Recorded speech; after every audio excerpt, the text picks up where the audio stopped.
Hello. Hello, everybody. Yo, Whisper. Hey, Ducky. Hey, Slothy. How's everyone doing today?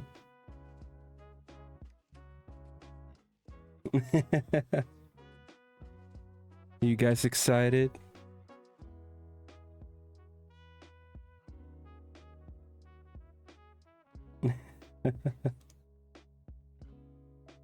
do, do, do, do, do, do, do.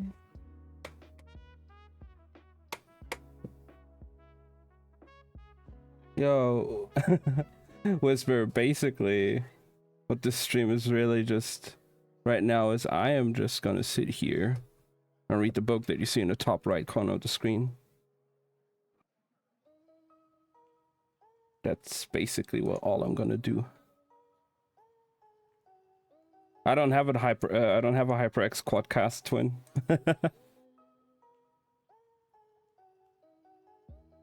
Sitting comfy on this couch. Let's go. I just have like a $50 USB mic here. That's all I'm using. Hopefully it sounds good. It's told to relax, and so I must obey.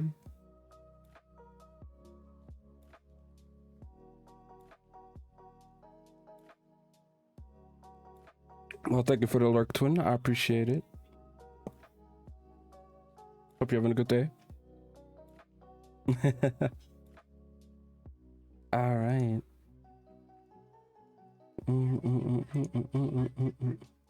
Love your voice. Microphones are our mains. Yeah. I'm just like, I mean, I would say for the price it was, it's fairly decent quality. It has its like little kinks that I sometimes have to work out, but it's doing its job. Hopefully.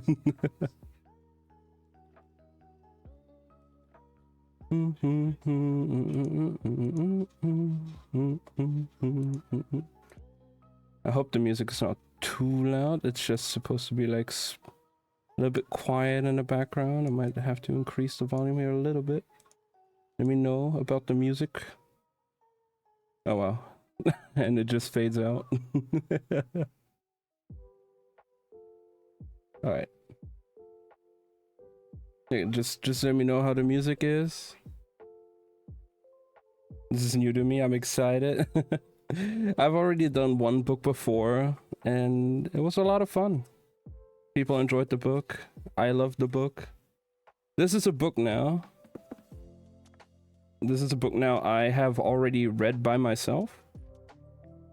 But, it's a trilogy. Like, it's 3 books. And I kind of stopped reading midway through the 3rd book because I just never got to it again. And it's been a while, so I was like, I kind of want to reread those books anyway. And, like, experience the story again. And, I mean, the first reading stream was a success. So, might as well do it here.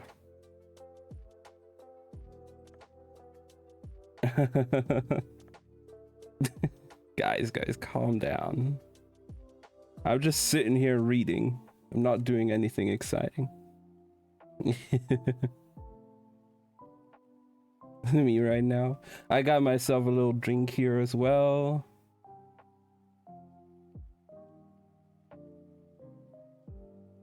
Gotta keep that voice moisturized, you know.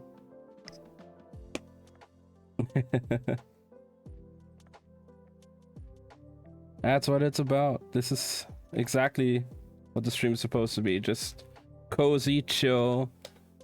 I'm just gonna read stuff. You guys are chilling. You guys are getting cozy. You can chat to each other. I'll just like look at the chat from time to time. Imported snacks from Canada and a water bottle. Hell yeah. I just got my gamer subs.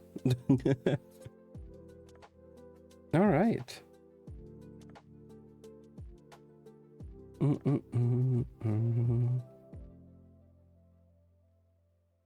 1 second. Oh god. No. Drum roll intensifies. Yeah, you guys are excited. I know. Kind of stalling a bit because it, even though I've done this already, I am always a bit nervous starting out. But like once we get the ball rolling, I feel like it's gonna be fine. But like that initial start is gonna take some like just getting used to again. It's been a while since I've done it.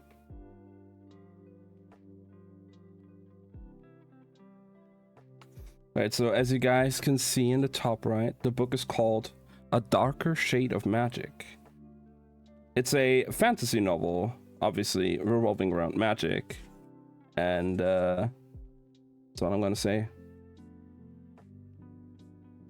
And we're gonna start, obviously. Chapter 1 is called The Traveler. Kel wore a pretty peculiar coat. It had neither one side, which would be conventional, nor two, which would be unexpected, but several, which was, of course, impossible. The first thing he did whenever he stepped out of one London and into another was take off the coat and turn it inside out once or twice, or even 3 times, until he found the side he needed. Not all of them were fashionable, but they each served a purpose.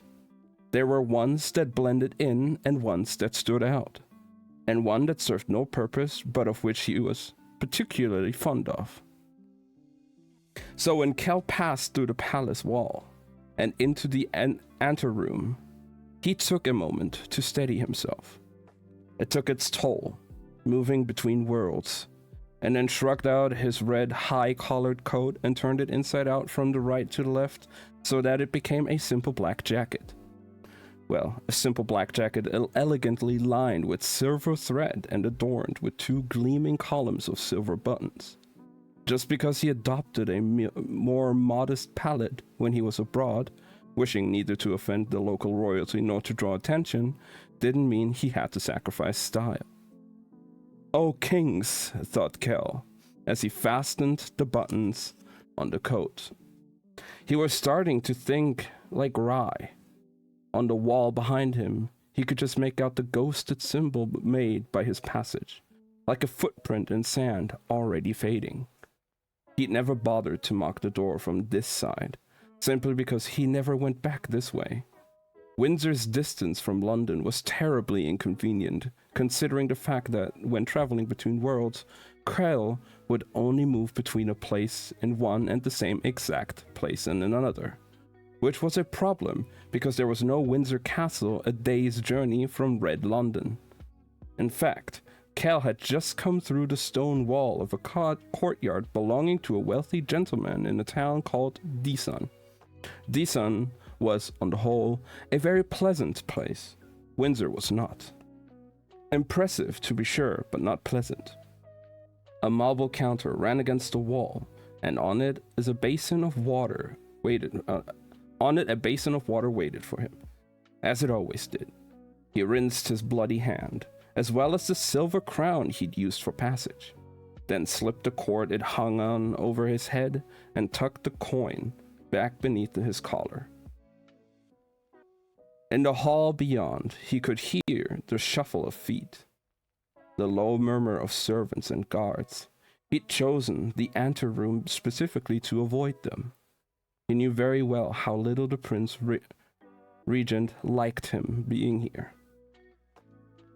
And the last thing Kel wanted was an audience, a cluster of ears and eyes and mouths reporting the details of his visit back to the throne. Above the counter and the basin hung a mirror in a gilded frame, and Kel checked his reflection quickly. His hair, a reddish brown, swept down across one eye, and he did not fix it, though he did take a moment to smooth the shoulders of his coat, before passing through a set of doors to meet his host. The room was stiflingly warm, the windows latched despite what looked like a lovely October day, and a fire raged oppressively in the hearth. George III sat beside it, a rope dwarfing his withered frame, and a tea tray untouched before his knees. When Kell came in, the king grabbed the edges on his chair.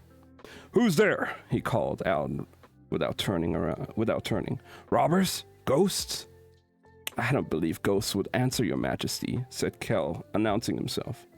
The ailing king broke into a rotting grin. "Master Kell," he said, "you've kept me waiting."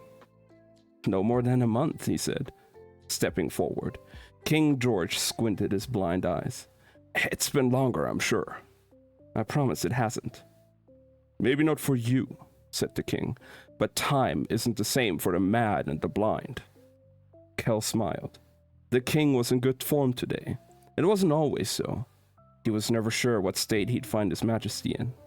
Perhaps it had seemed like more than a month because the last time Kell visited, the king had been in one of his moods. And Kell had barely been able to calm his fraying nerves long enough to deliver his message. "Maybe it's the year that has changed," continued the king, "and not the month." "Ah, but the year is the same." "And what year is that?" Kell's brow furrowed. 1819, he said. A cloud passed across King George's face, and then he simply shook his head and said, "Time," as if the one word could be to blame for everything. "Sit, sit," he added, gesturing at the room. "There must be another chair here somewhere." There wasn't. The room was shockingly sparse, and Kell was certain the doors in the hall were locked and unlocked from without and not within. The king held out a gnarled hand. They'd taken away his rings to keep him from hurting himself, and his nails were cut to nothing. "My letter," he said, and for an instant Kell saw a glimmer of George as he once was, regal. Kell patted the pockets of his coat and realized he'd forgotten to take the notes out before changing. He shrugged out of the jacket and returned it for a moment to its red self, digging through its folds until he found the envelope. When he pressed it into the king's hand, the latter fondled it and caressed the wax seal, the Red Throne's emblem, a chalice with a rising sun, then brought the paper to his nose and inhaled. "Roses," he said wistfully. He meant the magic. Kell never noticed the faint aromatic scent of Red London clinging to his clothes, but whenever he traveled, someone invariably told him that he smelled like freshly cut flowers. Some said tulips, others stargazers, chrysanthemums, peonies. To the King of England, it was always roses. Kell was glad to know it was a pleasant scent, even if he couldn't smell it. He could smell grey London, which was smoke, and white London, which is blood, but to him, Red London simply smelled like home. "Open it for me," instructed the king, "but don't mar the seal." Kell did as he was told, and withdrew the contents. For once, he was grateful the king could no longer see, so he could not know how brief the letter was. 3 short lines, a courtesy paid to an ailing figurehead, but nothing more. "It's from my queen," explained Kell. King nodded. "Go on," he commanded, affecting a stately countenance that warred with his fragile form and his faltering voice. "Go on." Kell swallowed. "Greetings to His Majesty King George III," he read, "from a neighboring throne." The Queen did not refer to it as the Red Throne, or send greetings from Red London, even though the city was in fact quite crimson, thanks to the rich, pervasive light of the river. I'm trying with the somewhat different voices. Because he did not think of it that way. To her, and to everyone else who inhabited only one London, there was little need to differentiate among them.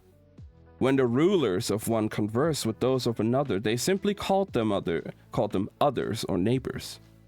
Or on occasion, and particularly in regard to White London, less flattering terms. Only those who could move among the Londons needed a way to keep them straight. And so Kell, inspired by the lost city known to all as Black London, had given each remaining capital a color. Gray for the magicless city, red for the healthy empire, white for the starving world. In truth, the cities themselves bore little resemblance to one another, and the countries around and beyond bore even less. The fact they were all called London was its own mystery, though the prevailing theory was that one of the cities had taken the name long ago, before the doors were all sealed, and the only things allowed through were letters between kings and queens. Alright, 3 pages only. New territory, hearing new words for the first time. Yeah, it's fairly small printing for sure. Long ago. Before the doors were all sealed and the only things allowed. Okay, as to which the city had first laid claim to the name, none could agree. We hope to learn that you are well, continued the Queen's letter, and that the season is as fair in your city as it is in ours. Kell paused. There was nothing more, save a signature. King George wrung his hand. Said all it says? He asked. Kell hesitated. No, he said, folding the letter. That's only the beginning. He cleared his throat and began to pace as he pulled his thoughts together and put them into the Queen's voice. Thank you for asking after our family, she says. The king and I are well. Prince Rai, on the other hand, continues to impress and infuriate in equal measures, but has at least gone the month without breaking his neck or taking an unsuitable bride. Thanks be to Kell alone for keeping him from doing either or both. Kell had every intention of letting the Queen linger on his own merits, but just then the clock on the wall claimed 5, and Kell swore under his breath he was running late. Until my next letter, he finished hurriedly. Stay happy and stay well. With fondness, Her Highness Amira, Queen of Arnis. Kell waited for the king to say something, but his blind eyes had a steady, faraway look, and Kell feared he had lost him. He set the folded note on the tea tray and was halfway to the wall when the king spoke up. I don't have a letter for her, he murmured. That's all right, said Kell softly. The king hadn't been able to write one for years. Some months he tried, dragging the quill haphazardly across the parchment, and some months he insisted on having Kell transcribe, but most months he simply told Kell the message and Kell promised to remember. You see, I didn't have the time, added the king. Trying to salvage a vestige of his dignity, Kell let him have it. I understand, he said. I'll give the royal family your regards. Kell turned again to go, and again the old king called out to stop him. Wait, he said. Come back. Kell paused. His eyes went to the clock. Late and getting later. He pictured the Prince Regent sitting at his table in St. James, gripping his chair and quietly stewing. The thought made Kell smile, so he turned back toward the king as the latter pulled something from his robe with fumbling fingers. It was a coin. It's fading, said the king, cupping the metal in his weathered hands as if it were precious and fragile. I can't feel the magic anymore. Can't smell it. A coin is a coin, your majesty. Not so, and you know it, grumbled the old king. Turn out your pockets. Kell sighed. You'll get me in trouble. Come, said the king. Our little secret. Kell dug his hand into his pocket.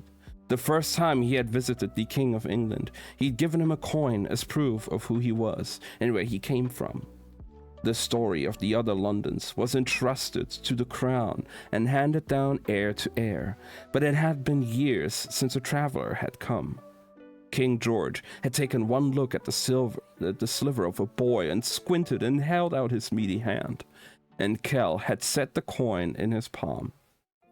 It was a simple lin, much like a grey shilling, only marked with a red star instead of a royal face. The king closed his fist over the coin and brought it to his nose, inhaling its scent. And then he'd smiled. and tucked the coin into his coat, and welcomed Kale inside. From that day on, every time Kel paid his visit, the king would insist the magic had worn off the coin, and make him trade it for another, one new and pocket warm. Every time Kel would say it was forbidden, it was expressly.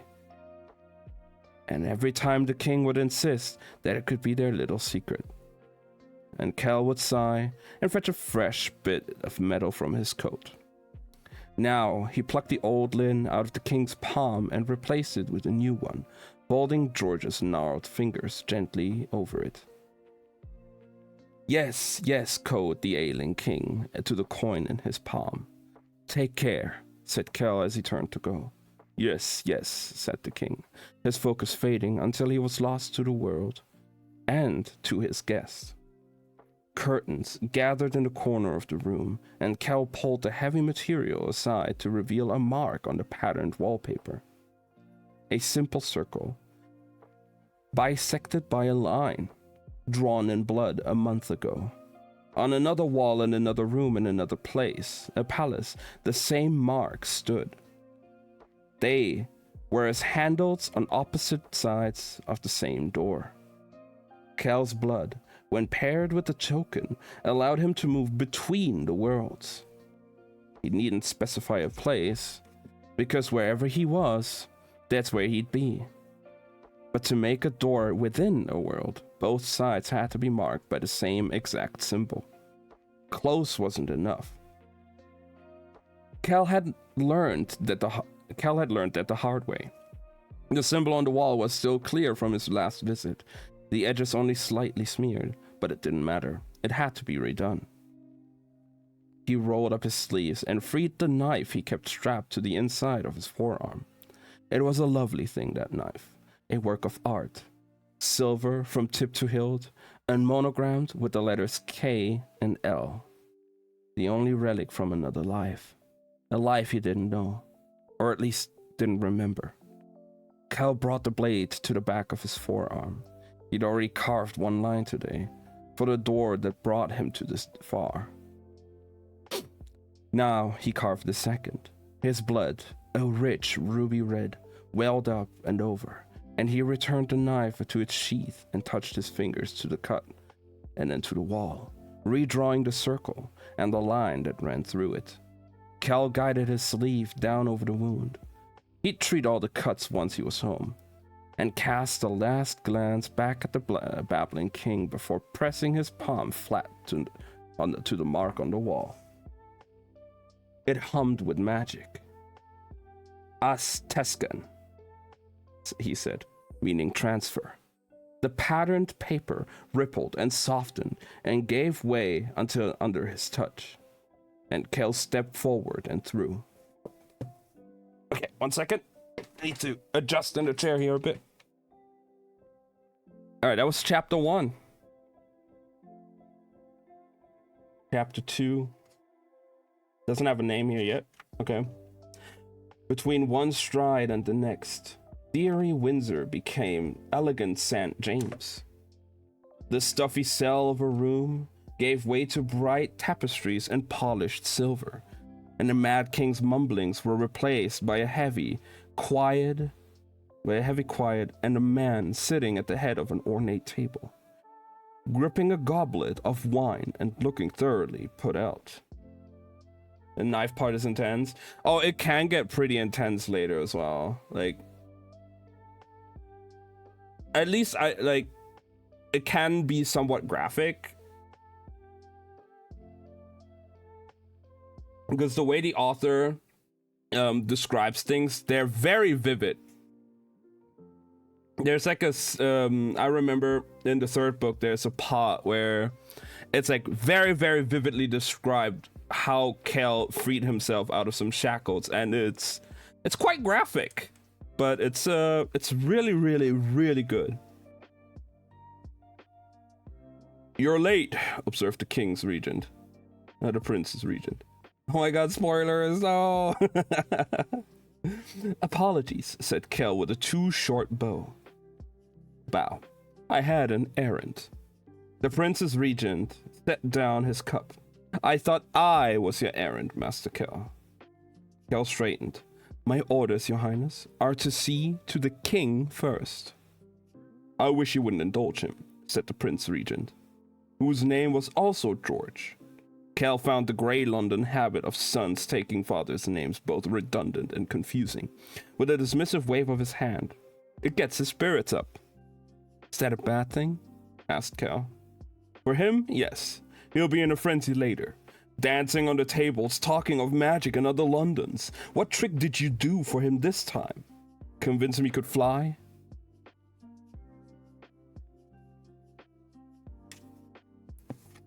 Kel had only made that mistake once. He learned on his next visit that the King of England had nearly walked out a window on the 3rd floor. I assure you, I gave no demonstrations. Prince George pinched the bridge of his nose. He cannot hold his tongue the way he used to. It's why he's confined to quarters. Imprisoned then? Prince George ran his hand along the table's gilded edge. Windsor is a perfectly respectable place to be kept. A respectable prison is still a prison, thought Kel, withdrawing a second letter from his coat pocket. Your correspondence. The prince forced him to stand there as he read the note. He never commented on the way it smelled of flowers. And then, as he withdrew a half-finished reply from the inside pocket of his coat and completed it, he was clearly taking his time in an effort to spite Kel, but Kel didn't mind. He occupied himself by drumming his fingers on the edge of the gilded table. Each time he made it from pinky to forefinger, one of the room's many candles went out. Must be a draft, he said absently, while the Prince's Regent's grip tightened on his quill. By the time he finished the note, he'd broken 2 and was in a bad mood, while Kel found his own disposition greatly improved. He held out his hand for the letter, but the Prince Regent did not give it to him. Instead, he pushed up from his table. I'm stiff from sitting. Walk with me. Kel wasn't a fan of the idea, but since he couldn't very well leave empty-handed, he was forced to oblige. But not before pocketing the prince's latest unbroken quill from the table. Will you go straight back? Asked the prince as he led Kel down a hall to his discreet door, half concealed by a curtain. Soon, said Kel, trailing by a stride. 2 members of the royal guard had joined them in the hall and now slunk behind like shadows. Kel could feel their eyes on him, and he wondered how much they'd been told about their guest. The royals were always expected to know, but the understanding of those in their service was left to their discretion. I thought your only business was with me, said the prince. I'm a fan of your city, responded Kel lightly, and what I do is draining.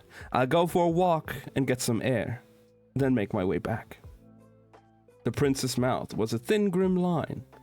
I fear the air is not as refreshing here as the city, in the city as in the countryside. What is it to you? What is it you call us? Grey London? These days, that is far too apt a name. Stay for dinner.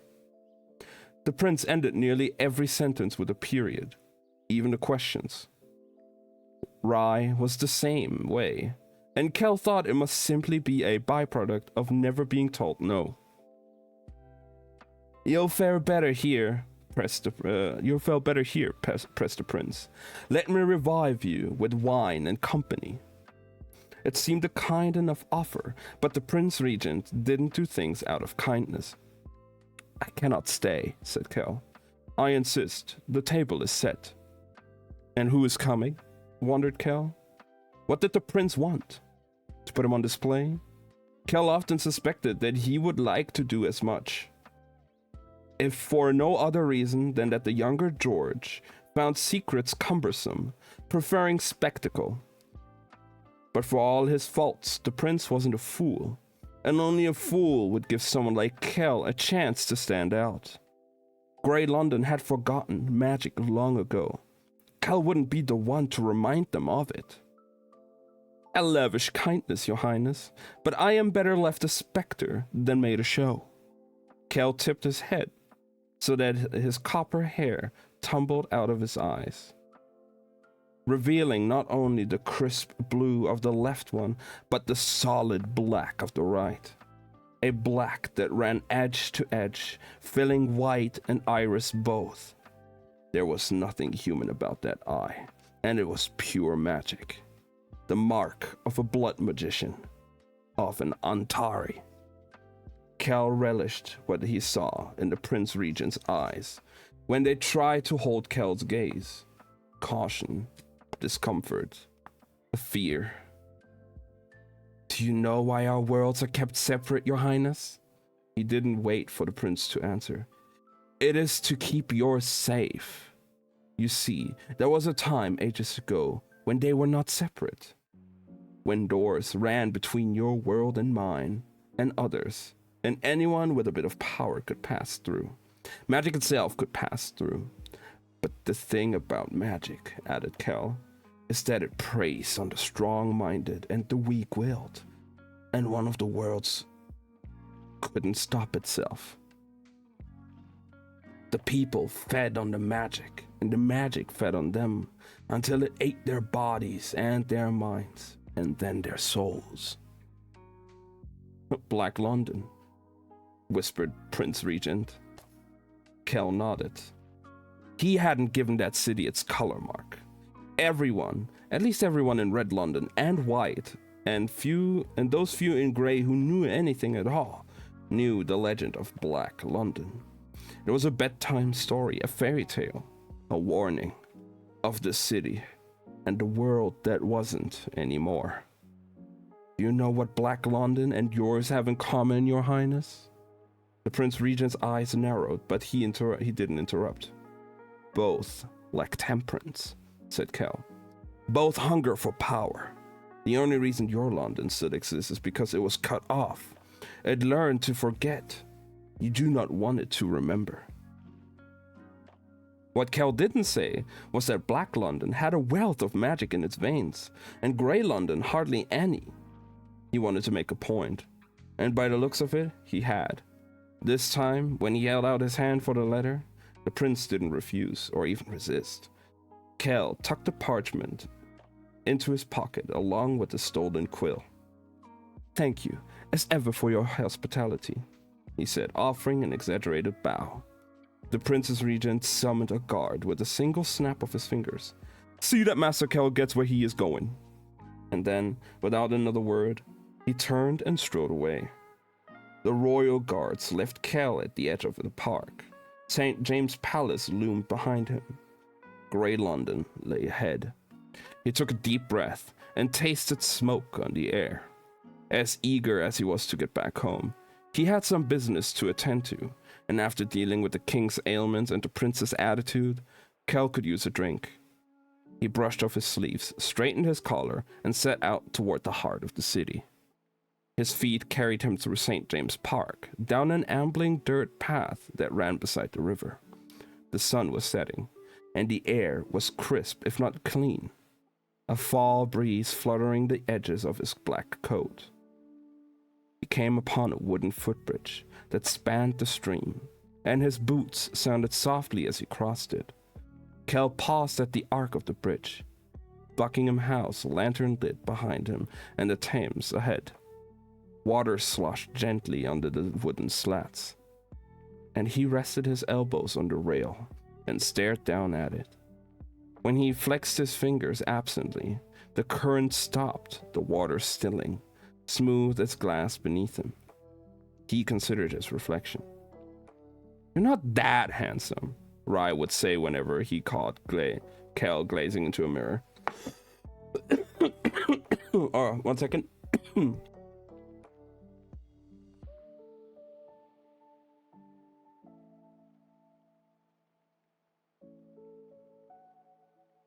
All right.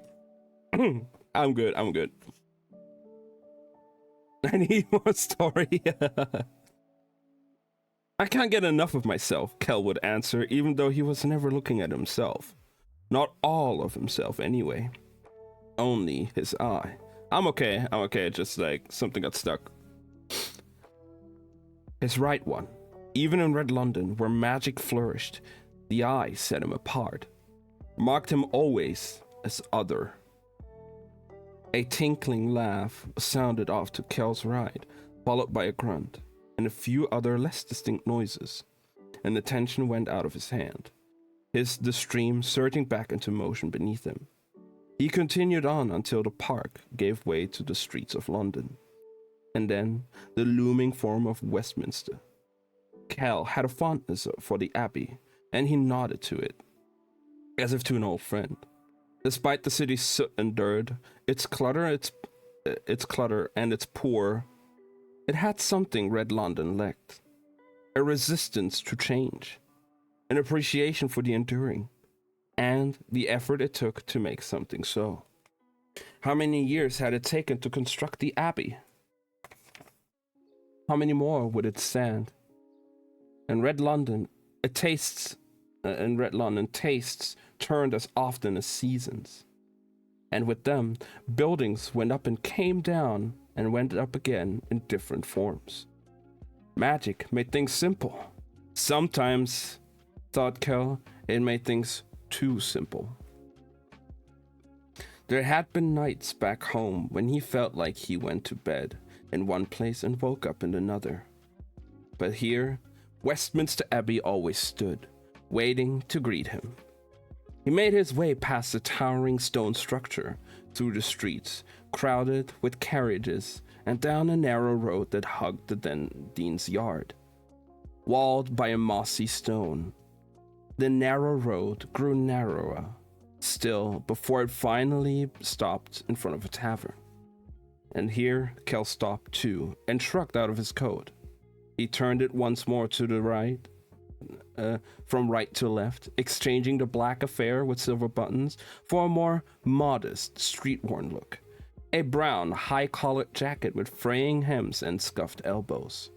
He patted the pockets and, satisfied that he was ready, went inside. Okay. That was chapter 2. Hope you guys are enjoying it so far.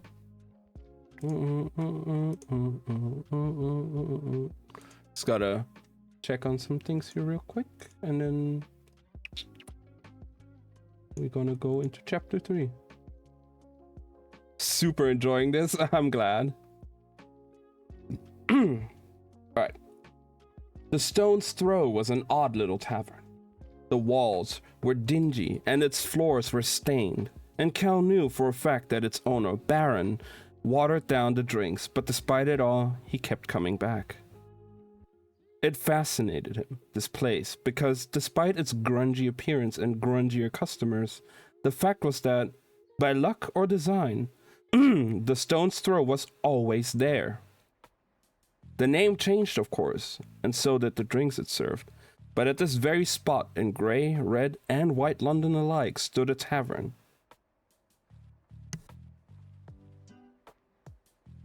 It wasn't a source per se, not like the Thames or Stonehenge, or the dozens of lesser-known beacons of magic in the world, but it was something, a phenomenon, a fixed point. And since Kel conducted his affairs in the tavern, whether the sign read the Stone's Throw, or the Setting Sun, or the Scorched Bone, it made Kel himself a kind of fixed point too. Few people would appreciate the poetry. Holland might, if Holland appreciated anything. But poetry aside, the tavern was a perfect place to do business. Grey London's rare believers, those whimsical few who clung to the idea of magic, who caught hold of a whisper or a whiff, gravitated here, drawn by the sense of something else, something more. Kel was drawn to it too. The difference was that he knew what was tugging at them. Of course, the magically inclined patrons of the Stone's Throw weren't drawn only by the subtle, bone-deep pull of power, or the promise of something different, something more. They were also drawn by him, or at least the rumor of him. Word of mouth was its own kind of magic, and here in the Stone's Throw, word of the magician passed men's lips as often as diluted ale. He studied the amber liquid in his own cup. "Evening, Kel," said Baron, pausing to top of his drink. "Evening, Baron," said Kel. It was much as they ever said to each other. The owner of the stone's throw was built like a brick wall, if a brick wall decided to grow a beard, tall and wide and impressively steady. No doubt Baron had seen his share of strange, but it never seemed to faze him. Or if it did, he knew how to keep it to himself. A clock on the wall behind the counter struck 7, and Kel pulled a trinket from his now worn brown coat. It was a wooden box, roughly the size of his palm, and fastened with a simple clasp. When he undid the clasp and slid the lid off with his thumb, the box unfolded into a game board with 5 grooves, each of which held an element. In the first groove, a lump of earth. In the second, a spoon's worth of water. In the third, in place of air, sat a thimble of loose sand. In the fourth, a drop of oil, highly flammable. And in the fifth, final groove, a bit of bone. Back in Kel's world, the box had its contents served only as a toy, not only as a toy, but as a test. A way for children to discover which elements they were drawn to, and which were drawn to them. Most quickly outgrew the game, moving on to either spellwork or larger, more complicated versions as they honed their skills. Because of both its prevalence and its limitations, the element set could be found in almost every household in Red London, and most likely in the villages beyond, though Kel could not be certain. But here, in a city without magic, it was truly rare, and Kel was certain his client would approve. After all, the man was a collector. In Grey London, only 2 kinds of people came to find Kel: collectors and enthusiasts. Collectors were wealthy and bored and usually had no interest in magic itself. They wouldn't know the difference between a healing rune and a binding spell. Kel enjoyed their patronage immensely. Enthusiasts were more troublesome. They fancied themselves true magicians and wanted to purchase trinkets not for the sake of owning them or for the luxury of putting them on display, but for use. Kel did not like enthusiasts, in part because he found their aspirations wasted, and in part because serving them felt so much closer to treason. Mia, thank you for the raid.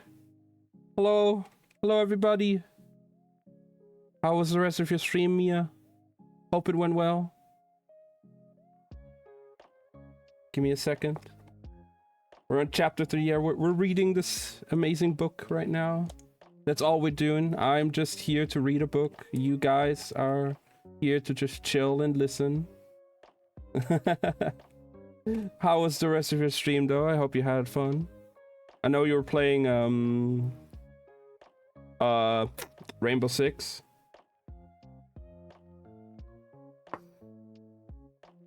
Alright, let me also just give you a shout out real quick. See what clip we have here. Wait, what? What? Storm! Thank you for the raid as well, oh my god. How's it going, everybody? Alex, thank you so much for the raid as well. How was your stream? Also Alex raid, alright, let me just give you a shout out as well.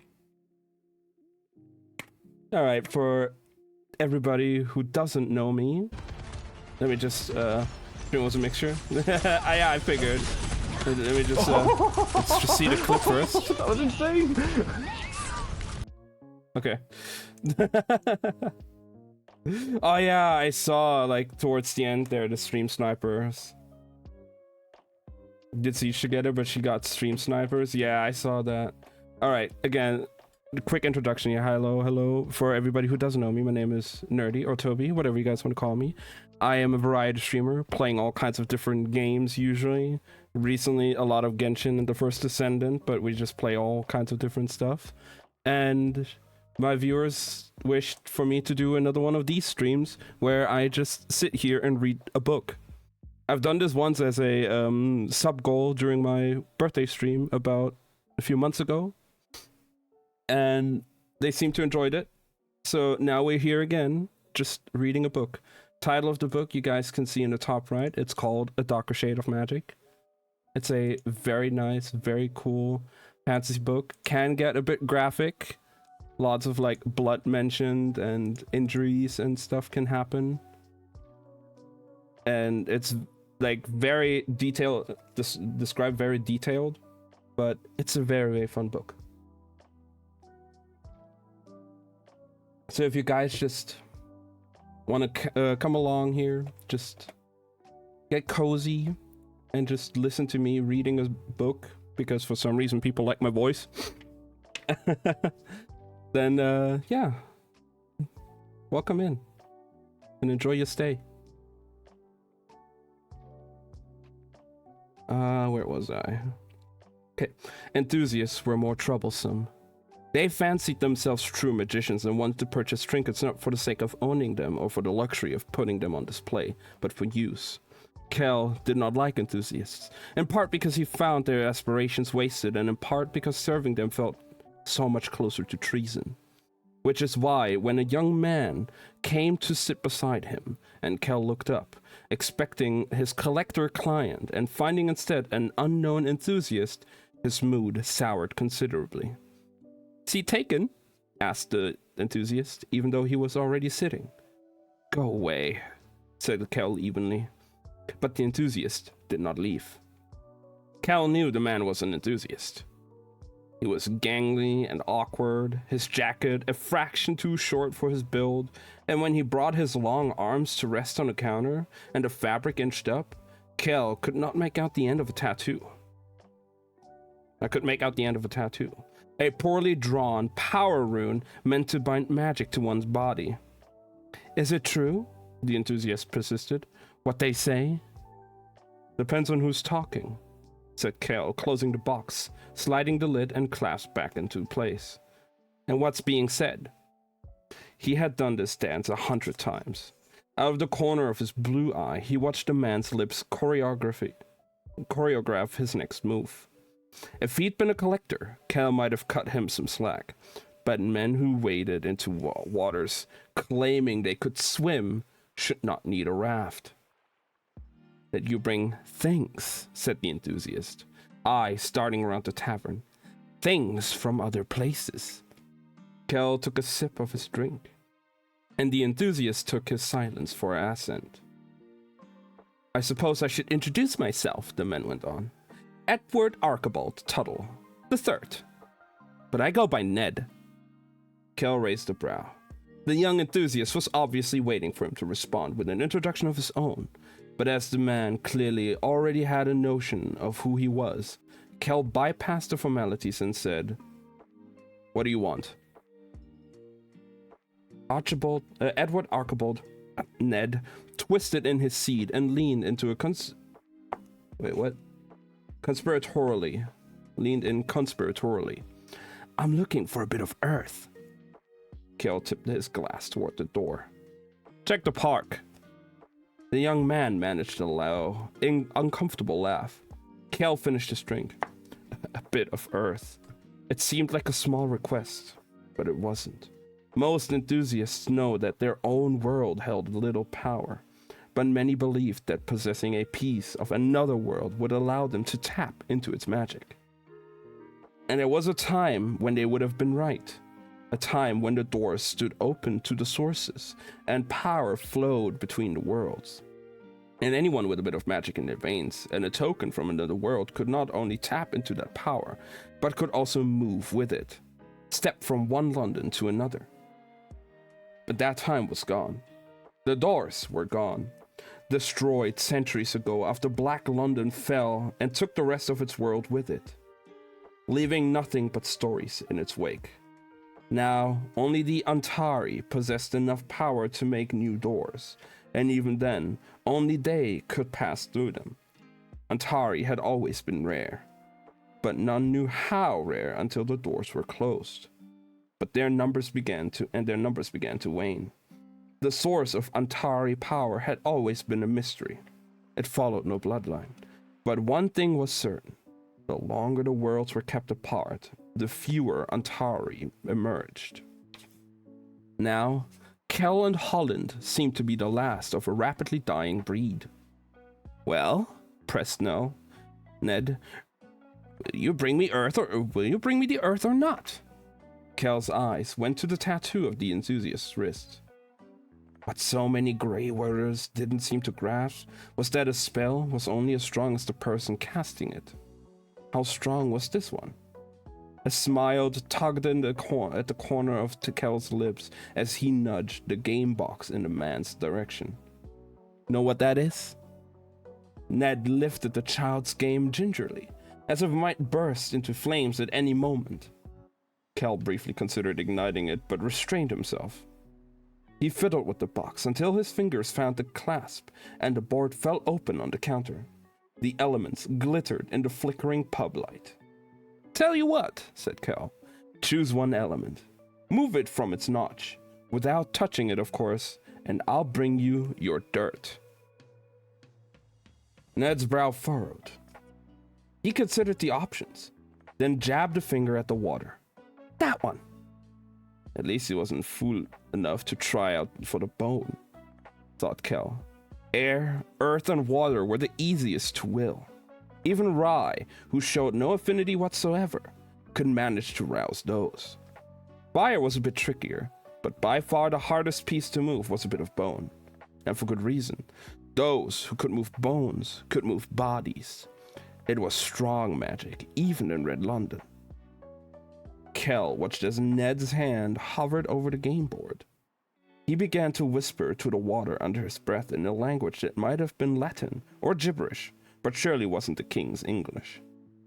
Kel's mouth quirked. Elements had no tongue, or rather, they could be spoken to in any. The words themselves were less important than the focus they brought to the speaker's mind, the connection they helped to form, the power they tapped into. In short, the language did not matter, only the intention did. The enthusiast could have spoken to the water in plain English, for all the good it would do to him. And yet he muttered on his invented language. And as he did, he moved his hand clockwise over the small board.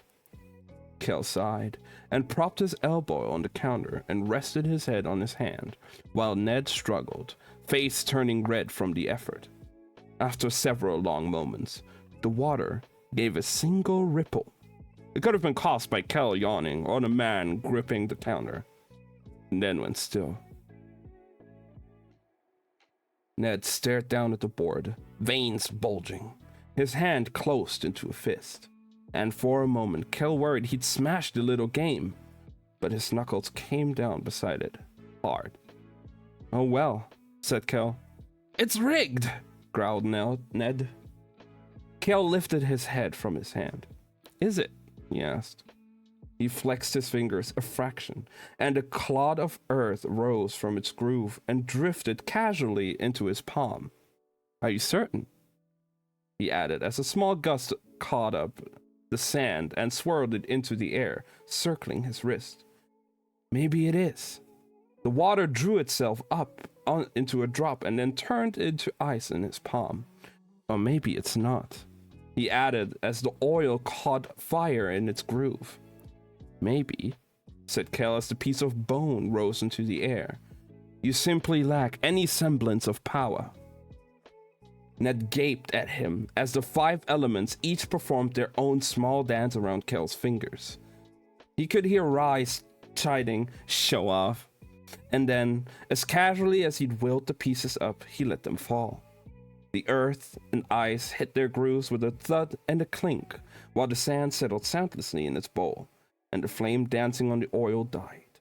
Only the bone was left, hovering in the air between them. Kel considered it. all the while feeling the weight of the enthusiast's hungry gaze.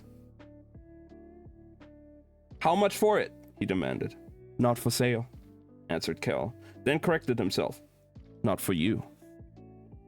Ned shoved up from his stool and turned to go, but Kel wasn't done with him yet. If I brought you your dirt, he said, what would you give me for it? He watched the enthusiast freeze in his steps. Name your price. My price? Kel didn't smuggle trinkets between worlds for the money. Money changed. What would he do with shillings in Red London and pounds?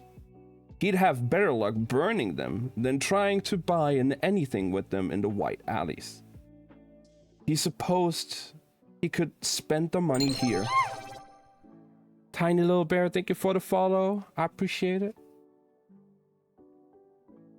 He supposed he could spend the money here, but whatever would he spend it on? No, Kel was playing a different game. I don't want your money, he said. I want something that matters. Something you don't want to lose. Ned nodded hastily. Fine, stay here and I'll... Not tonight, said Kel. Then when? Kel shrugged. Within the month. You expect me to sit here and wait? I don't expect you to do anything, said Kel with a shrug. It was cruel, he knew, but he wanted to see how far the enthusiast was willing to go. And if his resolve held firm and he were here next month, decided Kel, were he here next month, he would bring the man his bag of earth. Run along now. Ned's mouth opened and closed, and then he huffed and trudged off, nearly knocking into a small, bespectacled man on his way out. Kel plucked a bit of bone out of the air and returned it to its box as the bespectacled man approached the now vacant stool. What was that about? He asked, taking the seat. Nothing of bother, said Kel. Is that for me? Asked the man, nodding at the game box. Kel nodded and offered it to the collector, who lifted it gingerly from his hand. He let the gentleman fiddle with it, then proceeded to show him how it worked. The collector's eyes widened. Splendid! Splendid! And then the man dug into his pocket and withdrew a folded kerchief. It made a thud when he set it on the counter. Kel reached out and unwrapped the parcel to find a glimmering silver box with a miniature crank on the side. A music box, Kel smiled to himself. They had music in Red London, and music boxes too, but most of theirs played by enchantment, not cog, and Kel was rather taken by the effort that went into the little machines. So much of the grey world was clunky, but now and then, its lack of magic led to ingenuity. Take its music boxes, a complex but elegant design. Not the double nerdy. Oh yeah, it came from Mia's stream. You have it open twice now. And from Alex's.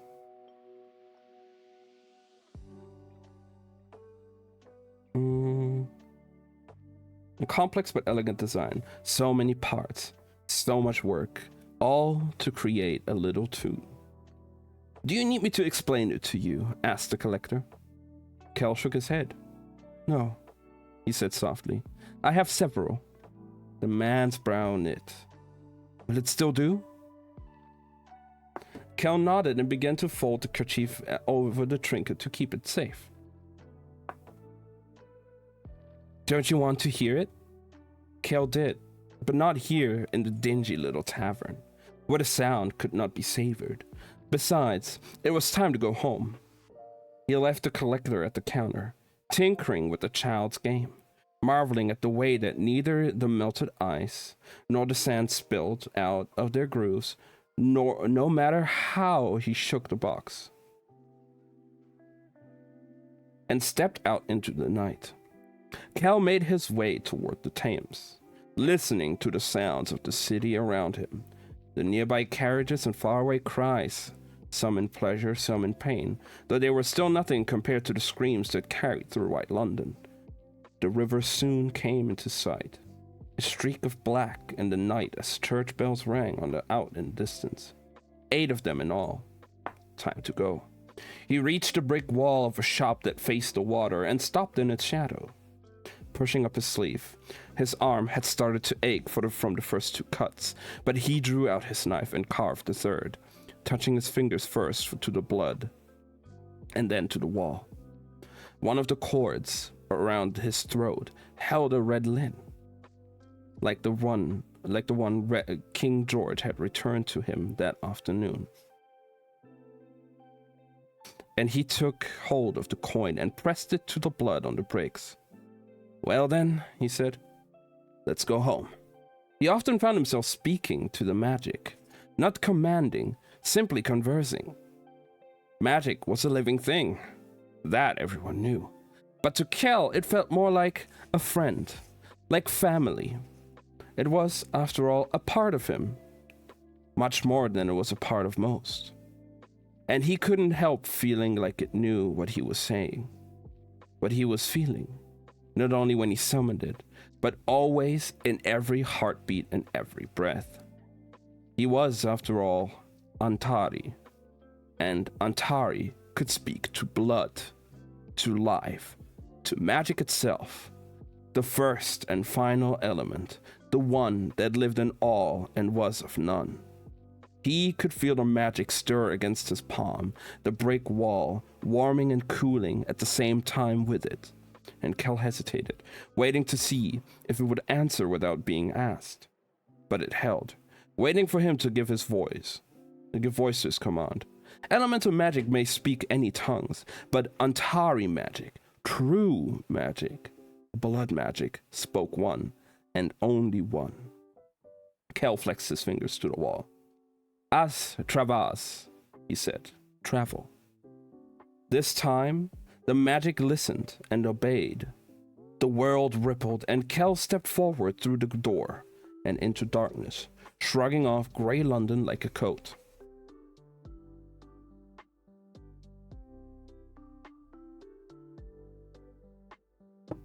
Okay, so this was all chapter 1, I guess.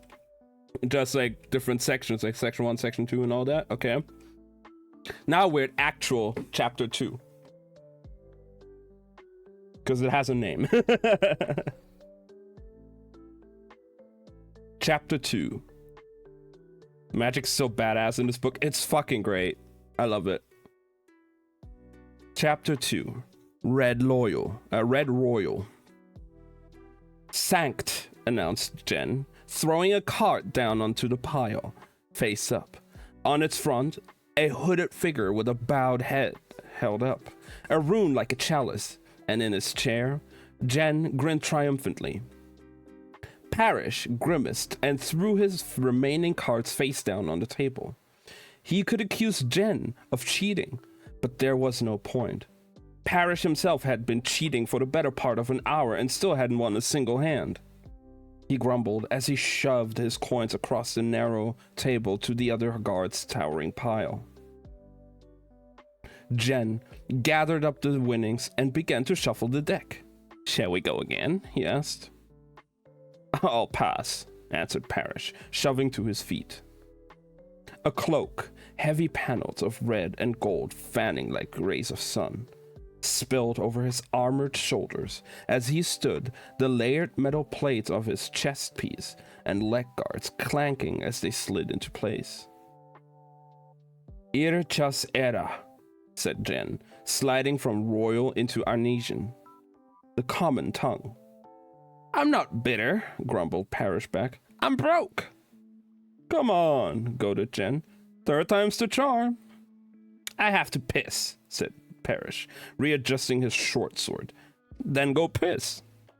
Parrish hesitated, surveying the hall for signs of trouble. The hall was devoid of trouble, or any other forms of activity, but full of pretty things. Royal portraits, trophies, tables like the one they'd been playing on, and, at the hall's end, a pair of ornate doors, made of cherry wood. The doors were carved with the royal emblem of Arnis, the chalice, and the rising sun, the grooves filled with melted gold. and above the emblem, the threads of metallic light traced an R across the polished wood. The doors led to Prince Rai's private chambers, and Jen and Parrish, as part of Prince Rai's private guard, had been stationed outside of them. Parrish was fond of the prince. He was spoiled, of course, but so was every royal, or so Parrish assumed, having served only the one, but he was also good-natured and exceedingly lenient when it came to his guard.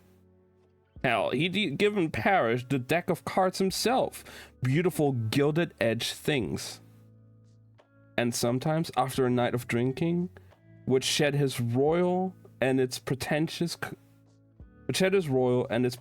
and converse with them in common tongue. His Arnesian was flawless. If anything, Rai seemed to feel guilty for the persistent presence of the guards, as if surely they had something better to do with their time than stand outside his door and be vigilant. And in truth, most nights it was more a matter of discretion than vigilance. The best nights were the ones when Prince Rai and Master Kel set out into the city, and he and Jen were allowed to follow at a distance, or relieved of their duties entirely and allowed to stay for company rather than protection. Everyone knew that Kel could keep the prince safer than any of his guards. But Kel was still away, a fact that had put the ever-restless Rai in a mood. And so the prince had withdrawn early to his chambers, and Parrish and Jen had taken up their watch, and Jen had robbed Parrish of most of his pocket money. Parrish scooped up his helmet from the table and went to relieve himself. The sound of Jen counting his coins followed him out. Parrish took his time, feeling he was owed as much as after losing so many Lin. And when he finally ambled back to the prince's hall, he was distressed to find it empty. Jen was nowhere to be seen. Parrish frowned. Leniency went only so far. Gambling was one thing, but if the prince's chambers were caught unguarded, their captain would be furious. The cards were still on the table, and Parrish began to clean them up, when he heard a male voice in the prince's chamber, and then stopped. It was not a strange thing to hear. In and of itself, Rai was prone to entertaining, and made little secret of his varied tastes, and it was hardly Parrish's place to question his proclivities. But Parrish recognized the voice at once. It did not belong to one of Rai's pursuits. The words were English, but accented, the edges rougher than the Arnesian tongue. It was a voice like a shadow in the woods at night, quiet, dark, and cold. Very taste, and it belonged to Holland, the Antari from afar. Parrish paled a little. He worshipped Master Kel, a fact Jen gave him grief for daily, but Holland terrified him. He didn't know if it was the evenness in the man's tone, or his strangely faded appearance, or his haunted eyes. One black, of course, the other a milky green. Or perhaps it was the way he seemed to be made more of water and stone than flesh and blood and soul. Whatever it was, the foreign Antari had always given Parrish the shivers. Some of the guards called him Hollow behind his back, but Parrish never dared. What? Jen would tease. Not like he can hear you through the wall between worlds. You don't know? Parrish would whisper back. Maybe he can. And now, Holland was in Rai's room. Was he supposed to be there? Who had let him in? Where was Jen? Wondered Parrish as he took up his spot in front of the door. He didn't mean to eavesdrop, but there was a narrow gap between the left side of the door and the right. And when he turned his head slightly, the conversation reached him through the crack. Pardon my intrusion, came Holland's voice, steady and low. It's none at all, answered Rai casually. But what business brings you to me instead of to my father? I have been to your father for business already, said Holland. I come to you for something else. Parrish's cheeks reddened at the seductiveness in Holland's tone. Perhaps it would be better to abandon his post than listen in. But he held his ground, and heard Rye slump back into a cushioned seat. "And what is that?" asked the prince, mirroring the flirtation. "It is nearly your birthday, is it not?" "It is nearly," answered Rye. "You should attend the celebrations if your king and queen will spare you." "They will not, I fear," replied Holland. "But my king and queen are the reason I've come. They've bid me deliver a gift." What kind of story is she? It's a magic story. It's a really great magic novel. It does get a bit spicy sometimes, yeah. But my king and queen are the reason I've come. They've bid me to deliver a gift. Parrish could hear Rye hesitate. "Holland," he said, the sound of cushions shifting as he sat forward. "You know the laws." More flirty voice. "Nah. I cannot take." "I know the laws, young prince," soothed Holland. "As to the gift, I picked it out here, in your own city, on my master's behalf." There was a long pause, followed by the sound of Rye standing. "Very well," he said. Parrish heard the shuffle of a parcel being passed and opened. "What is it for?" asked the prince, after another stretch of quiet. Holland made a sound, something between a smile and a laugh, neither of which Parrish had borne witness to before. "For strength," he said.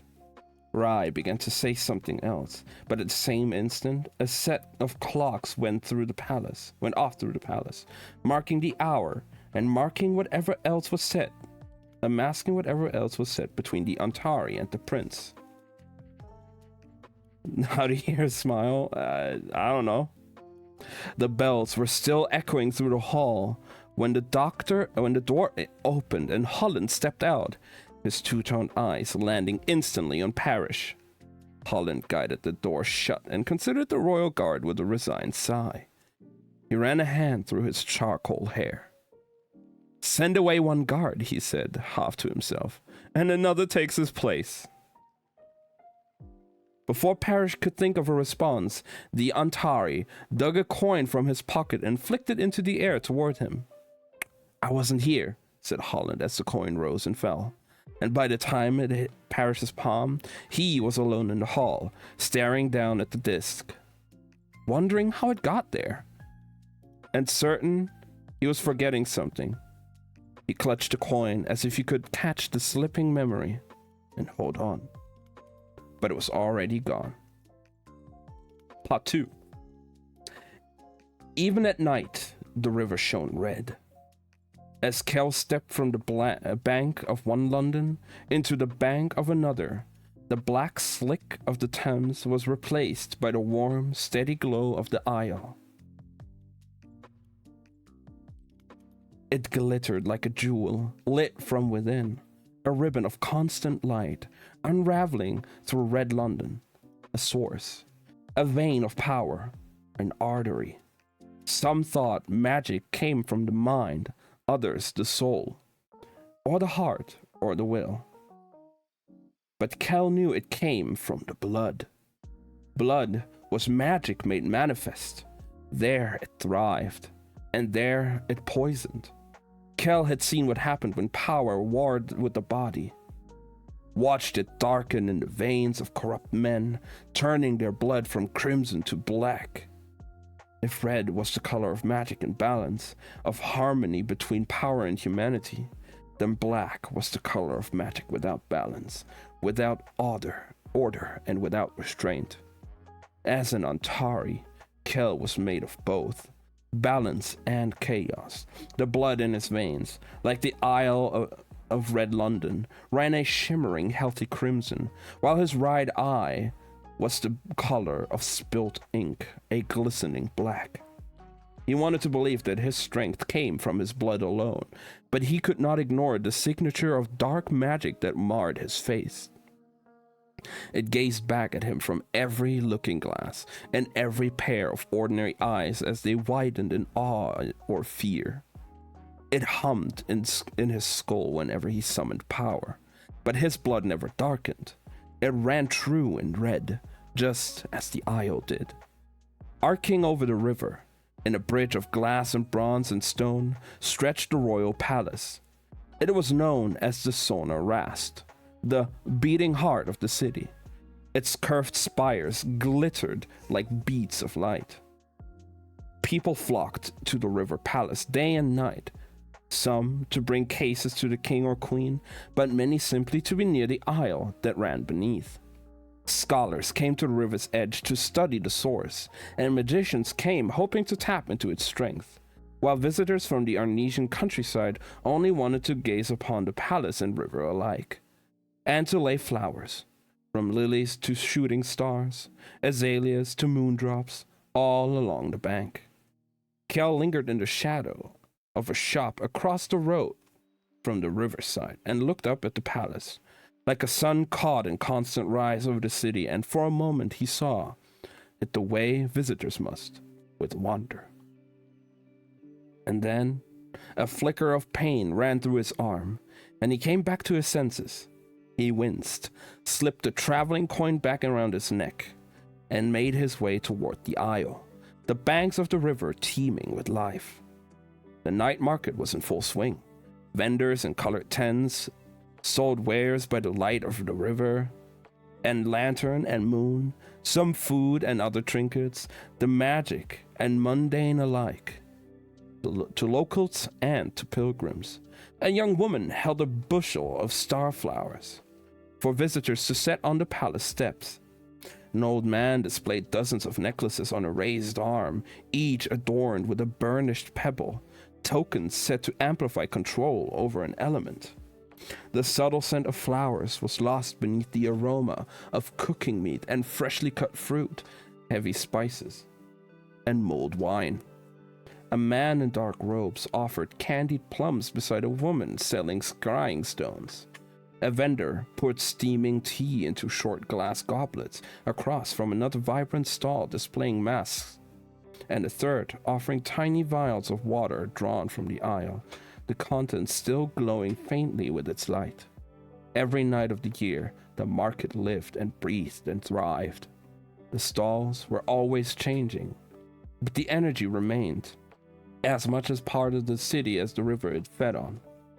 Kel traced the edge of the bank, weaving through the evening fare, savoring the taste and smell of the air, the sound of laughter and music, and thrum of magic. A street mage was doing fire tricks for a cluster of children, and when the flames burst up from his cupped hands into the shape of a dragon, a small boy stumbled back in surprise and fell right into Kel's path. He caught the boy's sleeve before he hit the street stones and hoisted him on his feet.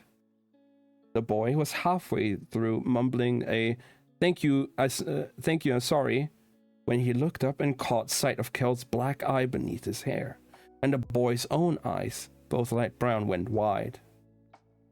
Mathieu! Scolded the woman as the boy tore free of Kel's hand and fled behind her cloak. Sorry, sir, he said in Arnesian, shaking her head. She said in Arnesian, shaking her head. I don't know what's got... And then she saw Kel's face, and the words died. She had the decency not to turn and flee like her son, but what she did was much worse. The woman bowed in the street so deeply that Kel thought she could fall over. Aven, Kel said. She said breathless. Aven, Kel, she said breathless. His stomach twisted and he reached for her arm, hoping to make her straighten before anyone else could see the gesture. But he was only halfway to her and already too late. He was not looking, she stammered, struggling to find the words in English, the royal tongue. It only made Kel cringe more. It was my fault, he said gently in Arnesian, taking her elbow and urging her up out of the bow. He did not recognize you, she said, clearly grateful to be speaking the common tongue. Dressed as you are? Kel looked down at himself. He was still wearing the brown and fraying coat from the stone's throw, as opposed to his uniform. He hadn't forgotten. He'd simply wanted to enjoy the fair, just for a few minutes, as one of the pilgrims or locals. But the ruse was at the end. But the ruse was at an end. He could feel the news ripple through the crowd, the mood shifting like a tide as the patrons of the night market realized who was among them. By the time he let go of the woman's arm, the crowd was parting for him. The laughter and shouting reduced to reverent whispers. Rai knew how to deal with these moments, how to twist them, how to own them. Kel wanted only to disappear. He tried to smile, but knew it must look like a grimace, so he bid the woman and her son good night and made his way quickly down the river's edge, the murmurings of the vendors and patrons trailing him as he went. He didn't look back, but the voices followed all the way to the flower-strewn steps of the royal palace. The guards did not move from their posts, acknowledging him with only a slight tilt of their heads as he ascended the stairs. He was grateful that most of them did not bow. Only Rai's guard Parrish seemed unable to resist, but at least he had the decency to be discreet. As Kel climbed the steps, he shrugged off his coat and turned it inside out, from the right to the left. When he slid his arms into sleeves again, they were no longer tattered and soot-stained. Instead, they were lovely, polished, the same shimmering red as the aisle running beneath the palace. A red reserved for royalty. Kel paused at the top step, fastened the gleaming gold buttons, and went in. Okay, let me take a quick sip. I've been talking a lot. Part 3. He found them in the courtyard, taking a late tea under the cloudless night and the fall canopy of trees. The king and queen were sitting at a table, while Rai was stretched on the sofa, rambling on again about his birthday and the slew of festivities intended to surround it. It's called a birthday, chided King Maxime, a towering man with broad shoulders and bright eyes and a black beard, without looking up from a stack of papers he was reading. Not a birthdays, and certainly not a birth week. 20 years, countered Rai, waving his empty teacup. 20. A few days of celebration hardly seems excessive. His amber eyes glittered mischievously. And besides, half of them are for the people anyway. Who am I to deny them? And the other half? Asked Queen Amira, her long, dark hair threaded with gold ribbon and gathered in a heavy braid behind her. Rai flashed his winning smile. You're the one determined to find me a match, mother. Yes, she said, absently straightening the teaware, but I'd rather not turn the palace into a brothel to do it. Not a brothel, said Rai, running his fingers through his rich black hair and upsetting the circle of gold that rested there. Merely an efficient way of assessing the many necessary attributes of... Kel! Kel will support my thinking. I think it's a horrible idea, said Kel, striding toward him. Traitor, said Rai with a mock affront. But, he added, approaching the table, he'll do it anyway. You might as well throw the party here at the palace, where we can all keep him out of trouble. Or at least minimize it. Rai beamed. Sound logic, he said, mimicking his father's deep voice. The king set aside the paper he was holding and considered Kel. How was your trip? Longer than I would have liked, said Kel, sorting through his coats and pockets until he found the Prince Regent's letter. We were beginning to worry, said Queen Amira. The king was not well, and the prince was worse, said Kel, offering the note. King Maxime took it and set it aside, unread. Sit, urged the queen. You look pale. Are you well? Asked the king. Quite, sir, said Kel, sinking gratefully into a chair at the table. Only tired. The queen reached out and brought her hand to Kel's cheek. Her complexion was darker than his. The royal family bore a rich tan that, when paired with their honey eyes and black hair, made them look like polished wood. With fair skin and reddish hair, Kel felt perpetually out of place. The queen brushed a handful of copper strands off his forehead. She always went looking for the truth in his right eye, as if it were a scrying board, something to be gazed into, seen past. But what she saw, she never shared. Kel took her hand and kissed it. "I'm fine, Your Majesty." She gave him a weary look and corrected himself. "Mother." A servant appeared, bearing tea, sweet and laced with mint, and Kel took a long drink and let his family talk, his mind wandering into the comfort of their noise. When he could barely keep his eyes open, he excused himself. Rai pushed up from the sofa with him. Kel wasn't surprised. He had felt the prince's gaze on him since he'd first taken his seat. Now, as the two bid their parents good night, Rai trailed Kel into the hall, fiddling with the circlet of gold nested on his black curls. "What did I miss?" asked Kel. "Not much," said Rai. "Holland paid a visit. He only just left." Kel frowned. Red London and White kept in much closer contact than Red and Grey, but their communication still held a kind of routine.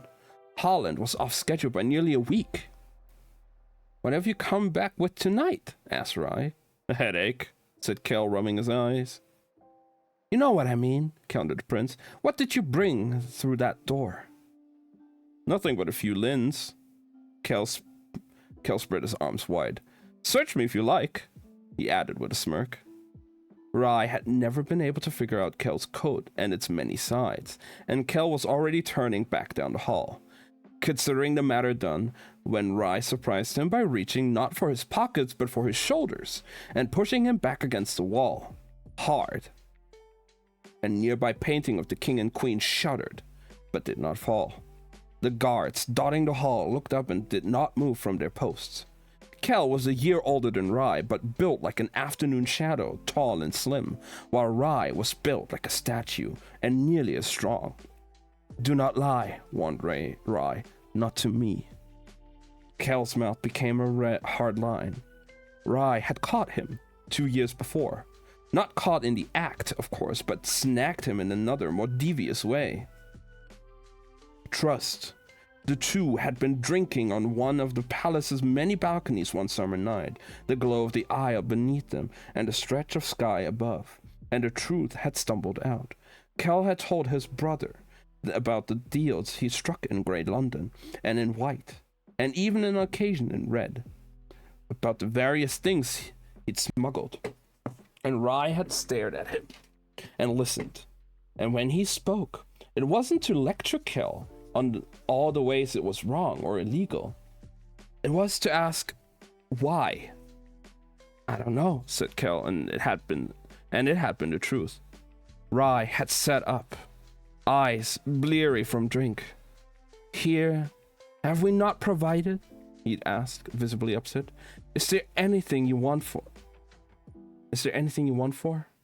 "No," Kel answered. And that had been the truth and a lie at the same time. "Are you not loved?" whispered Rai. "Are you not welcomed as family?" "But I'm not family, Rai," Kel had said. "I'm not truly a Maresh. For all that the king and queen have offered me that name, I feel more like a possession than a prince." At that, Rai had punched him in the face. For a week after, Kel had 2 black eyes instead of 1, and he'd never spoken like that again. But the damage was done. He'd hoped Rai would prove too drunk to remember the conversation, but he'd remember everything.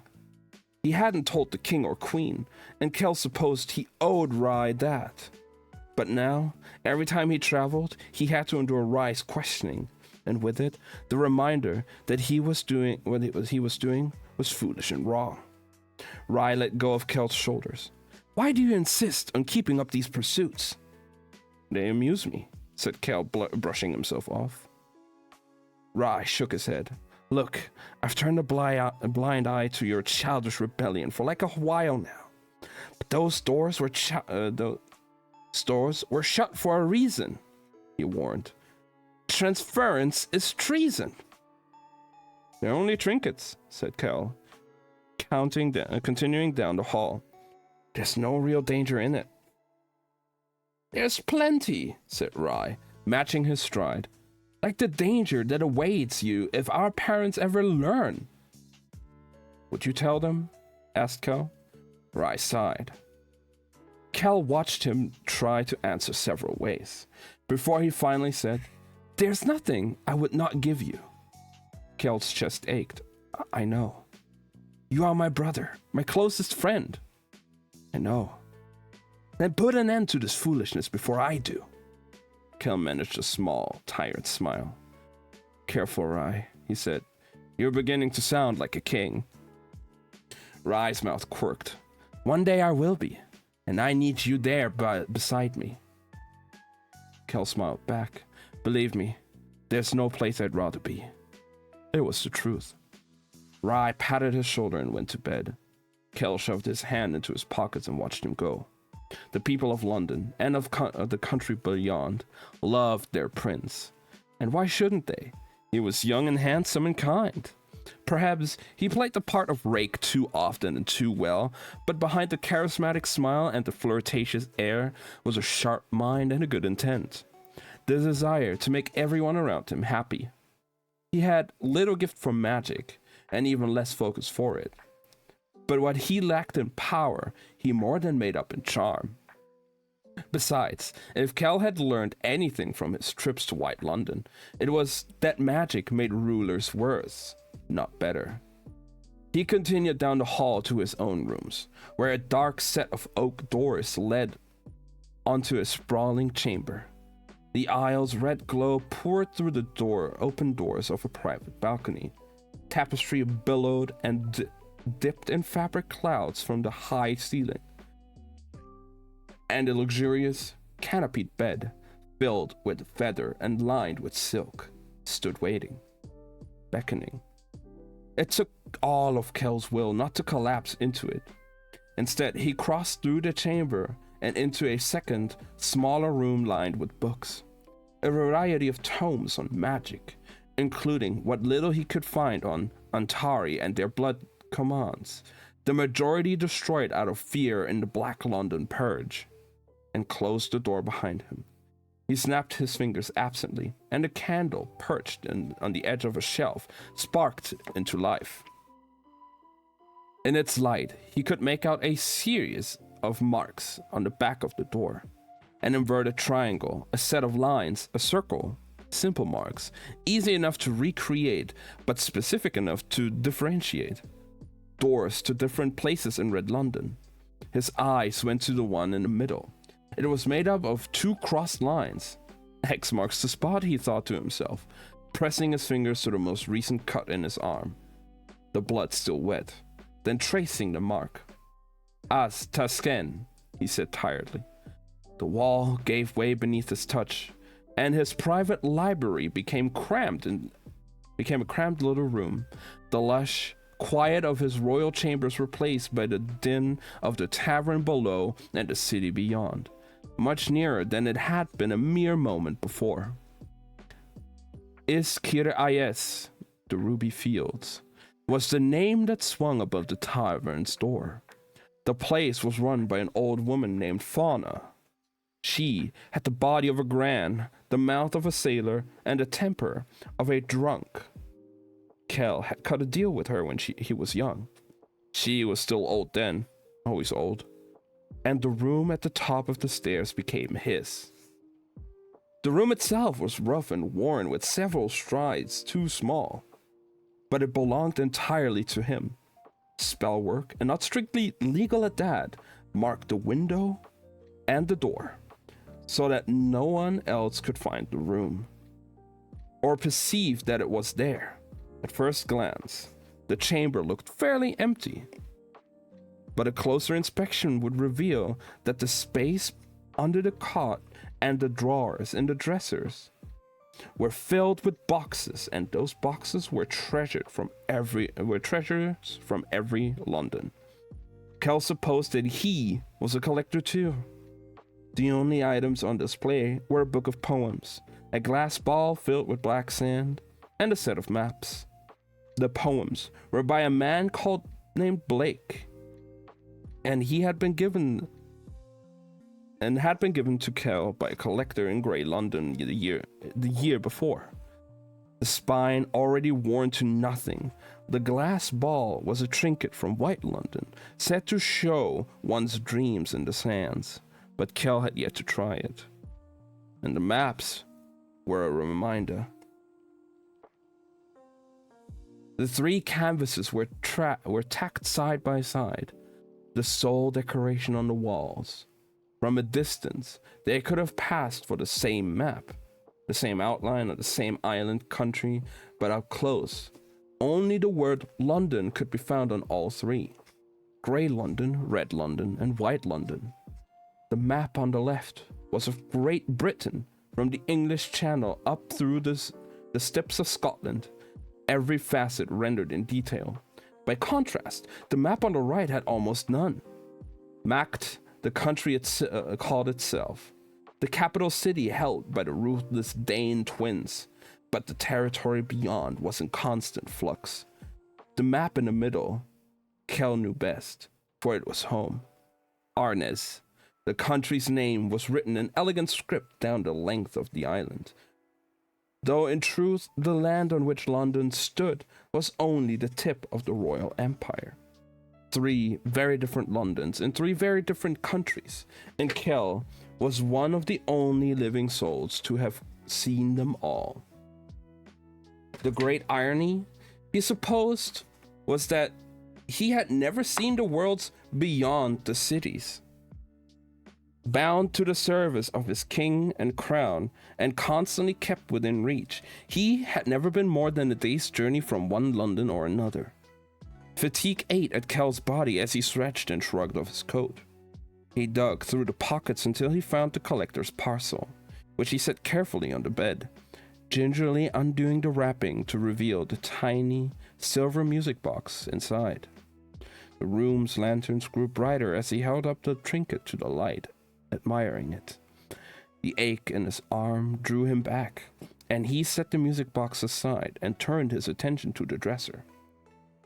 A basin of water, a set of jars, waited here, and Kell rolled up the sleeve of his black tunic and set to work on his forearm. He moved with expert hands, and in minutes he'd rinsed the skin and applied a salve.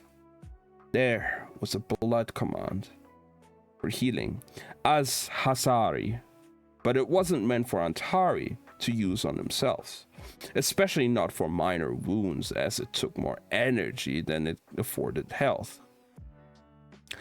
As it was, the cuts on his arms were already beginning to mend. Antari healed quicker, thanks to the amount of magic in their veins, and by morning, the shallow marks would be gone, the skin smooth. He was about to pull down his sleeve when the small, shiny scar captured his attention.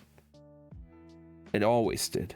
Just below the crook of his elbow, the lines were so blurred that the symbol was almost unreadable. Almost. Kell had lived in the palace since he was 5. He first noticed the mark when he was 12. He had spent weeks searching for the rune in the palace libraries. Memory. He ran his thumb over the scar.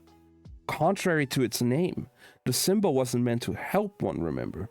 It was meant to make one forget. Forget a moment, a day, a life. But magic that bound a person's body or mind was not only forbidden, it was a capital offense. Those accused and convicted were stripped of their power, a fate found worse than death in a world ruled by magic. And yet, Kell bore the mark of such a spell. Worse, he suspected that the king and queen themselves had sanctioned it.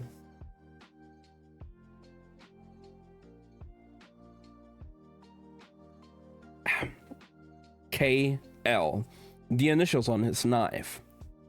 There were so many things he didn't understand, would never understand, about the weapon, its monogram, and the life that went with it. Were the letters English? What did the L stand for? Or even the K, for that matter? He knew nothing of the letters that had formed his name. K-L had become KL, and KL had become Kel. He was only a child when he was brought to the palace. Had the knife always been his? Or had it been his father's? A token, something to take with him, something to help him remember who he'd been. Who had he been? The absence of memory ate at him. He often caught himself staring at the center map on the wall, wondering where he'd come from, who he'd come from, wherever they were. They hadn't been Antari. Magic might live in the blood, but not in the bloodline. It wasn't passed from parent to child. It chose its own way, chose its shape. The strong sometimes gave birth to the weak, or the other way around. Fire wielders were often born from water mages, earth movers from healers. Power could not be cultivated like a crop, distilled through generations. If it could, Antari would be sown and reaped. They were ideal vessels, capable of controlling any element, of drawing any spell, of using their own blood to command the world around them. They were tools, and in the wrong hands, weapons. Perhaps the lack of inheritance was nature's way of balancing the scales of maintaining order. In truth, none knew what led to the birth of an Antari. Some believed that it was random, a lucky throw of dice. Others claimed that Antari were divine, destined for greatness. Some scholars, like Tyrion, believed that Antari were the result of transference between the worlds, magic of different kinds intertwining, and that was why they were dying out. But no matter the theory on how they came to be, most believed that Antari were sacred, chosen by magic or blessed by it, but certainly marked by it. Kel brought his fingers absently to his right eye. Whatever one chose to believe, the fact remained that Antari had grown even more rare, and therefore more precious. Their talent had always made them something to be coveted, but now their scarcity made them something to be gathered and guarded and kept, possessed. And whether or not Rai wanted to admit it, Kel belonged to the royal collection. He took up the silver music box, winding the tiny metal crank. A valuable trinket, he thought, but a trinket all the same. The song started, tickling his palm like a bird, but he didn't set down the box. Instead, he held it tight, the notes whispering out as he fell back onto his stiff cot and considered the small, beautiful contraption. How had he ended up on the shelf? What had happened when his eye turned black? Was he born that way and hidden, or did the mark of magic manifest? 5 years. 5 years he'd been someone else's son. Had they been sad to let him go? Or had they gratefully offered him up to the crown? The king and queen refused to tell him of his past, and he'd learned to stop voicing his questions, but fatigue wore away his walls and let them through. What life had he forgotten? Kel's hand fell away from his face as he chided himself. How much could a child of 5 really have to remember? Whoever he'd been before he was brought to the palace, that person didn't matter anymore. That person didn't exist. The music box's song faltered and came to a stop. And Kel rewound it again and closed his eyes, letting the grey London melody and the red London air drag him down to sleep. He was only 5? Yeah. He was only 5 when he got when he joined the royal family. Or he was offered to the royal family, I guess. That was chapter 2.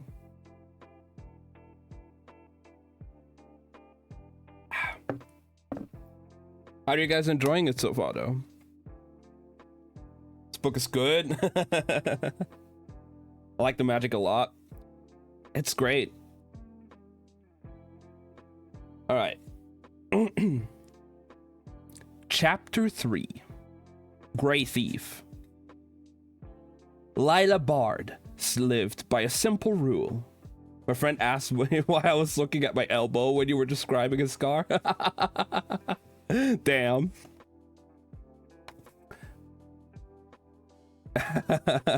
Immerse. Let's go. Alright, now, again, Grey Thief. Lila Bard lived by a simple rule. If a thing was worth having, it was worth taking. She held the silver pocket watch up to the faint glow of the street lamp, admiring the metal's polished shine, wondering what the engraved initials LLE on the back might stand for. She'd nicked the watch off a gentleman, a clumsy collision on a too-crowded curb that had led to a swift apology. A hand on the shoulder to distract from a hand on the coat. Lila's fingers weren't just fast, they were light. A tip of the top hat and a pleasant good night, and she was the proud new owner of a timepiece. And he was on his way and none the wiser. She didn't care about the object itself, but she cared a great deal for what it brought her. Freedom. A poor excuse for it, to be sure, but better than a prison or a poorhouse. She ran a gloved thumb over the crystal watch face. You have the time? She asked the man at her shoulder. Lila's eyes flicked up. It was a constable. Her hand went to the brim of her top hat, stolen from a dozing chauffeur the week before, and she hoped the gesture passed for a greeting and not a nervous slip, an attempt to hide her face. 9:30, she murmured deeply, tucking the watch into the vest pocket under her cloak, careful not to let the constable catch sight of the various weapons glittering beneath it. Lila was tall and thin, with a boyish frame that helped her pass for a young man, but only from a distance. Too close an inspection and the illusion would crumble. Lila knew she would turn and go while she could, but when the constable searched for something to light his pipe and came up empty, she found herself fetching up a sliver of wood from the street. She put one boot up on the base of the lamppost and stepped lithely up to the light to light the stick in the flame. Oh my god, reading is hard sometimes. Lantern light glanced off her jawline. That is fucking badass. I immediately like her. She's a great character.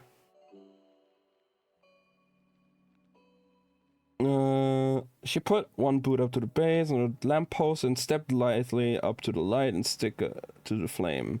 Lantern light glanced off her jawline, lips, cheekbones, the edges of her face exposed beneath the top hat.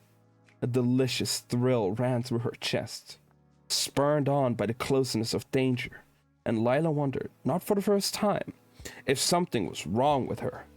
Baron used to say so, but Baron was a bore. Looking for trouble, he said. You're gonna look till you find it. Trouble is the looker. Trouble is the looker, she answered. It keeps looking till it finds you. Might as well find it first. Why do you want to die? I don't, she'd say. I just want to live. She stepped down from the lamppost, her face plunging back into her hat's shadow, as she handed the constable the burning sliver of wood. He offered a muttered thanks and lit the pipe, gave a few puffs and seemed about to go, but then he paused. Lila's heart gave a nervous flutter as he considered her again, this time more carefully. You ought to be mindful, sir, he said at last. Out alone at night? Likely to get your pocket picked. Robbers? Asked Lila, struggling to keep her voice low. Surely not an Eton. Aye, the constable nodded and pulled a folded sheet of paper from his coat. Lila reached out and took it, even though she knew at first glance what it was. A wanted poster. She stared down at a sketch that was little more than a shadowy outline wearing a mask, a haphazard swatch of fabric over the eyes, and a broad brim hat. Been picking pockets, even robbed a few gentlemen and a lady outright. Expected that mess, of course. But not round here. A right audacious crook, this one. Lila fought back a smile. It was true. Nicking spare change in South Bank was one thing. Stealing silver and gold from the carriage bound in Mayfair, quite another. But thieves were fools to stay in slums. The poor kept up their guards. The rich strutted around, assuming they'd be safe so long as they stayed in the good parts of town. But Lila knew there were no good parts, only smart parts and stupid parts, and she was quick enough to know which one to play. She handed back the paper and tipped the stolen top hat to the constable. "I mind my pockets then." "Do," urged the constable. "Not like it used to be. Nothing is." He ambled away, sucking out his pipe and muttering about the way the world was falling apart or some such. Lila couldn't hear the rest over the throbbing pulse in her ears. The moment he was out of sight, Lila sighed and slumped. Back against the lamppost, dizzy with relief, she dragged the top hat from her head and considered the mask and a broad brim cap stuffed inside. She smiled to herself, and then she put the hat back on, pushed off the post, and made her way to the docks, whistling as she walked. Part 2. That was a short part. I guess it's like just a little introduction of Lila.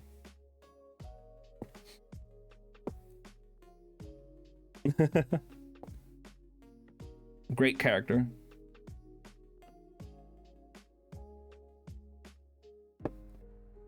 One of my favorites, to say the least. The Sea King wasn't nearly as impressive as the name suggested. The ship leaned heavily against the dock, its paint stripped by salt, its wooden hull half rotted in some places and fully rotted in others. The whole thing seemed to be sinking very, very slowly into the Thames. The only thing keeping the boat up appeared to be the dock itself, the state of which wasn't much better, and Lila wondered if one day the side of the ship and the boards of the dock would simply rot together or crumble away into the murky bay. Powell claimed that the Sea King was as sturdy as ever, still fit for the high seas, he swore. Lila thought it was hardly fit for the sway of the London's poor swells.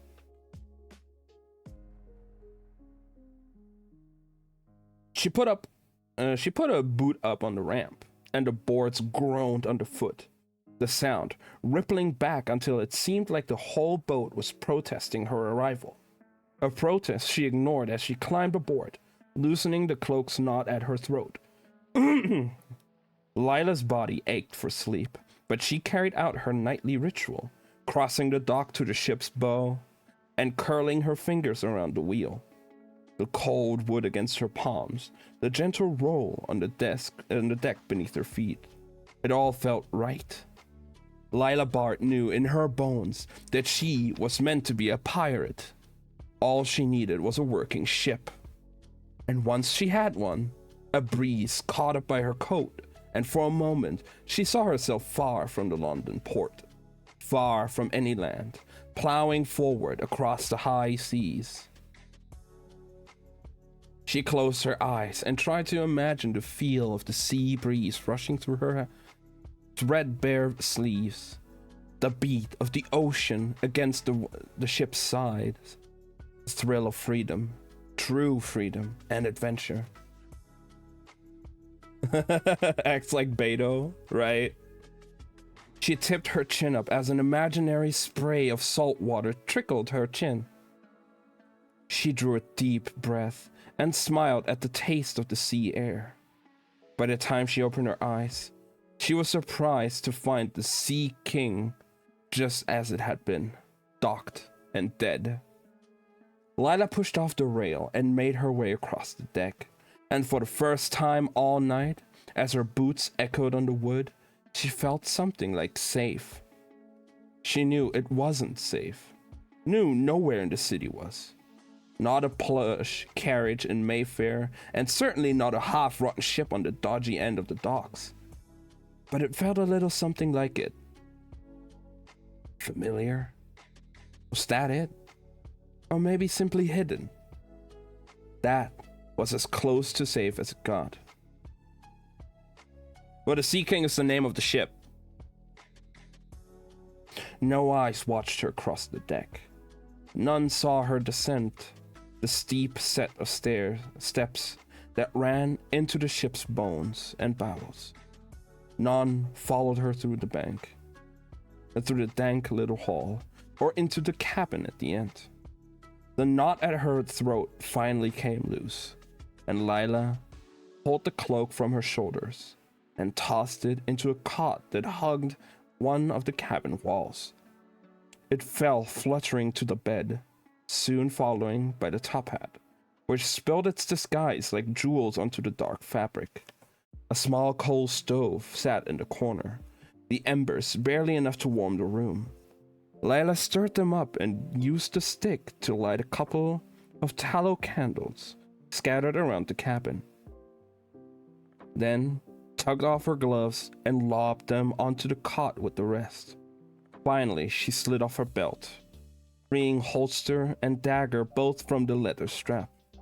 They weren't her only weapons, of course, but they were the only ones she bothered to take off.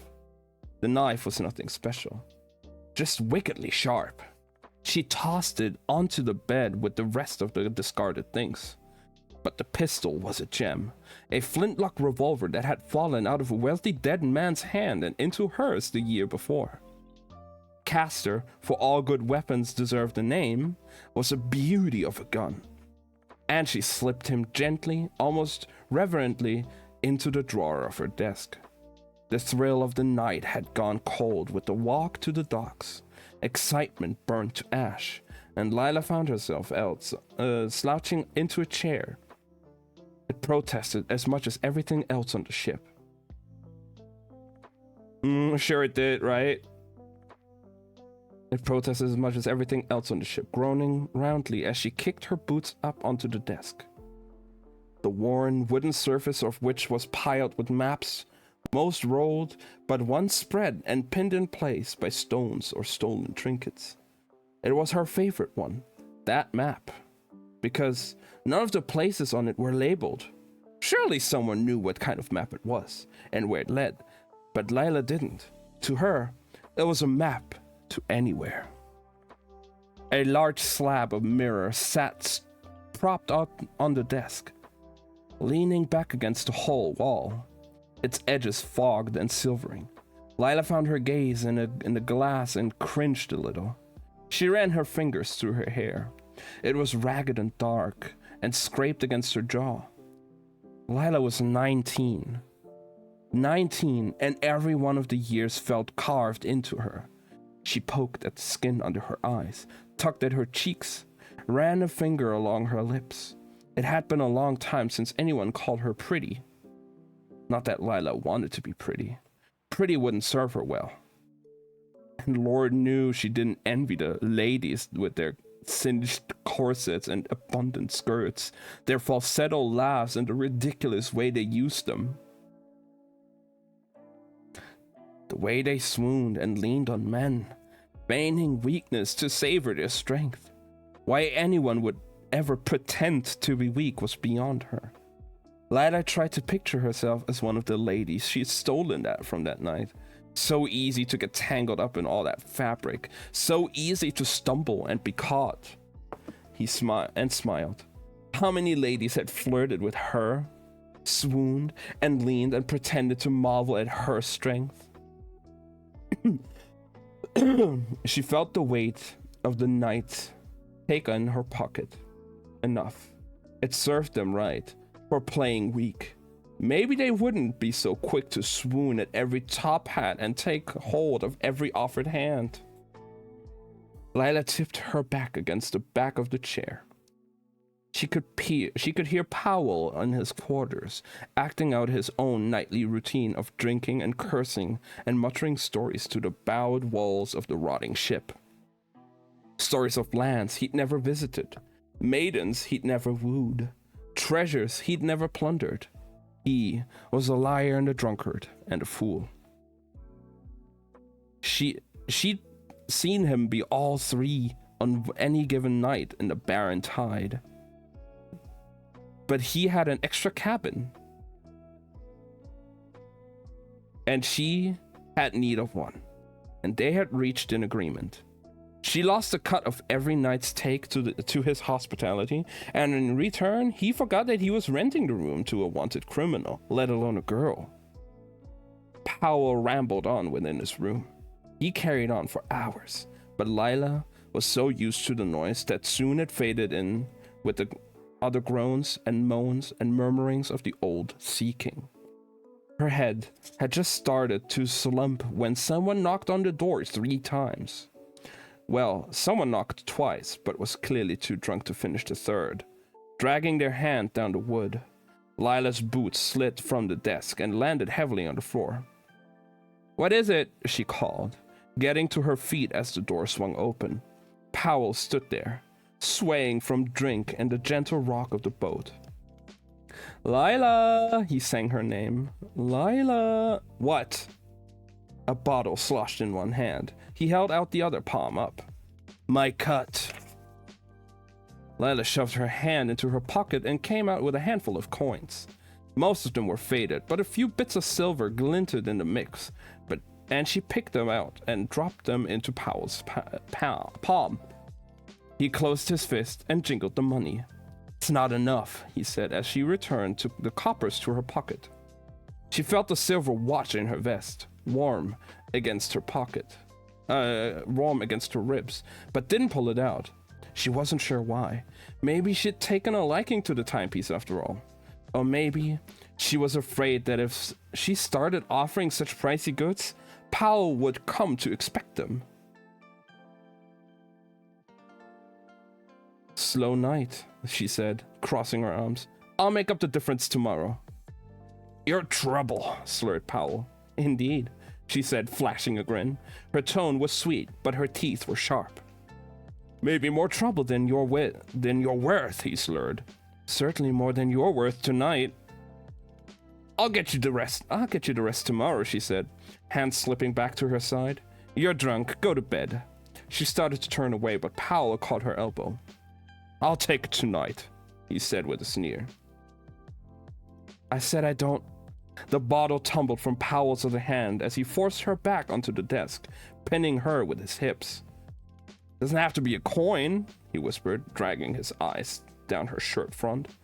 "Must be a girl's body under there somewhere."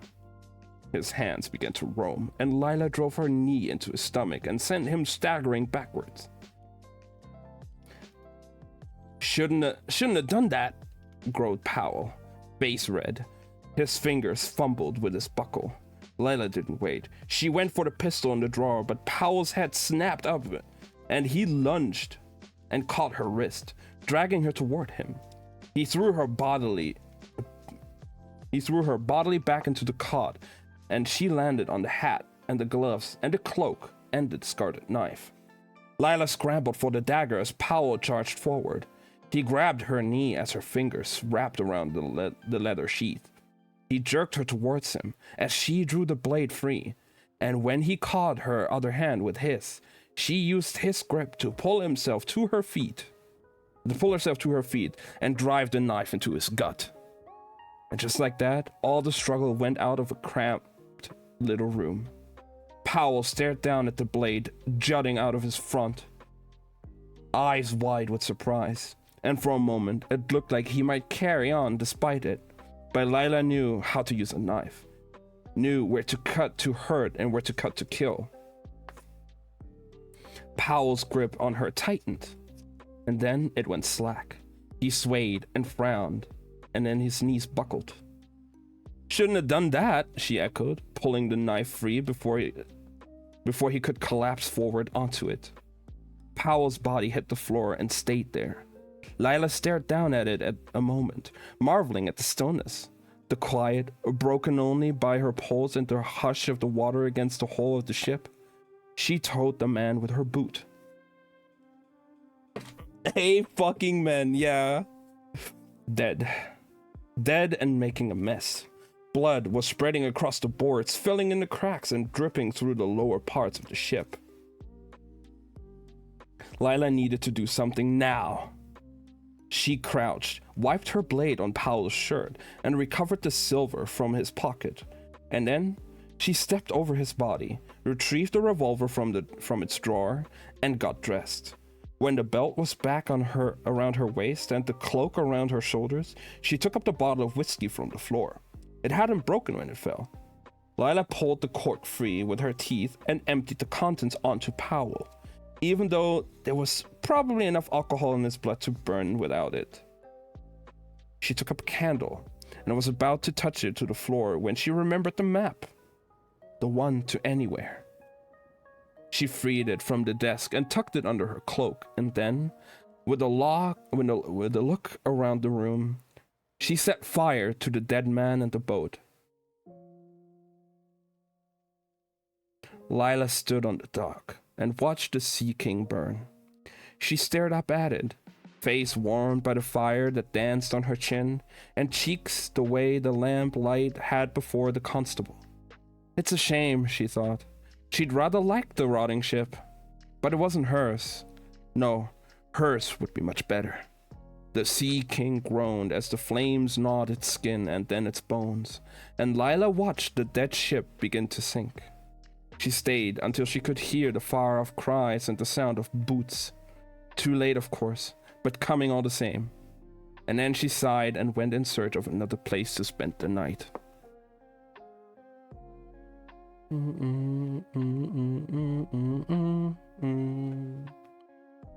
God.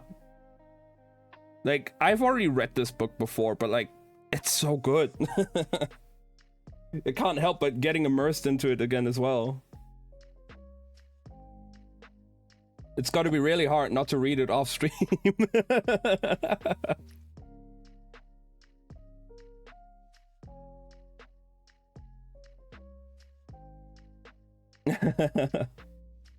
Oh, trust me. You'll get to know her a lot more. Baron was standing on the steps of the Stone's Throw. I read those 3 pages off stream so fast.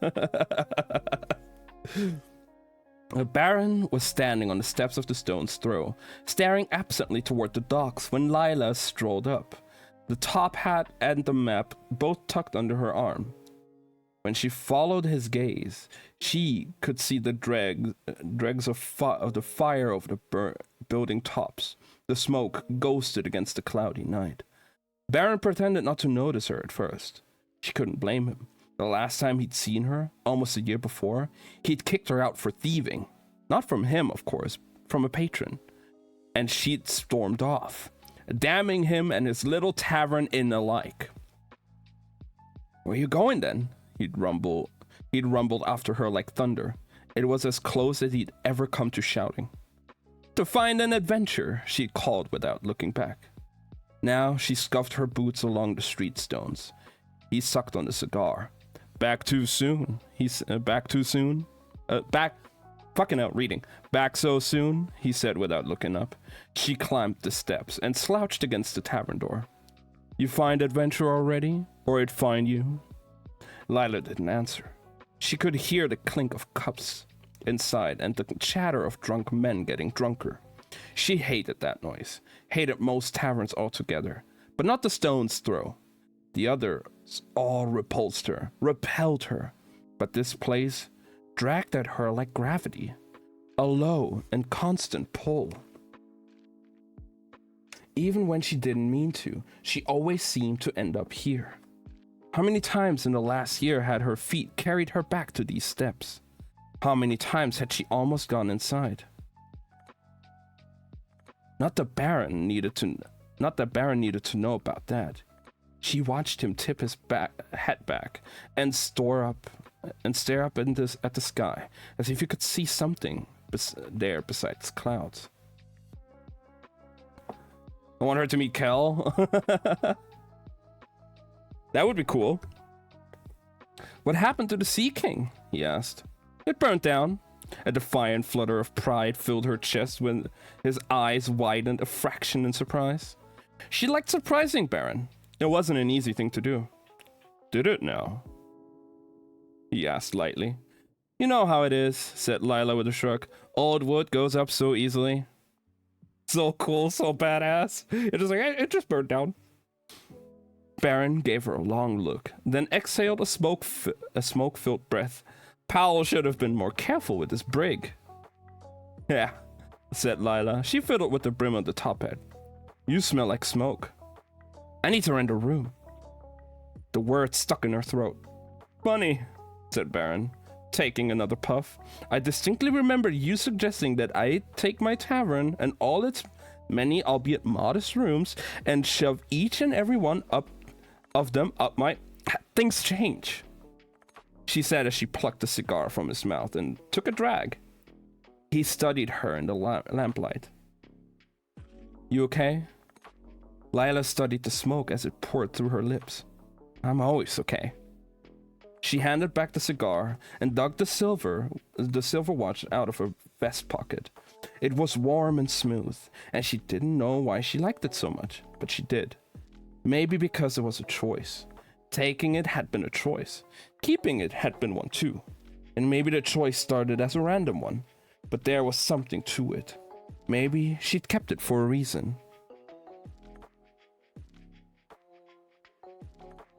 Or maybe she'd only kept it for this.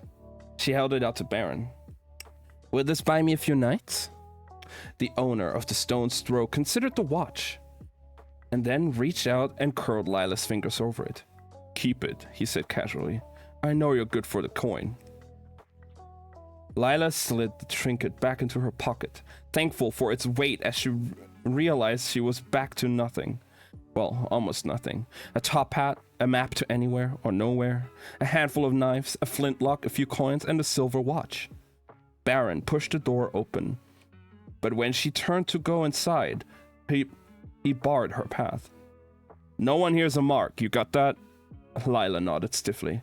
I'm not staying long, she said, just till the smoke clears. The sound of glass breaking reached them beyond the doorway, and Baron sighed and went inside, calling over his shoulder, Welcome back. Lila sighed and looked up, not at the sky, but at the upper windows of the dingy little tavern. It was hardly a pirate ship, a place for freedom and adventure. Just till the smoke clears, she echoed to herself. Maybe it wasn't so bad. After all, she hadn't come back to the Stone's Throw with her tail tucked between her legs. She was in hiding, a wanted man. She smiled at the irony of the term. A piece of paper flapped on a post beside the door. It was the same notice the constable had shown her. And she smiled at the figure in the broad-brimmed hat and the mask staring out at her beneath the word wanted. The shadow thief, they called her. They'd drawn her even taller and thinner than she actually was, stretched her into a wraith, black-clad and fearsome, the stuff of fairy tales and legends. Lila winked at the shadow before going in. That was chapter 3. A short chapter that was just an introduction to Lila Bard. An amazing character.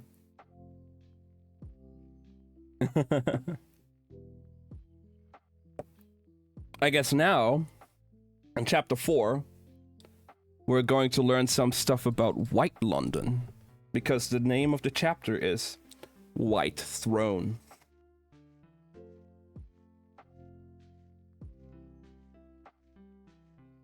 Perhaps it should be a masquerade instead.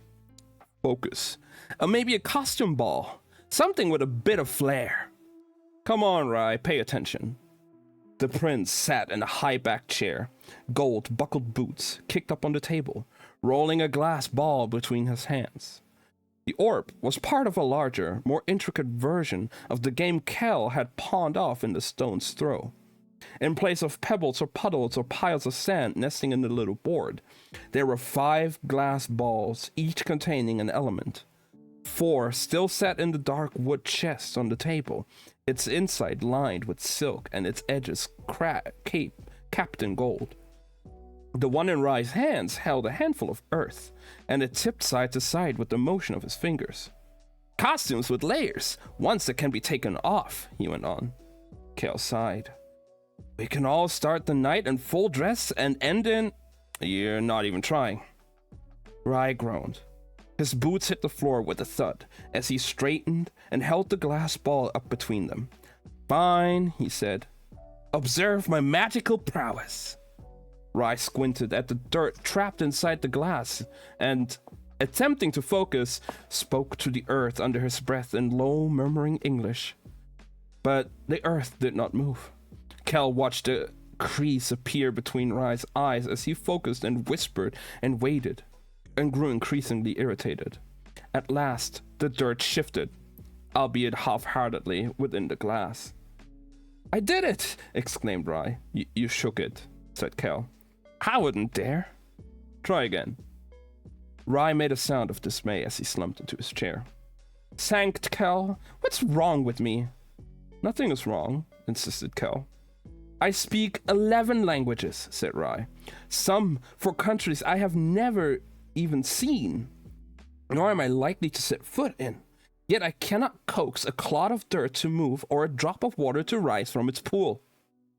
His temper flared. It's maddening, he growled. Why is it the language of magic is so hard for my tongue to master? Because you cannot win the elements over with your charm or your smile or your status, said Kel. They disrespect me, said Rye with a dry smile. The earth beneath your feet does not care who will be king, nor the water in your cup, nor the air you breathe. You must speak to them as equal, or even better, as a supplicant. Rye sighed and rubbed his eyes. I know. I only wish... He trailed off. Kel frowned. Rye looked genuinely upset. Wish what? Rye's gaze lifted to meet Kel's. The pale gold glittering even as a wall went up behind him. I wish I had a drink, he said, burying the matter. He shoved up from his chair and crossed the chamber to pour himself one of his sideboard against the wall. I do try, Kel. I want to be good, or at least better, but we can't all be. Rye took a sip and waved his hand at Kel. The word he assumed Rye was looking for was Antari. The word he used was you. What can I say? Said Kel, running his hand through his hair.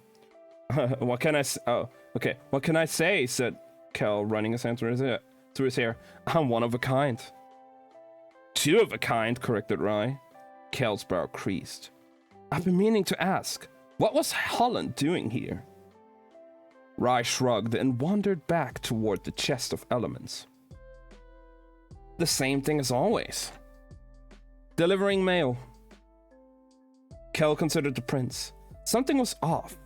Rye was a notorious fidgeter whenever he was lying, and Kel watched him shift his weight from foot to foot and tap his fingers against the open lid of the chest.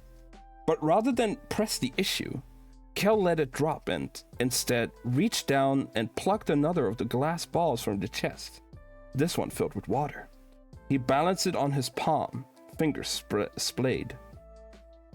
You're trying too hard. Kel bit the water in the glass to move, and it moved, swirling first loosely within the orb, and then faster and tighter, creating a small, contained cyclone.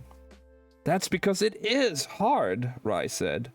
Just because you make it look so easy doesn't mean it is. Kel wouldn't tell Rye that he didn't need to speak in order to move the water. That he could simply think the words, feel them, and the element listened and answered. Whatever flowed through water, and the sand, and the earth, and the rest flowed through him, too. and he could will it, as he would a limb to move for him. The only exception was blood. Though it flowed as readily as the rest, blood itself did not obey the laws of elements. It could only be manipulated, told to move, or forced to still. Blood had a will of its own, and had to be addressed, not as an object, but as an equal, an adversary, which is why Antari stood apart.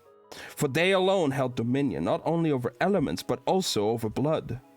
Where elemental invocation was designed simply to help the mind focus, to find a personal synchronicity with the magic, it was meditative, a chant as much as a summoning. The Antari blood commands were, as the term suggests, commands. The words Kel spoke to open doors or heal wounds with his blood were orders, and they had to be given an order to be obeyed. "What's it like?" asked Rai out of nowhere. Kel dragged his attention away from the glass, but the water kept sprinting inside it. "What's what like?" "Being able to travel, to see other Londons. What are they like?" Kel hesitated. A scrying table sat against one wall. Unlike the smooth, black panels of slate that broadcast messages throughout the city, the table served a different purpose. Instead of stone, it held a shallow pool of still water, enchanted to project one's ideas, memories, images from their mind onto the surface of the water. It was used for reflection, yes, but also to share one's thoughts with others, to help when words failed to convey, or simply fell short. With the table, Kel could show him. Let Rai see the other Londons as he saw them. A selfish part of Kel wanted to share them with his brother, so that he wouldn't feel so alone, so that someone else would know. But the thing about people, Kel had discovered, is they didn't really want to know. They thought they did, but knowing only made them miserable. Why fill up a mind with things you can't use? Why dwell on places you can't go? What good would it do to Rai, who, for all the privilege his royal status might grant him, could never set foot in another London? "Uneventful," said Kel, returning his glass to the chest. As soon as his fingers left its surface, the cyclone fell apart, the water sloshing, and settled to a stop. Before Rai could ask any more questions, Kel pointed at the glass at the prince's hand and told him to try again. Rai tried again, and failed again, to move the earth within the glass. He made a frustrated noise and knocked the sphere across the table. "I'm rubbish at this, and we both know it." Kel caught the glass ball as it reached the table's edge and tumbled over. "Practice," he started. "Practice won't do a damn thing." "Your problem, Rai," chided Kel, "is that you don't want to learn magic to learn magic. You only want to learn it because you think it will help you lure people into your bed." Rai's lips twitched. "I don't see how that's a problem," he said. "And it would. I've seen the way girls and boys fawn over your pretty black eye, Kel." He shoved to his feet. "Forget the lesson. I'm in no mood for learning. Let's get out." "Why?" asked Kel. "So you can use my magic to lure people into your bed?" "A fine idea," said Rai. "But no, we must go out, you see, because we are on a mission." "Oh?" asked Kel. "Yes, because unless you plan to wed me yourself, and don't get me wrong, I think we'd make a dashing pair, I must try and find a mate." "And you think you'll find one traipsing around the city?" "Goodness, no," said Rai with a crooked grin. "But who knows what fun I'll find while failing." Kel rolled his eyes and put the orbs away. "Moving on," he said. "Let's be done with this," whined Rai. "We shall be done," said Kel, "as soon as you can contain a flame."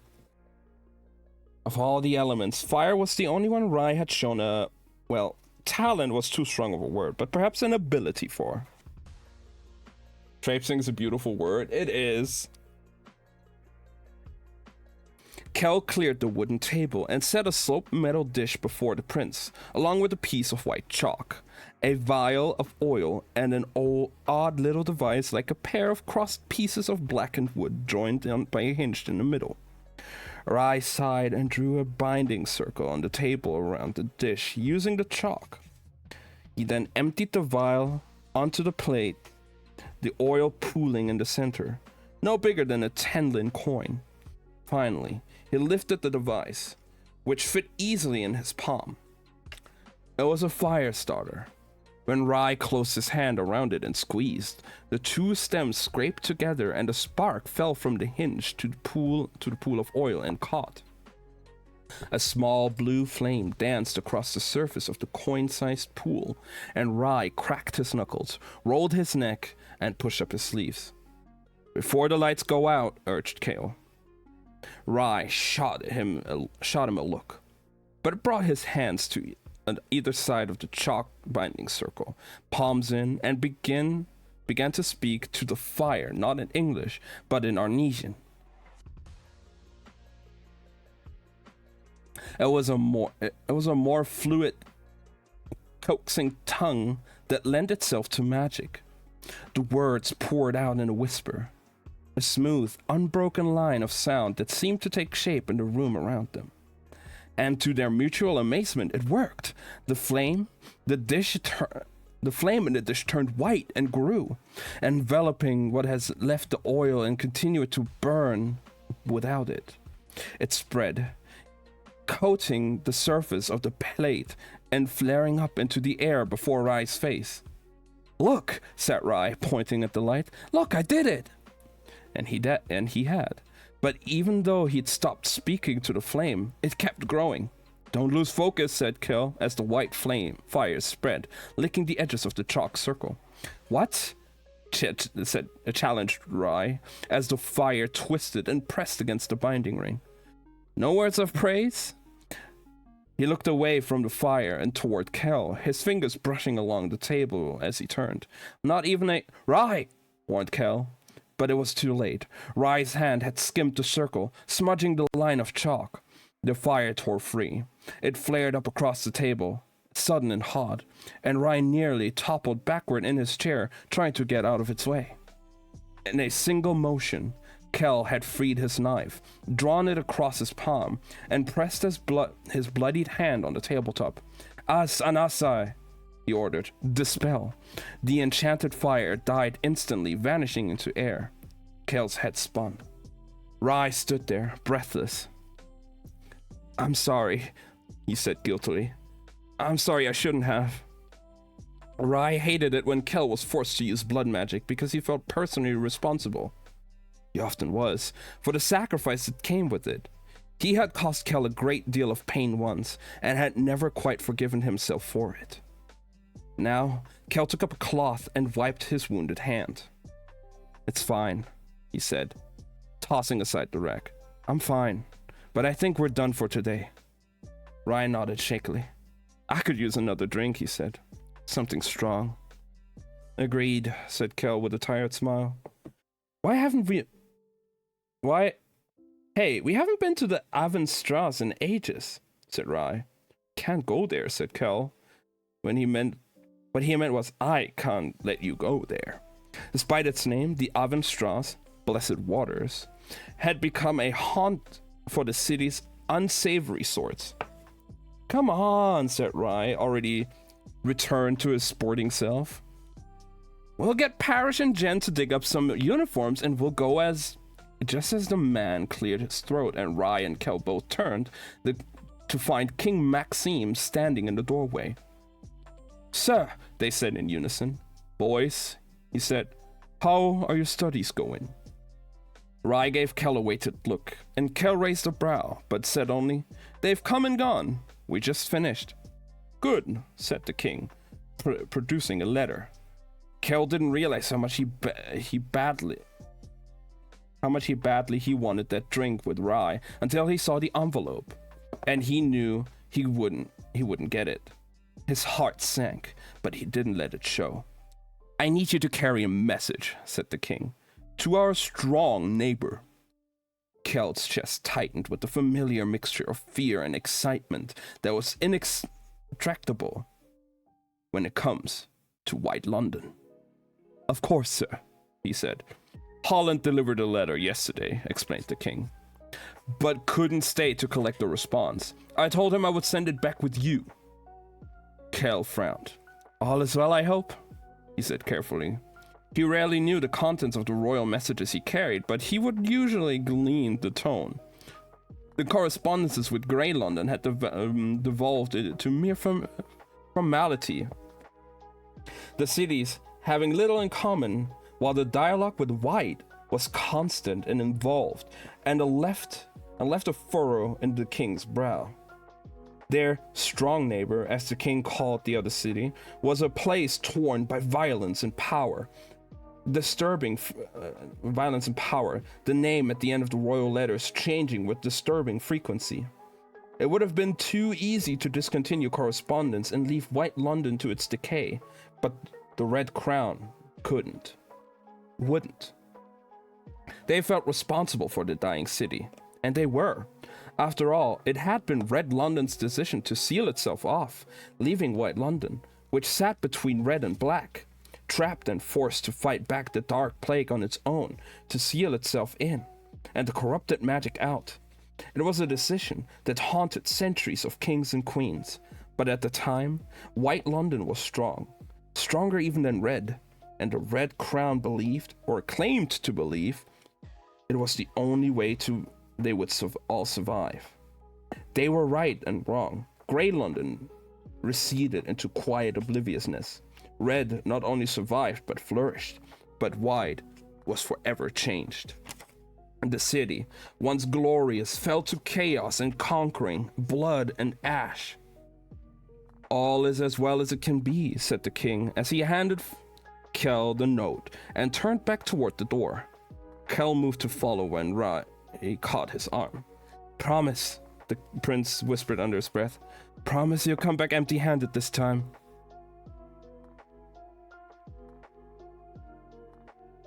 Kel hesitated.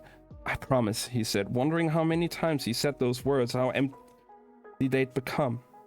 But as he pulled a pale piece of silver from beneath his collar, he hoped that this time they might prove true. Yeah, it's very involved.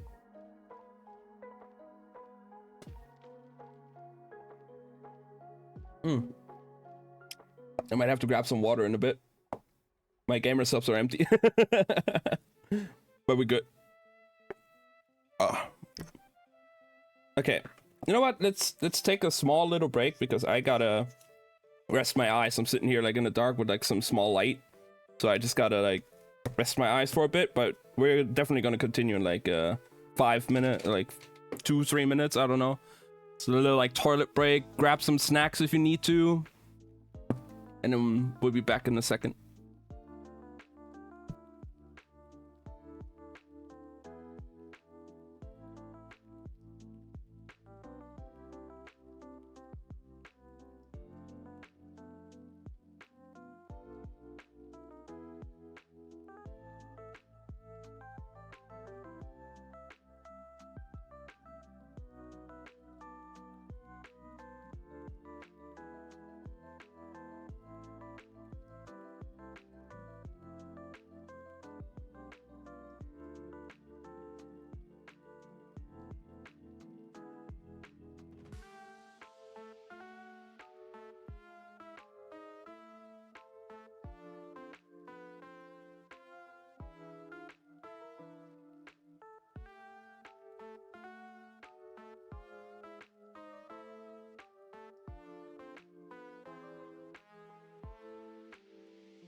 All right, I'm back.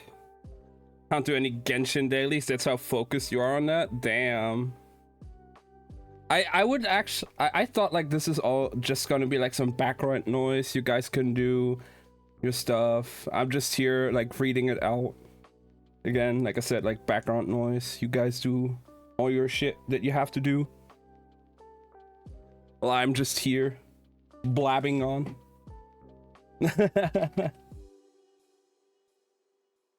You should have picked the worst book. Damn, I'm sorry that I have good taste in books. I guess.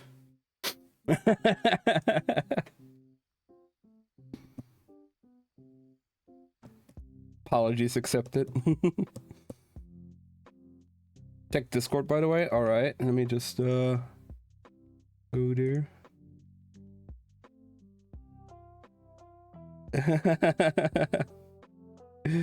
Damn, that's a cute cat. I love it. I love him. I like how he's just like looking over to the screen. He's cute.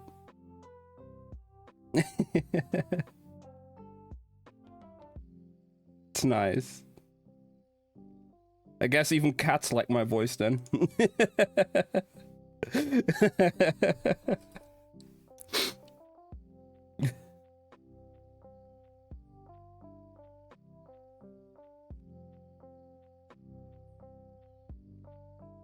You. What's going on, Ben? Your voice is doing so great. I'm trying. The stream is awesome. I'm trying to like I can feel some like it's I'm losing a bit of focus, but it's still fine. We're still going. We are at page 83 now. I'm sorry, Ben. Rude. Ban him. I'm not gonna ban Ben. He has valid reason to hate me. I would hate myself too for that. Yeah, no, on the break right now, I went into my room real quick because my PlayStation was still on. And earlier, before I started the stream, I was farming for a piece for Ultimate Glay on First Descendant. And Ben has been struggling to get a piece for Ultimate Bunny and had failed like, I don't know, like over 30 runs at this point with a 6% drop chance. And I just got one of the 6% drop chance pieces for Ultimate Glay in 2 runs. So I just posted a screenshot of it in our group chat saying second try and then in brackets, sorry, Ben.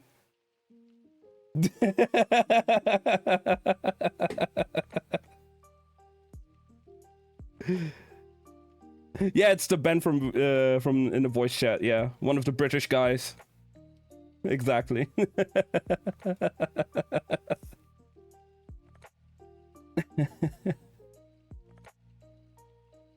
I'm trying to help him with like the pieces because the boss is a bit annoying. So I was in voice chat with him earlier. He's been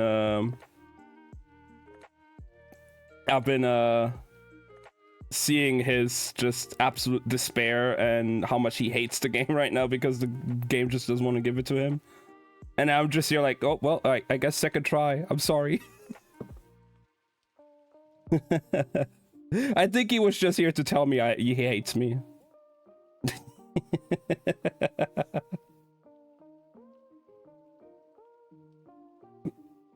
Yes.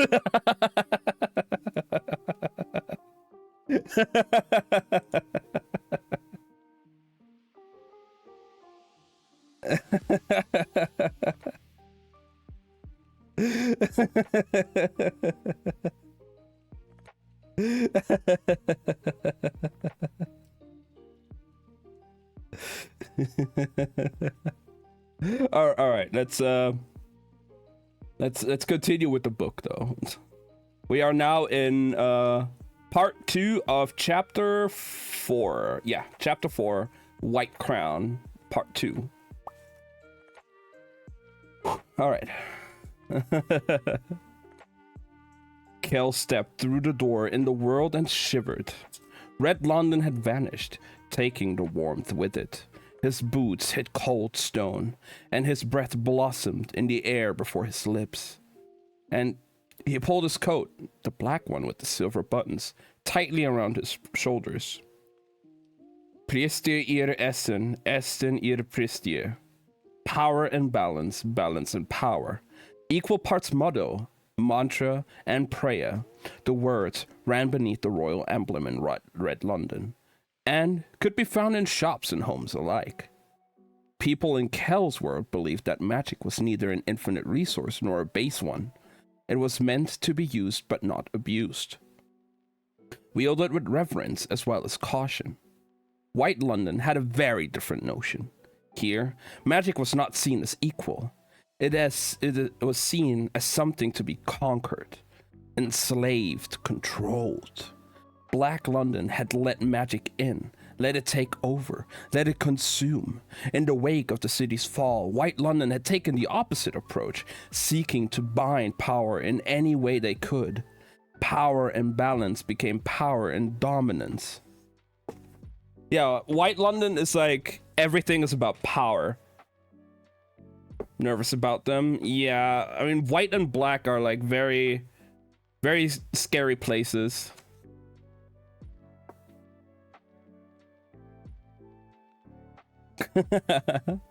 And when the people fought to control the magic resisted them, shrank away into itself, burrowed down into the earth and out of reach.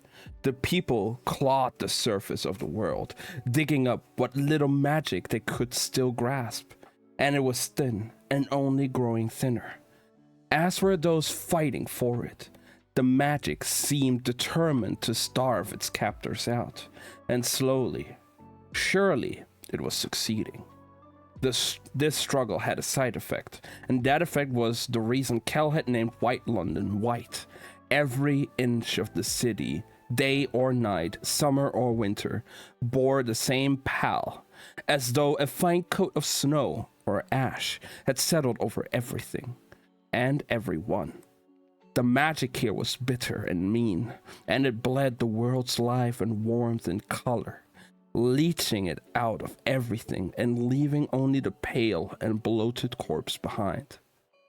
Kel looped a White London coin, a weighty iron thing, around his neck and tucked it back beneath his collar.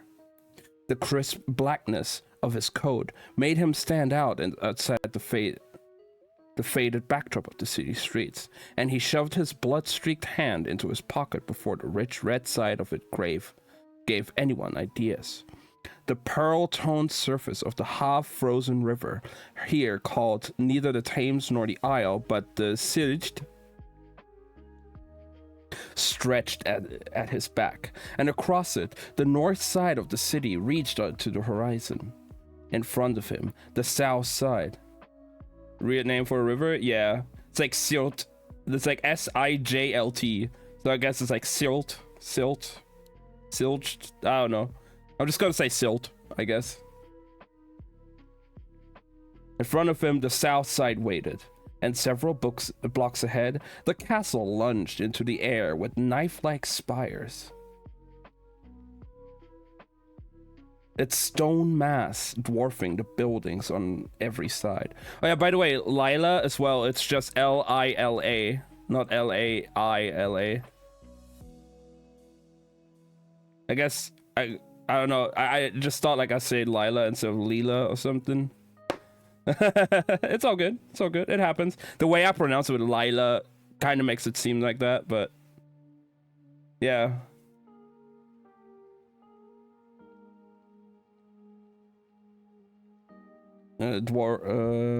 Knife-like spires, its stone mass dwarfing the buildings on every side. He didn't waste time, but made his way directly toward it. Being lanky, Kel had a habit of slouching, but walking through the streets of London, he pulled himself to his full height and kept his chin up over and his shoulders back as his boots echoed on the cobblestones. His posture wasn't the only thing that changed. At home, Kel masked his power. Here he knew better. He let his magic fill the air, and the starving air ate it up, warming against his skin, wicking off in tendrils of fog. It was a fine line to walk. He had to show his strength while still holding fast to it. Too little, and he'd be seen as prey. Too much, and he'd be seen as a prize. In theory, the people of the city knew Kel, or of him, and knew that he was under the protection of the White Crown. And in theory, no one would be foolish enough to defy the Dane twins. But hunger for energy, for life, did things to people, made them do things. And so Kel kept his guard up and watched the sinking sun as he walked, knowing that White London was at its most docile in the light of day. The city changed at night. The quiet and unnatural, heavy, held breath kind of silence broke and gave way to noise, sounds of laughter, of passion. Some thought it a way to summon power, but mostly those of fighting and killing. A city of extremes, thrilling maybe, but deadly. The streets would have been stained dark with blood long ago if the cutthroats didn't drink it all. With the sun still up, the lowly and lost lingered in doorways and hung out of windows and loitered in the grass between buildings. And all of them watched Kel as he passed, gaunt stares and bony edges. Their clothes had the same faded quality as the rest of the city. So did their hair, their eyes, and their skin, the surface of which was covered in markings, brands, and scars, mutilations meant to bind what magic they could summon to their bodies. The weaker they were, the more scars they made on themselves, ruining their flesh in a frantic attempt to hold on to what little power they had. In Red London, such markings would be seen as base, tainting not only body but also magic by binding it to them. Here, only the strong could afford to scorn the marks, and even then, they did not see them as defiling, merely desperate. But even those above such brands relied on amulets and charms. Holland alone went without any jewelry, save the brooch that marked him as a servant of the throne. Magic did not come willingly here. The language of elements had been abandoned when they ceased to listen. The only element that could be summoned was a perverted kind of energy, a bastard of fire, and something darker, corrupted. What magic could be had was taken, forced into shape by amulets, and spelt into bindings. It was never enough, never filling. But the people did not leave. The power of the silt, even in its half-frozen state, tethered them to the city. Its magic, the only remaining flicker of warmth.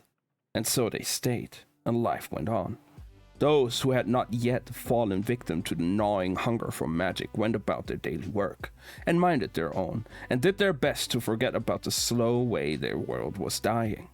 Many clung to the belief that the magic would return, that a strong enough ruler would be able to force the power back into the veins of the world and revive it. And so they waited. Kel wondered if the people of White London truly believed that Astrid and Aethys Dane were strong enough, or if they were simply waiting for the next magician to rise up and overthrow them. Which someone would, eventually. Someone always did. The quiet got heavier as the castle came into sight. Grey and Red London had both had palaces for their rulers. White London had a fortress. A high wall surrounded the castle, and between the vaulting citadel and its outer wall stood an expansive stone courtyard, running like a moat around the looming structure, and brimming with marble forms. The infamous Kreuz Mecht, the stone fortress, was made up not of trees, but of statues, all of them people. It was rumored the figures hadn't always been stone, that the forest was actually a graveyard kept by the Danes to commemorate those they killed and remind any who passed through the outer wall of what happened to traitors in the twins' London. Passing under the entryway and through the courtyard, Kel approached the massive stone steps. 10 guards flanked the stairs of the fortress, still as the statues in the forest. They were nothing but puppets, stripped by King Aethys of everything but the breath in their lungs and the blood in their veins, and his order in their ears. The sight of them made Kel shiver. Red London, using magic to control, possess, or bind the body and mind of another person was forbidden. Here, it was yet another sign of Aethys and Astrid's strength, their might, and therefore right to rule. The guards stood motionless. Only their empty eyes followed him as he approached and passed through the heavy doors. Beyond, more guards lined the walls of an arcing antechamber, still as stone, save for the shifting gazes. Kel crossed the room into a second corridor, this one empty. It wasn't until the doors closed behind him that Kel let himself exhale and lower his guard a fraction. "I wouldn't do that just yet," said a voice from the shadows. A moment later, a shape stepped out of them. Torches lined the walls, burning but never burning out. And in their flickering light, Kel saw the man. Holland. The Antari's skin was nearly colorless, and charcoal hair swept across his forehead, ending just above his eyes. One of them was a grayish green, but the other was glossy and black. And when that eye met Kel's, it felt like two stones sparking against each other. "I've come with a letter," said Kel. "Have you?" Holland said drearily. "I thought you'd come for tea." "Well, I'll take that too, I suppose, while I'm here." Holland's mouth quirked in something that wasn't a smile. "Athos or Astrid?" he asked, as if it were a riddle. But riddles had right answers. When it came to the Dane twins, there was none. Kel could never decide which one he would rather face. He didn't trust the siblings, not together, and certainly not apart. "Astrid," he said, wondering if he'd chosen well. Holland gave no indication, only nodded and led the way. Their castle was built like a church, and maybe it had been once. Its skeleton vast and hollow. Wind whistled through the halls, and their steps echoed over the stone. Well, Kel's steps did. Holland moved with the terrifying grace of a predator. A white half-cloak draped over one of his shoulders, billowing behind him as he walked. It was held together by a clasp, a silver, circular brooch etched with markings that at a distance looked like nothing more than decoration. But Kel knew the story of Holland and the silver clasp. He hadn't heard it from the Antari's lips, of course, but had bought the truth of a man at the Scorched Bone. Traded the full story for a red London Lynn several years before. He couldn't understand why Holland, arguably the most powerful person in the city and perhaps the world, would serve a pair of glorified cutthroats like Astrid and Athos. Kel had himself been to the city a handful of times before the last king fell, and he had seen Holland at the ruler's side, but as an ally, not a servant. He had been different then, younger and more arrogant, yes, but there was something else, something more. A light in his eyes, a fire. And then, between one visit and the next, the fire was gone, and so was the king, replaced by the Danes.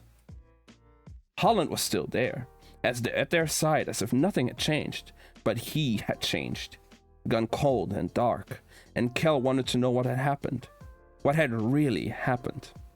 So he went looking for an answer, and he found it as he found most things. And most found him, in the tavern that never moved. Here it was called the Scorching Bone. The storyteller clutched the coin as if for warmth, as he hunched on his stool and spun the tale of Mactan, the guttural native tongue of the harsh city. Unvirtuk, he began under his breath. The story goes. Our throne is something you're born to. It's not held by blood, but taken by it. Someone cuts their way to the throne and holds it as long as they can. A year, maybe two, until they fall. And someone else rises. Kings come and go. It is a constant cycle.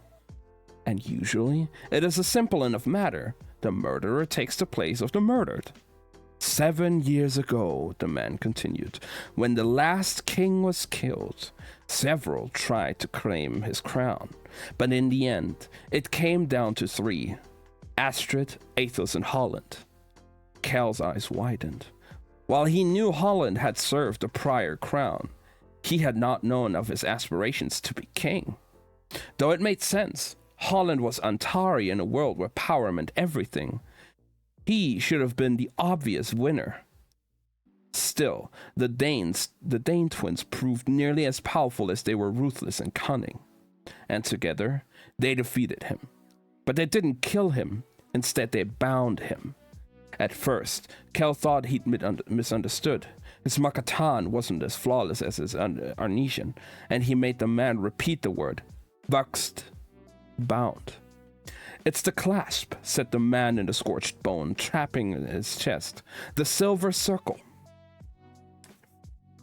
It was a binding spell, he explained, and a dark one at that, made by Athos himself. The king had an unnatural gift for controlling others, but the seal didn't make Holland a mindless slave, like the guards that lined the castle halls. It didn't make him think or feel or want. It only made him do. The Pale King is clever, added the man, fiddling with his coin. Terrible, but clever. Holland stopped abruptly, and Kell forced his mind and his gaze back to the castle hall and the door that now waited in front of them. He watched as the white Antari brought his hand to the door, where a circle of symbols was burned into the wood. He drew his fingers deftly across them, touching 4 in sequence. Looking for a bit, spend. Gotta chat with my friend about something? No worries, Slothy. I appreciate the lurk. Holland stopped abruptly and Kell forced his mind. He watched as White Antari brought his hand to the door, where a circle of symbols was burned into the wood. He drew his fingers deftly across them, touching 4 in sequence. A lock yielded within, and he let Kell through. The throne room was just as sprawling and hollow as the rest of the castle, but it was circular and made of brilliant white stone. From the rounded walls and the arcing ribs of the ceiling to the glittering floors and the twin thrones on the raised platform in its center. Kell shivered. Despite the fact the room wasn't cold, it only looked like ice. He felt Holland slip away, but did not turn his attention from the throne, or the woman sitting on it. Astrid Dane would have blended right in if it weren't for her veins.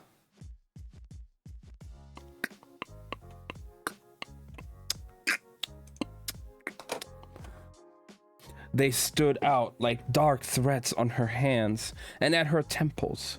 The rest of her was a study in white. So many tried to hide the fact that they were fading, covering their skin or painting it up to look healthier. The Queen of White London did not.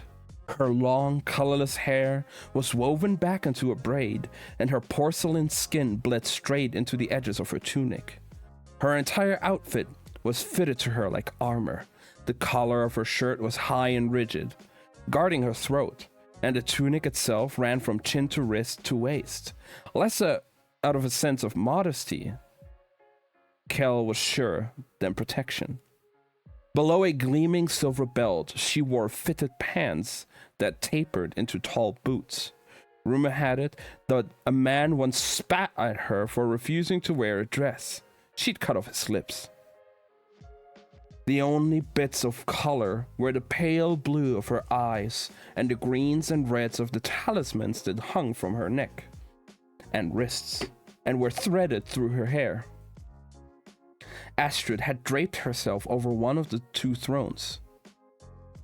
Her long, thin body like taut wire under her clothes, sinewy but far from weak. She fiddled with a pendant at her neck, its surface like frosted glass, its edges as red as freshly drawn blood. Strange, thought Kell, to see something so bright in White London. I smell something sweet, she said. She'd been gazing up at the ceiling. Now her eyes wandered down and landed on Kell. Hello, flower boy. The Queen spoke in English. Kell knew that she hadn't studied the language, that she, like Athos, relied on spellwork instead. Somewhere under her close-fitting clothes, a translation rune was scarred into her skin. Unlike the desperate tattoos made by the power-hungry, the language rune was a soldier's response to a politician's problem. Red London treated English as a mark of high society, but White London found little use for it. Holland had told Kell once that this was a land of warriors, not diplomats. They valued battle more than ballrooms, and saw no value in a tongue that their own people did not understand. Rather than waste years learning the common tongue between kings, those who took the throne simply took the rune as well. "Your Majesty," said Kel. The queen drew herself up into a sitting position. The laziness of her motions was a farce. Astrid Dane was a serpent, slow only until she chose to strike. "Come closer," she said. "Let me see how you've grown." "I've been grown for some time," said Kel. She drew a nail down the arm of the throne. Yet you do not fade." "Not yet," he said, managing a guarded smile. "Come to me," she said again, holding out her hand, "or I will come to you." Kel was not sure if it was a promise or a threat, but he had no choice regardless, and so he stepped forward into the serpent's nest. Let me just back up in my chair a bit.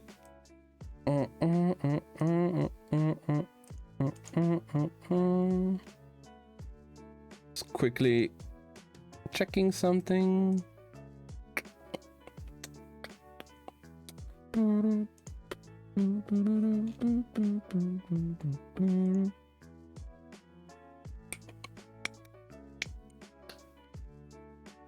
All right, now we're at part 3 of chapter 4. The whip cracked through the air, the forked end splitting open the skin of the boy's back. He did not scream.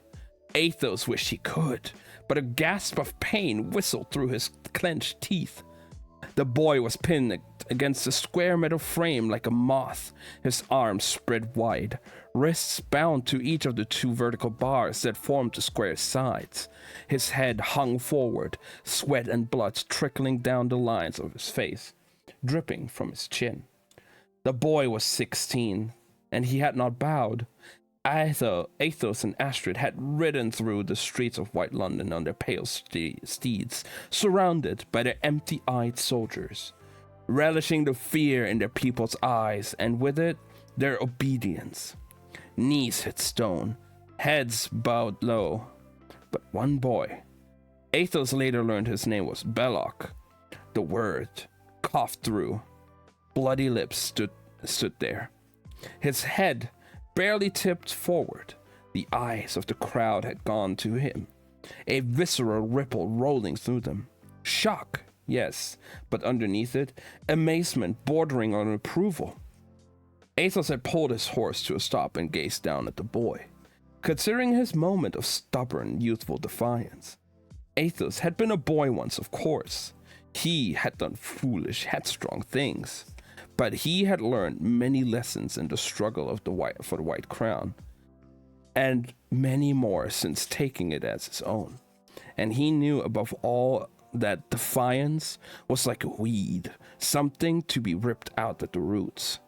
And on her steed, his sister watched, amused, as Athos tossed a coin to the boy's mother, who stood beside him.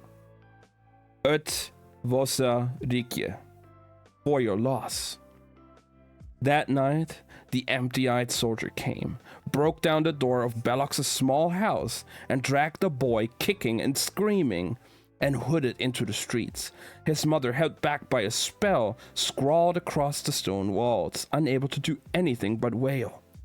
The soldiers dragged the boy all the way to the palace and delivered him, bloody and beaten, to the glittering white floor in front of Athos's throne. "Look at this," Athos chided his men. You've hurt him." The king stood and looked down at the boy. "That's my job." Now, the whip split air and flesh again. At this time, at last, Belloc screamed. The whip cascaded from Athos's palm like liquid silver, pooling on the ground beside his boot. He began to coil it around his hand. "Do you know what I see in you?" He found a silver rope and slid it into a holster at his waist. "A fire." Belloc spit blood on the floor between them. Athos's lips twisted. He strode across the chamber, caught hold of the boy's face by his jaw and slammed his head back against the wood of the frame. Belloc groaned in pain, the sound muffled by Athos's hand over his mouth. The king brought his lips to the boy's ear. "It burns through you," he whispered against the boy's cheek. "I cannot wait to carve it out." "No kinyavost," growled Belloc when the king's hand fell away. "I don't fear death." "I believe you," said Athos smoothly, "but I'm not going to kill you, though, I'm sure." He added, turning away, "You'll wish I had." A stone table stood nearby. On it sat a metal chalice filled with ink, and beside it, a very sharp blade. Athos took up both and brought them to Belloc's pinned body. The boy's eyes widened as he realized what was about to happen, and he tried to fight against his binds, but they did not give. Athos smiled. "You have heard, then, about the marks I make?" The whole city knew of Athos's penchant, and his prowess for binding spells. Marks that stripped away a person's freedom, their identity, and their soul. Athos took his time readying the knife, letting the boy's fear fill the room as he swirled the metal through the ink, coating it. The length of the blade was grooved, the ink filling the notch as if it were a pen. When it was ready, the king drew the stained knife out, the gesture seductively slow and cruel. He smiled and brought the tip to the boy's heaving chest. "I'm going to let you keep your mind," said Athos. "Do you know why?" The blade's tip bit in, and Belloc gasped. "So I can watch the war play in your eyes every time your body obeys my will instead of yours." Athos pressed down, and Belloc bit back a scream as the knife carved its way across his flesh, down his collar, over his heart. Athos whispered something low and constant as he drew the lines of the binding spell. Skin broke and blood welled and spilled into the blade's path, but Athos seemed unbothered, his eyes half closed as he guided the knife. "Hey, Abby, how's it going?" We got another reading stream going.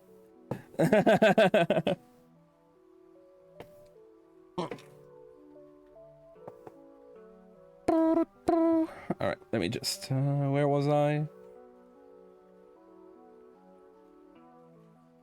Unbothered, his eyes half closed. Okay. Ad's clear. "Hey, Abby, how's it going?" As you can see, we're just doing another, like, chill, cozy reading stream. Just, I mean, right now the book is getting a bit more gruesome and graphic, but it's fine. It's a good book. Doing good. I'm glad to hear. When it was over, he set the blade aside and stepped back to admire his work. Belloc was slumped against his binds, chest heaving. Blood and ink ran down his skin. "Hey, Lily! How are you doing? I hope you're doing better." "Stand up straight," commanded Athos, satisfaction washing over him as he watched Belloc try to resist, his muscles shuddering against the instruction before giving in and dragging his wounded body up into a semblance of posture. Hatred burned through the boy's eyes, bright as ever, but his body now belonged to Athos. "What is it?" asked the king. The question wasn't directed at the boy, but at Holland, who had appeared in the doorway. The Antari's eye slid over the scene. The blood, the ink, the tortured commoner. His expression lodged between distant surprise and disinterest, as if the sight meant nothing to him, which was a lie. Holland liked to play at being hollow, but Athos knew it was a ruse. He might have feigned numbness, but he was hardly immune to sensation, to pain. "Us Votach," asked Holland, nodding to Belloc. Are you busy? No, answered Athos, wiping his hands on the dark cloth. I think we're done for now. What is it? He is here. I see, said Athos, setting aside the towel. His white cloak hung over on a chair, and he took it up and slung it around his shoulders in one fluid motion, fastening the clasp at his throat. Where is he now? I delivered him to your sister. Well then, said Athos, let's hope we're not too late. Athos turned toward the door, but as he did, he caught Holland's gaze wandering back to the boy. I opened your stream half hour before you went live and put my head on my desk. I thought I closed my eyes for what was 30 seconds. I'm glad you got some rest though. Damn. So, how much of the book have you been catching so far, and how do you like it? Where was I? I delivered to your sister. Okay. Well then, said Athos, let's hope we're not too late. Athos turned the door, but as he did, he caught Holland's gaze back to the boy strapped against the metal frame. What should I do with him? He asked. Nothing, said Athos. He'll be here when I get back. He'll still be here when I get back. Holland nodded, but before he could turn to go, Athos brought a hand to his cheek. Holland did not pull away, did not even stiffen under the king's touch. Jealous? He asked. Holland's two-toned eyes held Athos's, the green and the black both steady, unblinking. He suffered, added Athos softly, but not like you. He brought his mouth closer. No one suffers as beautifully as you. There it was, in the corner of Holland's mouth, the crease of his eye. Anger, pain, defiance. Athos smiled, victorious. We'd better go, he said, hand falling away, before Astrid swallows our youngest whole. That was part 4. Part 3. Now it's part 4. Astrid beckoned. Cal wished he could set the letter on the narrow table that sat between the thrones and go. Keep his distance, but the queen sat there, holding out her hand for it. For him. He drew King Maxime's letter from his pocket and offered it to her. But when she reached to take it, her hand slid past the paper and closed around his wrist. He pulled back on instinct, but her grip only tightened. The rings on her fingers glowed, and the air crackled as she mouthed the words, and lightning danced up Kel's arm. Followed almost instantly by pain. The letter tumbled from his hand as the magic in his blood surged forward, willing him to act, to react, but he fought the urge. It was a game. Astrid's game. She wanted him to fight back, so he willed himself not to, even when her power, the closest thing to an element she could summon, something sharp, electric, and unnatural, forced the leg to buckle beneath him.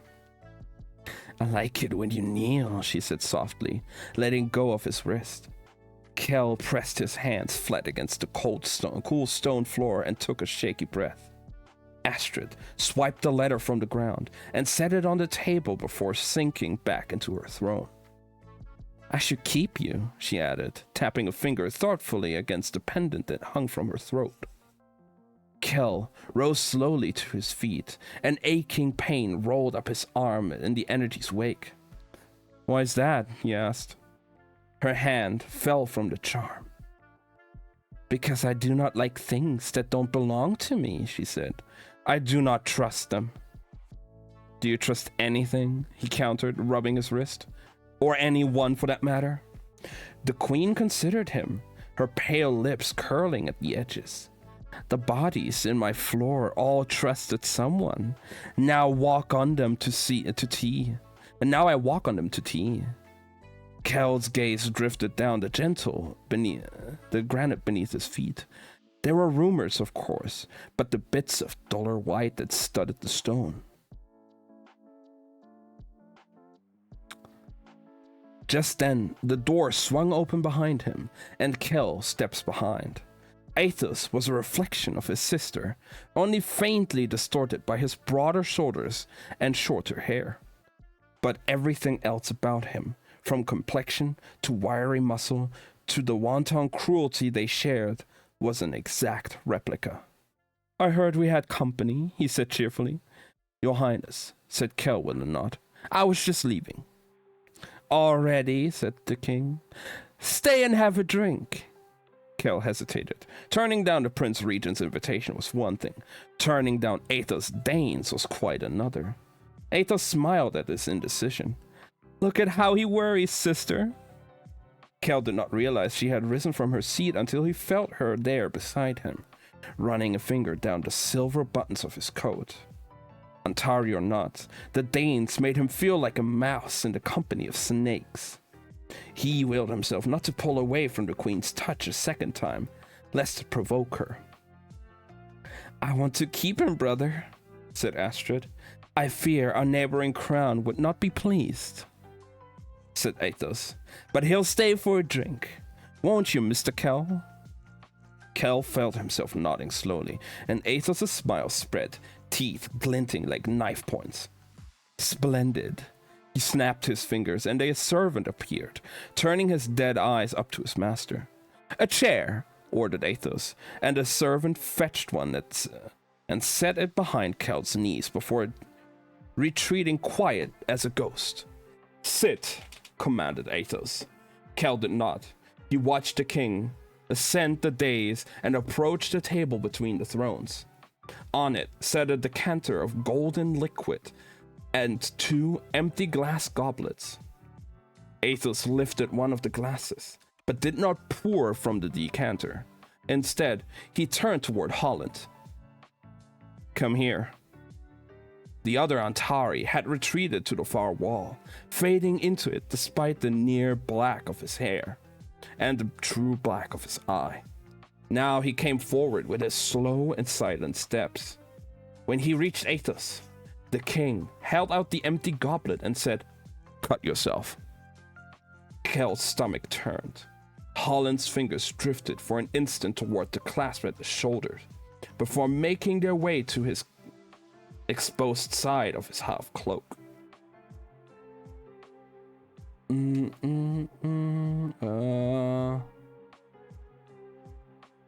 He rolled up his sleeve, revealing the tracery of his veins, but also a mess of scars. Antari heals faster than most, but the cuts must have been deep. He drew a knife from his belt and raised arm and blade both over the goblet. "Your Majesty," said Kel hastily, "I have no taste for blood. Could I trouble you for something else?" "Of course," said Athos lightly. "It's no trouble at all." Kel was halfway through a shaky sigh of relief when Athos turned back to Holland, who'd begun to lower his arm. The king frowned. "I thought I said cut." Kel cringed as Holland raised his arm over the goblet and drew the knife across his skin. The cut was shallow, a graze, just deep enough to draw blood. It welled and spilled into a thin ribbon into the glass. Athos smiled and held Holland's gaze. "We haven't got all night," he said. "Press down harder." Holland's jaw clenched, but he said as he was told. The knife bit into his arm, deep, and the blood flowed, a rich, dark red, into the glass. When the goblet was full, Athos passed it to his sister and ran a finger along Holland's cheek. Go clean up, he said softly, gently, the way a parent would to a child. Holland withdrew, and Kel realized that he'd not only taken his seat, but was now gripping the arms of the chair with whitening knuckles. He forced his fingers free as Athos plucked the second glass from the table and poured the pale gold liquid into it. He held it up for Kel to see, then drank to show the glass and contents alike were safe before pouring a new measure and offering it to Kel. the gesture of a man used to sabotage. Kel took the glass and drank too fast and too deep in an effort to calm his nerves. As soon as the goblet was empty, Athos filled it again. The drink itself was light and sweet and strong and went down easily. Meanwhile, the Danes shared their cup, Holland's blood turning their lips a vibrant red as they drank. Paralyzing the blood, thought Kel as his own began to warm. It's amazing, he said, forcing himself to drink his second portion slower than his first. What is? Asked Athos, sinking into his throne. Kel nodded at the goblet of Holland's blood. And you managed to keep your clothes so white. He finished the second glass, and Astrid laughed and poured him a third.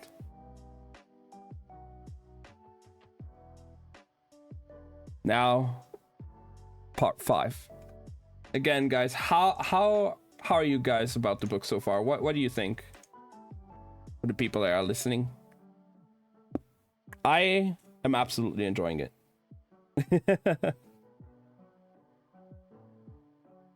Also, we have now reached page 100 of how many pages does this one actually have? Like 380. And we're now at 101.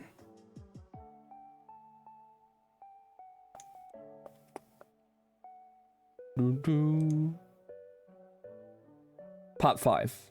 Kel should have stopped at 1 drink, or 2. He thought he'd stopped at 3, but he couldn't be entirely sure. From what I've been able to be here, it's really cool, and I like the writing style. It's really good. Like, I feel like it's not like too dragged out when it goes into the details, but it's very detailed nonetheless. It's very, very good. It's vivid, like it definitely puts like the images into your head in those like detailed descriptions, but it's not like too long of a description. Keeping it short but effective.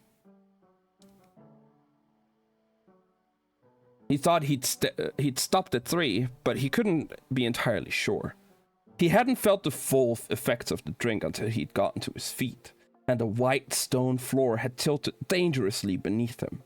Kel knew that it was foolish, drinking as much as he had, but the sight of Holland's blood had rattled him. He couldn't get the Antari's expression out of his mind, the look that crossed his face before the knife bit down. Holland's visage was a perpetual mask of menacing calm, but just for an instant it had cracked. And Kel had done nothing, had not pleaded or even pressed for Athos to yield. It wouldn't have done any good, but still. They were both Antari. Luck alone cast Holland here in ruthless white, and Kel in vibrant red. What if their fortunes had been reversed? Kel took a shaky breath, the air fogging before his lips. The cold was doing little to clear his head, but he knew he couldn't go home. Not yet, and not like this. So he made his wandering way through the streets of White London. This too was foolish. Reckless. He was always being reckless. Why, he thought, suddenly angry at himself. Why did he always do this? Step out of safety and into shadow, into risk, and into danger. Why? He heard Rye begging on the roof of the night. He didn't know. He wished he did, but he didn't. All he knew was that he wanted to stop. The anger bled away, leaving something warm and steady. Or maybe that was the drink. It had been a good drink, whatever it was. A strong drink, but not the kind of strong that made you weak. No, the kind of that made you strong. The one that made your blood sing. That made... Kel tipped his chin to look at the sky and nearly lost his balance. He needed to focus. He was fairly sure he was heading in the general direction of the river. The air was biting against his lips, and it was getting dark. When had the sun go down? And in the dregs of light, the city was starting to stir around him. Silence cracking into noise. Pretty thing, whispered an woman in the doorway in Makatan. Pretty skin, pretty bones. This way, master, called another. Come inside. Rest your feet, rest your bones. Pretty bones, pretty blood. Drink your magic, eat your life. Come inside. Kel tried to focus, but he couldn't seem to hold his thoughts together. As soon as he managed to gather a few, a breeze would blow through his head and scatter them, leaving him dazed and a little dizzy. Danger prickled at the edge of his senses. He closed his eyes, but every time he did, he saw Holland's blood running into the glass, so he forced them open and looked up. He hadn't meant to head for the tavern. His feet had set out on their own. His body had made its way. Now, he found himself staring at the sign over the door of the Scorched Bone. Despite being a fixed point, the tavern in White London didn't feel like the others. It still pulled at him, but the air smelled like blood, as well as ash, and the street stones were cold beneath his boots. They tugged at his warmth, his power. His feet tried to carry him forward, but he willed them to stay. Go home, thought Kel. Rye was right. Nothing good could come out of these deals. Nothing good enough. It wasn't worth it. The baubles he traded for, they brought him no peace. It was just a silly game, and it was time to stop. He held on to that thought as he drew the knife from its holster and brought it to his forearm. It's you, came a voice from behind him. Kel turned the blade sliding back to his side. A woman stood there at the mouth of the alley, her face hidden by the hood of a threadbare blue cloak. If they'd been in any other London, the blue might have been the color of sapphires or the sea. Here, it was the faintest shade, like the sky through layers and layers of clouds. Do I know you? He asked, squinting into the dark. She shook her head.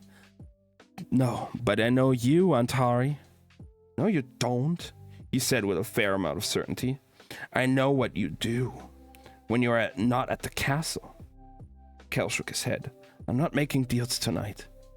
Please, she said. Please, she said, and he realized that she was clutching an envelope. I don't want you to bring me anything. She held out the letter. I only want you to take it. Kel's brow crinkled. Letter? The worlds had been sealed off from one another for centuries. Who could she be writing to? My family, said the woman, reading the question in the eyes. Ages ago, when Black London fell and the doors were sealed, we were divided. Over the centuries, our families have tried to keep the thread, but I'm the only one left. Everyone here is dead but myself, and everyone there is dead but one. Olivar. He is the only family I have, and he's on that side of the door, and he's dying, and I just want... She brought the letter to her chest. We are all that's left. Kel's head was still swimming. How did she even hear, he asked, that Olivar was ill? The other Antari, she explained, glancing around as if the feared someone would hear. Holland, he brought me a letter. Kel couldn't picture Holland deigning to smuggle anything between Londons, let alone correspondences between commoners. He didn't want to, added the woman. Oliver gave him something. He had to buy the letter's passage, and even then, she brought her hand to her collar as if reaching for a necklace, finding only skin. I paid the rest. Kel frowned. That seemed even less in Holland's nature. Not that he was selfless, but Kel doubted that he was greedy in this way, doubted that he cared about that kind of payment. Then again, everyone had secrets, and Holland wore his so close that Kel was forced to wonder how much he truly knew of the Antari's character. The woman thrust out the letter again. Nick Schurst, she said. Please, Mr. Kel. He tried to focus, to think. He'd promised Rye, but it was only a letter. And technically, Under the laws set out by the Crown of all three Londons, letters were a necessary exemption from the rule of no transference. Sure, they only meant letters between the crowns themselves, but still. I can pay you in advance, she pressed. You needn't come back to close the deal. This is the last and only letter, please. She dug into her pocket and retrieved a small parcel wrapped in cloth. And before Kel could say yes or no, she pushed the note and payment both into his hands. A strange feeling shot through him as the fabric of the parcel met his skin. And then the woman was pulling away. Kel looked down at the letter and an address penned onto the envelope, and then to the parcel. He went to unwrap it, and the woman shot forward and caught his hand. Don't be a fool, she whispered, glancing around the alley. They'll cut you for a coin in these parts. She folded his finger over the package. Not here, she warned. But it's enough, I swear. It must be. Her hands slipped away. It's all I can give. Kel frowned down at the object. The mystery of it was tempting, but there were too many questions, too many pieces that he didn't make sense. And he looked up and started to refuse. There was no one to refuse. The woman was gone. Kel stood there, at the mouth of the scorched bone, feeling dazed. What had just happened? He finally mustered the resolve to make no deals, and the deal had come to him. He stared down at the letter and the payment, whatever it was. And then, in the distance, someone screamed, and the sound jarred Kel to the darkness and the danger. He shoved the letter and the parcel both into the pocket of his coat and drew his knife across his arm, trying to ignore the dread that welled with his blood as he summoned the door home. All right, that was chapter 4.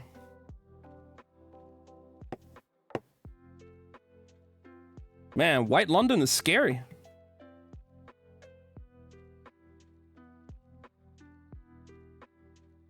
I would not want to live there.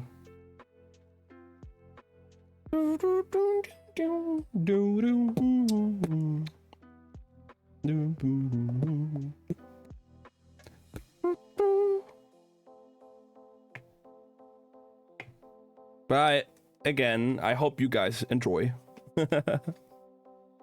Chapter 5, Blackstone. Oh, I see a name that Slothy will like. We are back. Oh. That too. But I read the name Lila. The silver jingled in Lila's pockets as she made her way back to the stone's throw. The sun had barely set on the city, but she'd already managed to a fair take that day. It was risky, picking pockets by anything but night. Especially with her particular disguise, which required a blurred eye or low light. But Lila had to shoulder the risk if she was going to rebuild. A map and a silver watch did not a ship buy or a fortune make. Besides, she liked the weight of coins in her pockets. They sang like a promise, added swagger to her step. A pirate without a ship, that's what she said. That's what she was, through and through.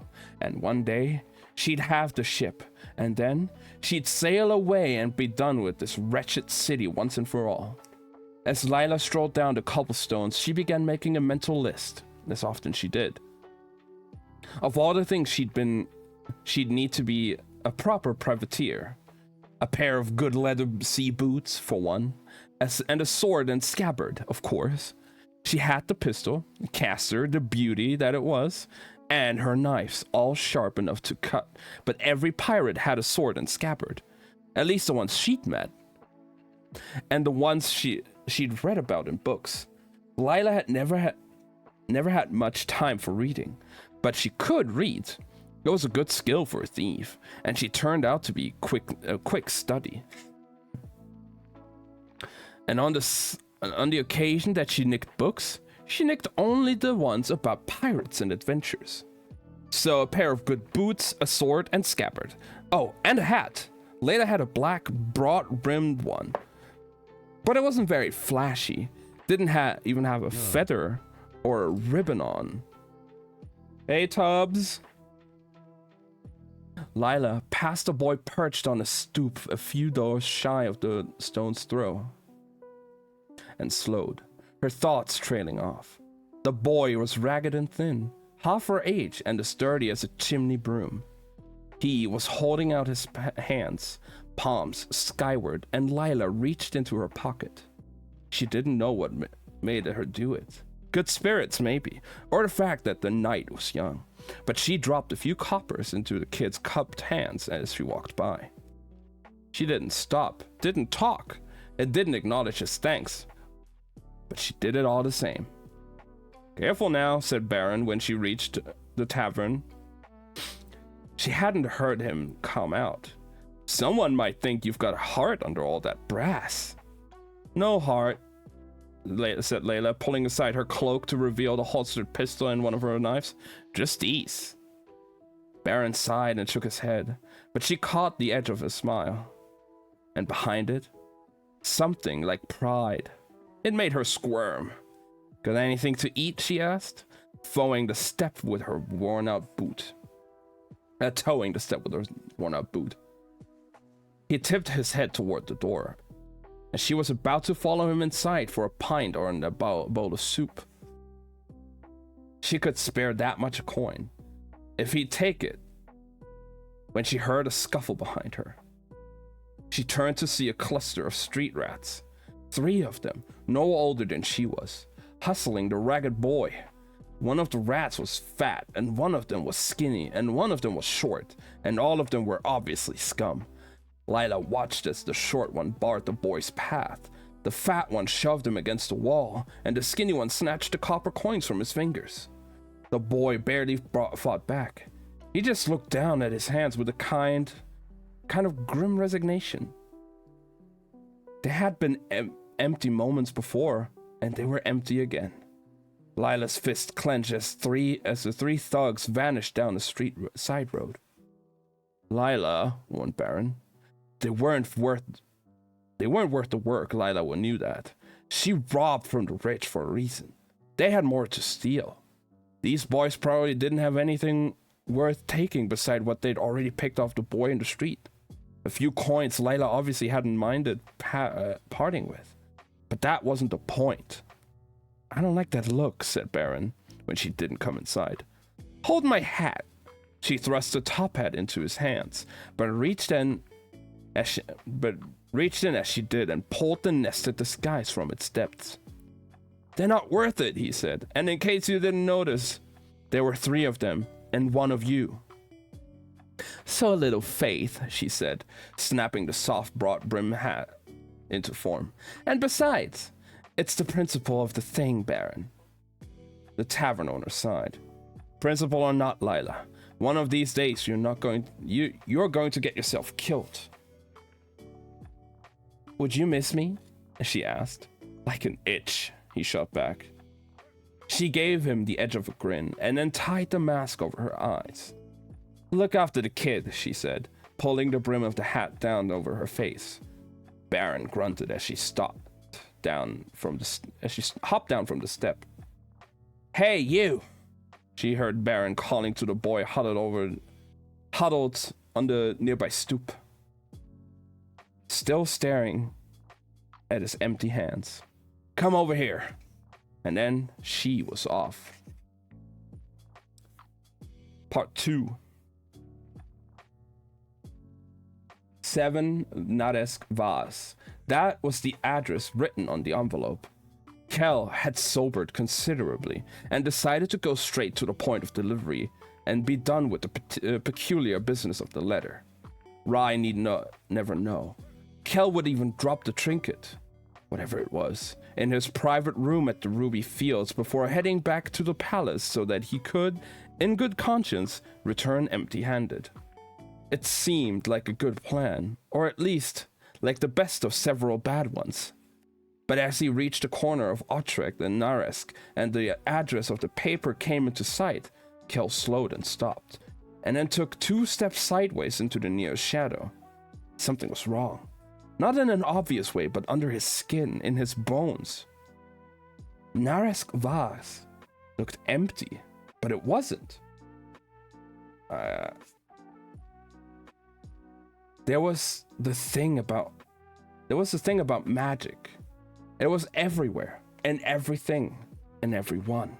And while it coursed like a low and steady pulse through the air and the earth, it beat louder in the bodies of living things.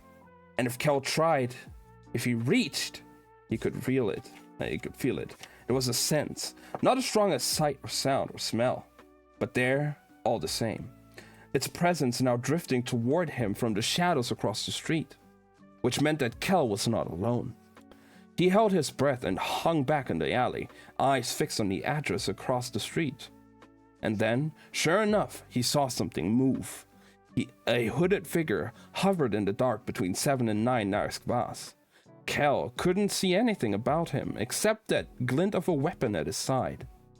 For a second, Kel, still a little off from his time with the Danes, thought it might be Olivar, the man whose letter he was holding. But it couldn't be Olivar. The man said he was dying. The woman said that he was dying. The man was dying. And even if he were well enough to meet Kel on the street, he wouldn't know to meet him there. Not when Kel himself had only just accepted the task. Which meant it wasn't Olivar. But it wasn't him. But if it wasn't him, who was it? Danger prickled at the edges of Kel's skin. He dragged the letter from his pocket, studying the address, then held his breath as he broke the seal and pulled the letter free. He bit back a curse. Even in the dark, he could see the paper was blank. Nothing but a piece of folded parchment. Kel's mind reeled. He'd been set up. If they, whoever they were, weren't after the letter, then... Sankt! Kel's hand went to the parcel still in his pocket. The payment! When his fingers curled around the folded cloth, that strange sensation ran up his arm again. What had he taken? What had he done? Just then, the shadow across the street looked up.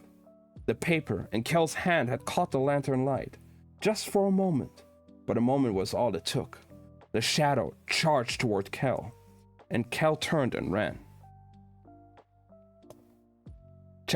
Part 3. It's a very short part. It's just 2 pages. Lila trailed the group of thugs through the winding London streets, waiting for them to go their separate ways. Baron was right. The odds weren't great against all three, but she had her sights set at one. As the 3 broke into 2 and the 2 at last diverged, she followed her mark. It was the thin one she was after, the rat who'd taken the coins off the skin and bones back on the step. She hugged the shadows as she trailed him through the maze of narrowing roads, the stolen copper rattling in his pocket, a sliver of wood between his feet. Finally, he turned off down an alley, and Lila slipped after, unhurt, unseen, and unnoticed. As soon as they were alone, she closed the gap between them in a single stride and brought her knife up to the skinny rat's throat, pressing down hard enough to draw blood. Empty the pockets, she growled in a husky voice. He didn't move. You're making a mistake, he said, shifting the wooden pick into his mouth. She shifted her grip so the knife bit into his throat. Am I? And then she heard the shuffle of steps rushing up behind her and ducked just in time to dodge a fist. Another one of the rats stood there. The short sod, one meaty hand clenched, the other gripping a metal bar. And then an instant later, the fat one finally caught up, red-cheeked and breathless. It's you, he said. For an instant, Lila thought he recognized her. And then she realized he recognized the sketch in the wanted ad, the shadow thief. The skinny one spit out his chewing stick and broke into a grin. Looks like we caught ourselves a prize, gents. Lila hesitated. She knew she could win against 1 street rat and thought she might be able to win against 2. But 3? Maybe if they'd stand still, but they kept shifting so she couldn't see all of them at once. She heard the snick of a switchblade, the tap of the metal bar against the street stones. She had the gun in her holster and the knife in her hand, and another in her boot. but she wouldn't be fast enough to level all 3 boys. Did the poster say dead or alive? Asked the short one. You know, I don't think it's specified, said the skinny one, wiping the blood from his throat. I think it said dead, added the fat one. Even if it said alive, reasoned the skinny one, I don't suppose they'd mind if he were missing pieces. He lunged for her and lunged away, accidentally stepping into the fat one's reach. He grabbed for her and she slashed, drawing blood before the short one got his hands on her. But when his hands circled her chest, she felt his grip stiffen. What's this now? Oh, boys, Layla didn't wait. She slammed her boot into his foot, hard, and he gasped and let go. Only an instant, but it was enough for Layla to do the thing she knew she had to do, the one thing she hated to do. She ran.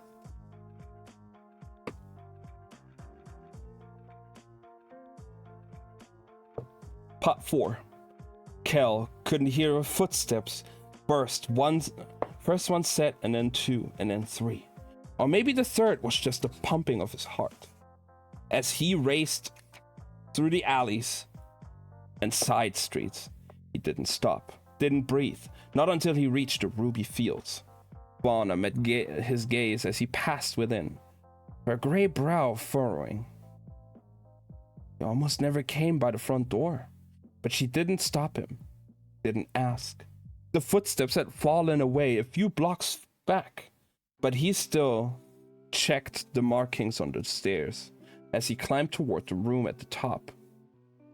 And on the room's door, charms bound to be building itself to wood and stone, designed to keep the room hidden far from all eyes but his. Kel shut the door and sagged against the wood as candles flickered to life around the narrow room. He'd been set up, but by who? And for what? He wasn't sure he wanted to know, but he needed to, and so he dragged the stolen parcel from his pocket. It was wrapped in a swatch of faded gray fabric, and when he unfolded the cloth, a rough-cut stone tumbled out into his palm. It was small enough to nest in a closed fist, and as black as Kel's right eye, and it sang in his hand, a low, deep vibration that's called on its own power like a tuning fork. Like to like, resonating, amplifying, his pulse quickened. Part of him wanted to drop the stone, the other wanted to grip it tighter. When Kel held it up to the candlelight, he saw that one side was jagged, as if broken, but the other was smooth. And on that smooth face, a symbol glowed faintly. Kel's heart lurched when he saw it. He'd never seen the stone before, but he recognized the mark.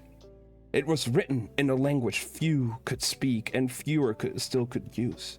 A language that ran through his veins, within his blood, and pulsed in his black eye. A language he had come to think of simply as Antari. But the language of magic hadn't always belonged to Antari alone. No, there were stories of a time when others could speak directly to magic, even if they couldn't command it by blood. Or of a world so bonded to power that every man, woman, and child became fluent in its tongue. Black London. The language of magic had belonged to them. But after the city fell, every relic had been destroyed, every remnant in every world forcibly erased as part of a cleansing. A purge, a way to ward against the plague of power that had devoured it. That was the reason there was no books written in Antari. What few texts existed now were piecemeal. The spells collected and transcribed phonetically and passed down, the original language eradicated. It made him shiver now, to see it drawn as it was meant to be, not in letters, but in rune. The only rune he knew. Kel possessed a single book on the Antari tongue, entrusted to him by his tutor Tieran. It was a leather journal filled with blood commands, spells that summoned light or darkness, encouraged growth, and broke enchantments. All of them sounded out and explained, but on its cover, there was a symbol. "What does it mean?" he asked the tutor. "It's a word," explained Tieran. "One that belongs to every word and none. It is the word for magic. It refers to its existence and its creation." Tieran brought a finger to the rune. "If magic had a name, it would be this," he said, tracing the symbol's lines. "Vitari." Now, Kel ran his thumb over the stone's rune, the word echoing in his head. Vitari. Just then, footsteps fell on the stairs and Kel stiffened. No one should be able to see those stairs, let alone use them, but he could hear the boots. How had they followed him here? And that's when Kel saw the pattern on the swatch of pale fabric that once had been warped around the stone and now lay unfolded on his bed. There were symbols scrawled across it, a tracing spell. Sanct! Kel shoved the stone in his pocket and lunged for the window. As the small door behind him burst open violently, he mounted the sill and jumped out and down, hitting the street below hard and rolling to his feet as the intruders came crushing into his room. Someone had set him up. Someone wanted him to bring a forbidden relic out of White London and into his city. A figure leaped through the window and in his wake, and Kel spun to the face of the shadows on his heels. He expected two of them, but found only one. The hooded stranger slowed and stopped. "Who are you?" demanded Kel. The shadow didn't answer him.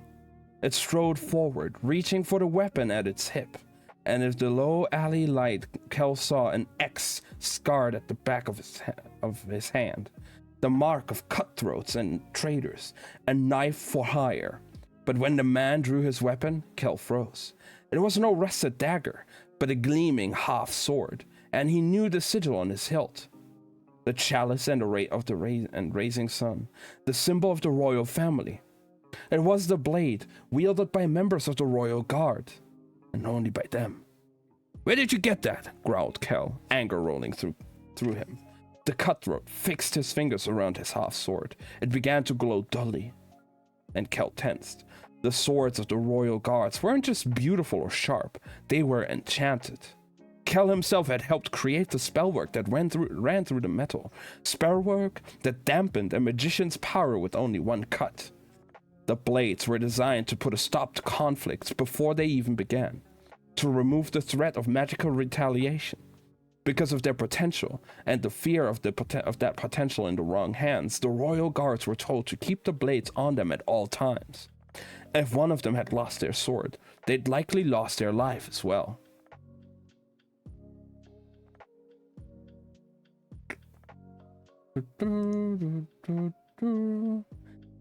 "Saranac," said the cutthroat. "Surrender." The command caught Kel by surprise. Knives for hire took loot and blood, not prisoners. "Put down that sword," ordered Kel. He tried to will the weapon from the cutthroat's grip, but it was warded. Another failsafe to keep the blade from falling into the wrong hands, which it already had. Kel swore and drew his own knife from his holster. It was a good foot shorter than the royal blade. "Surrender," said the cutthroat again, his voice strangely even. He tilted up his chin, and Kel caught a glimmer of magic in the man's eyes. A compulsion spell? Kel had only a moment to note that the use of forbidden magic before the man lunged, the glowing weapon slicing through the air toward him. He jerked back, dodging the sword as a second figure appeared at the other end of the alley. "Surrender," said the other man. "One at a time," snapped Kel. He threw his hand into the air, and the street stones shuddered and shot upward in the wall of rock and dirt, barring the second attacker's path. But the first kept coming, kept slashing, and Kel scrambled backward out of the sword's arc. He almost made it. The blade caught his arm, slicing through the fabric but narrowly missing his skin. He lunged away as the weapon cut again, but this time it found flesh. Slashing across his ribs, pain tore through Kel's chest as blood welled and spilled down his stomach. The man pressed forward, and Kel retreated a step and tried to wield the street stones to rise between them. They shuddered and laid still. "Surrender," ordered the cutthroat in his too even tone. Kel pressed his hand to his shirt front, trying to stem the blood as he dodged another slice. No, he spun the dagger in his hand, took it by the tip, and threw it as hard as he could. The blade found its mark and buried itself into the cutthroat's shoulder. But to Kel's horror, the man didn't drop his weapon. He kept coming. Pain didn't even register on his face as he pulled his knife free and cast it aside. "Surrender the stone," he said, dead-eyed. Kel's hand closed proactively around the talisman in his pocket. It hummed against his palm, and Kel realized, as he held it, that even he could give it away. Which he couldn't. He wouldn't. Not without knowing what it was for, or who was after it. He didn't want to let it go. Couldn't bear the thought of parting with it, which was absurd, and yet something in him ached to keep it. The cutthroat came at him again. Kel tried to take another step back, but his shoulders met the makeshift barricade. There was nowhere to run. Darkness glittered in the cutthroat's eyes, and his blade sang through the air, and Kel threw out his empty hand and ordered "Stop!" as if that would do a damn thing, and yet, somehow it did. The words echoed through the alley, and between one reverberation and the next, the night changed around him. Time seemed to slow, and so did the cutthroat, and so did Kel. But the stone, clutched in his hand, surged to life. Kel's own magic had bled out through the wound across his ribs, but the stone sang with power, and thick black smoke poured between his fingers. It shot up Kel's arm and across his chest and down his outstretched hand, and rushed forward through the air toward the cutthroat. When the smoke reached him, it did not strike him, did not force him off his feet. Instead, it twisted and coiled around the cutthroat's body, spreading over his legs, up his arms, across his chest. And everywhere it touched, as soon as it touched, it froze, catching the cutthroat between one stride and the next, one breath and the next. Time snapped back into motion, and Kel grasped his pulse, pounding in his ear, and the stone singing in his grip. The stolen royal blade hung mid-slash, inches from his face. The cutthroat himself stood motionless, his coat caught mid-billow behind him. Through the sheet of shadowy ice or stone or whatever it was, Kel could see the cutthroat's stiff form, eyes open and empty. Not the blank gaze of the compelled, but the vacancy of the dead. Kel stared down at the stone still thrumming in his hand, at the glowing symbol of on its face. Vitari. It is the word for magic. It refers to its existence and its creation. Could it also mean the act of creating? There was no blood command for create. The golden rule of magic said that it couldn't be created. The word was made of give and take, and magic be strengthened and made and weakened, but it could not be manifested out of nothing. And yet, he reached out to touch the frozen man. Had the power somehow been summoned by his blood? But he didn't give the blood command. He hadn't given a blood command. Hadn't done anything but say stop. The stone had done the rest, which was impossible. Even with the strongest elemental magic, one had to focus on the form they wanted to take. But Kel hadn't envisioned a frozen shell, which meant the stone didn't simply follow an order. It interpreted, it created. Was this the way magic had worked in Black London? Without walls, without rules, without anything but want and will? Kel forced himself to return the talisman to his pocket. His fingers didn't want to relinquish it. It took all his focus to let go, and the moment the stone slipped from his hand back into his coat, a dizzy chill ran through him, and the world rocked. He felt weak as well as wounded, drained. It isn't something for nothing after all, thought Kel, but it was still something Something powerful, something dangerous. He tried to straighten, but pain tore across his stomach. Without his power, he couldn't will the wound closed, couldn't even keep his own blood in his veins. He needed to catch his breath, needed to clear his mind, and needed to think. But just then, the stones at his back began to shake, and he pushed off the wall an instant before it crumbled to reveal the second hooded figure. "Surrender!" said the man in the same even tone as the one as his counterpart. Kel could not. He didn't trust the stone, even as he itched to take hold of it again. Didn't know how to control it, but neither could he surrender it. So Kel lunged forward, recovering his own knife from the ground. And when the man came at him, he buried it in his attacker's chest. For a second, Kel worried the man wouldn't go down, feared the compulsion would keep him on his feet as it had the other one. Kel forced the blade deep and wrenched it through organ and bone. And at the last, the man's knees buckled.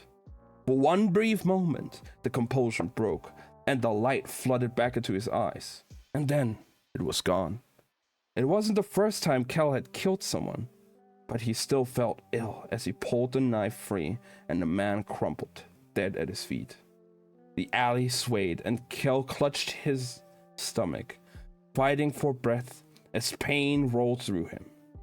And then he heard another set of steps in the distance and forced himself upright. He stumbled past the bodies, the frozen and the fallen both, and ran. That was part 4. Alright, I gotta take a quick break again, rest my eyes a bit. But, where is it there?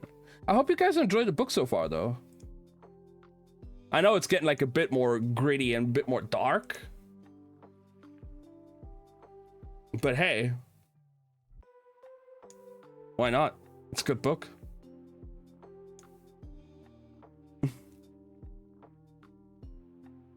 It's really good. Glad you're enjoying it.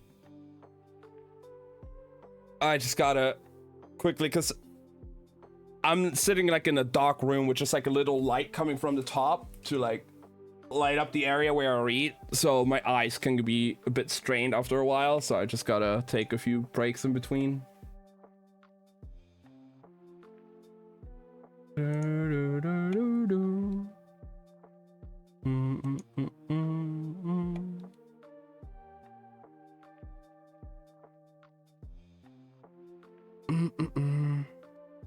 How are you all doing though?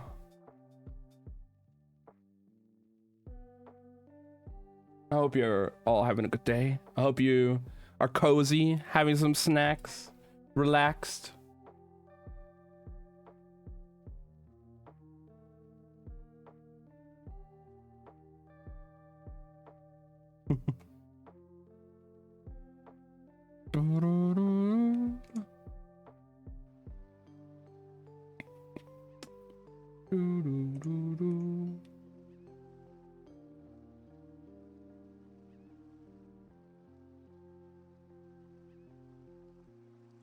Not me literally about to eat a snack.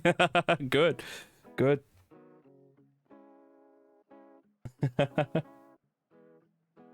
I gotta be right back and grab something to drink real quick. I feel like my throat's getting a bit dry, and I already drank my other drink, so I'll be back.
All right, I'm back. Hello, hello.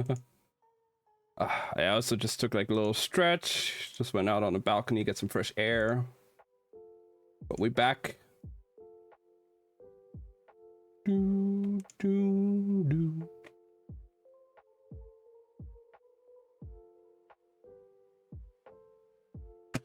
Whew. Got myself a bottle of water.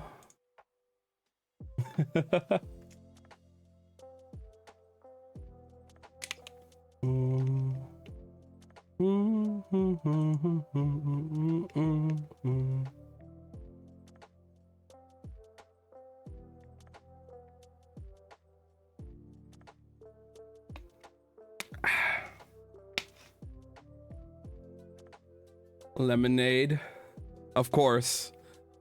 What's in the lemonade though, huh?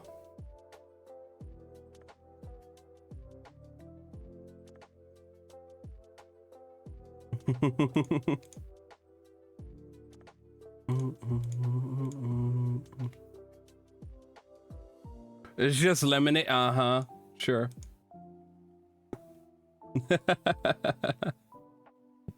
That's what they all say.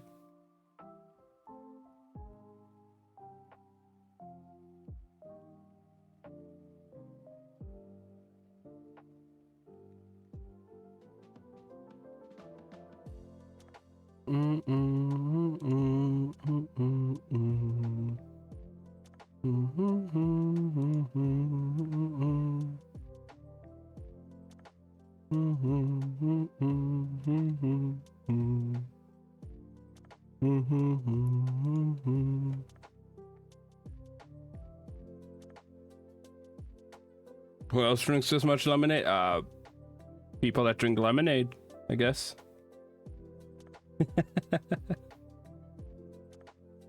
I don't know. I don't really drink much lemonade. I just drink water.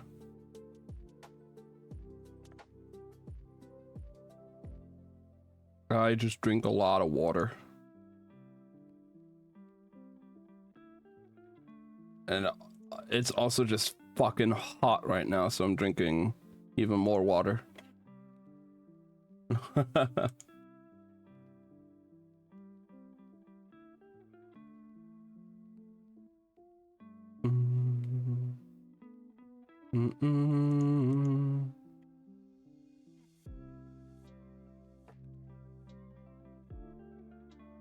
Alright, I was just checking on some other few things real quick. Are you guys ready to continue? Are you still in your cozy positions? Like, because it's cheap, has some flavor, it makes the water more tolerable. Water is from a well. Okay, I can imagine that. I just like buy like bottled water in the store. Just cheap enough. It's the cheapest option here. Cheaper than like sodas and stuff.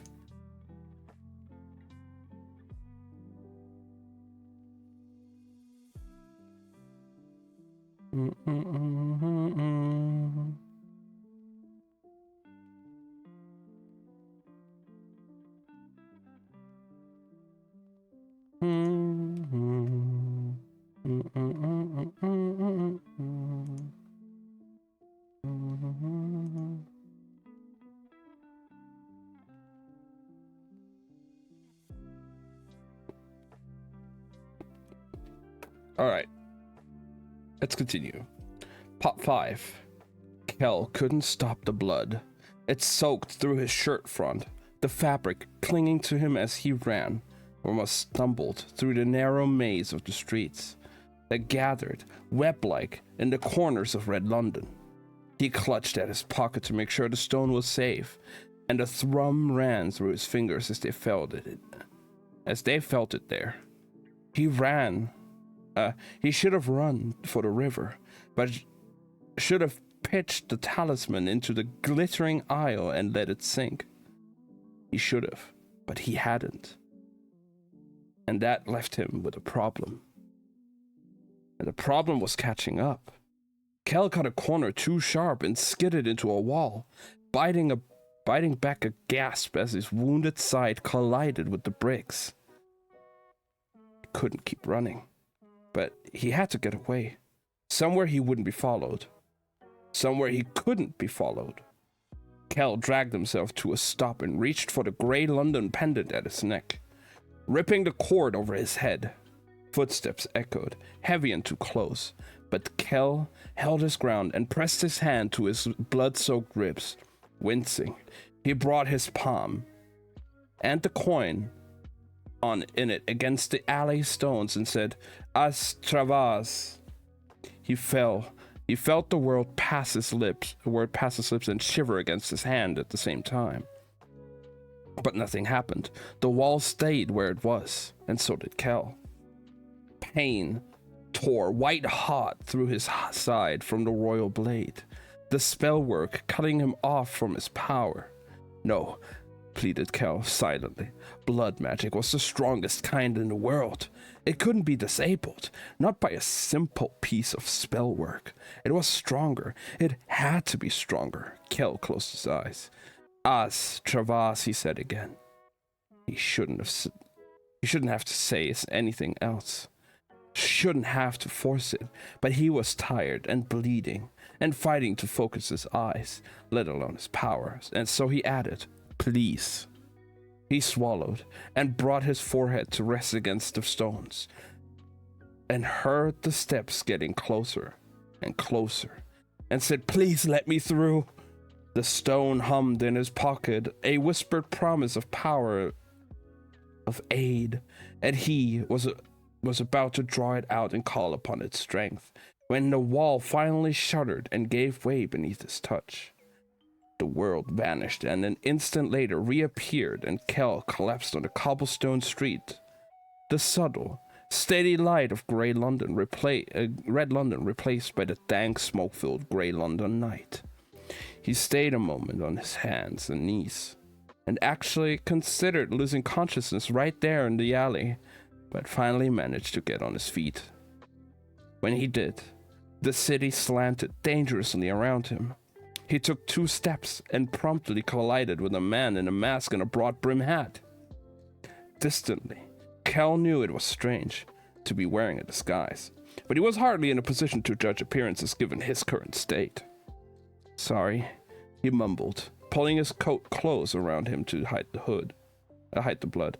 "Where'd you come from?" asked the man, and Kel looked up and realized that under that disguise it wasn't a man at all. It was a woman. Not even that, a girl, all stretched out like a shadow, like Kel, but one even later in the day.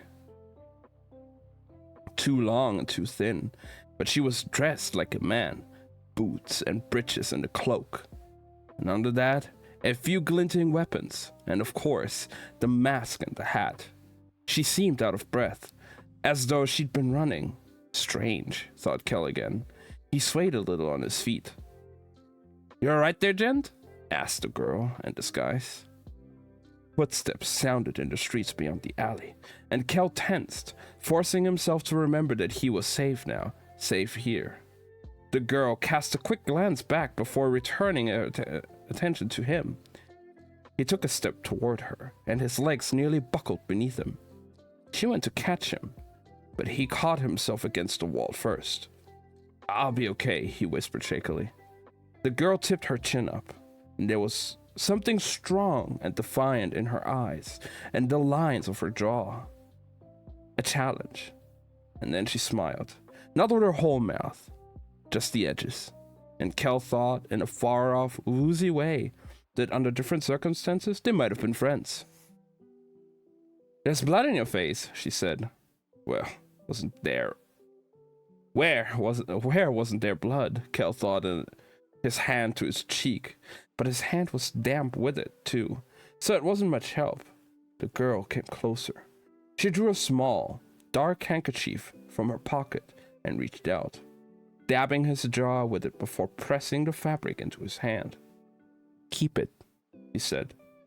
Then she turned and strode away. Kel watched the strange girl go, then slumped back against the alley wall.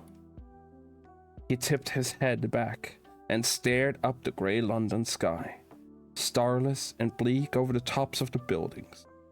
And then he reached into his pocket for the black London stone and froze. It wasn't there.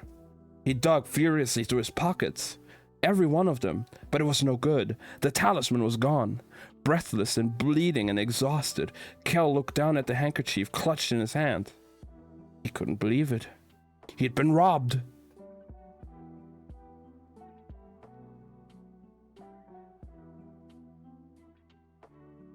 That's the end of chapter 4.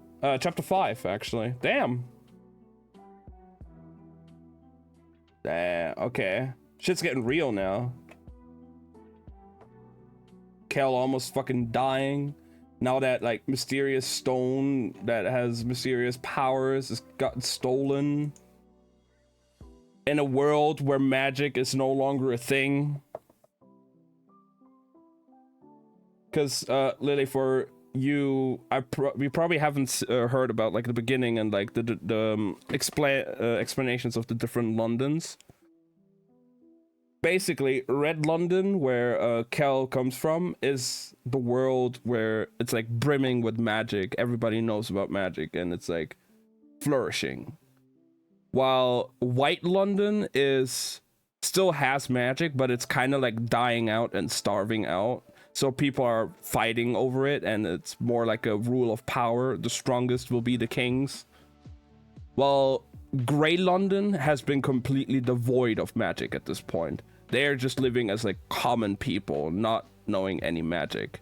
And then Black London was the one that was overflowing with magic and magic being the life force itself, but it got so powerful and so corrupted that they had to seal it off.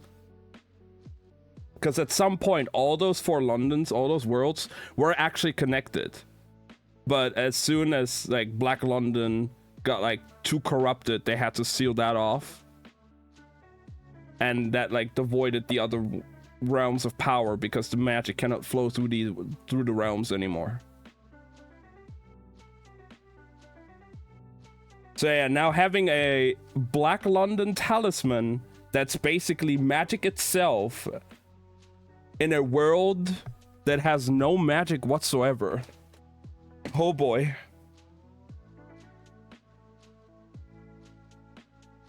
That's no good.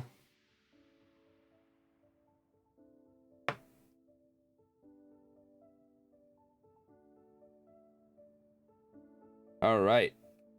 Chapter. Yeah, it's gonna go terribly, I feel. Okay. Chapter 6. Thieves meet.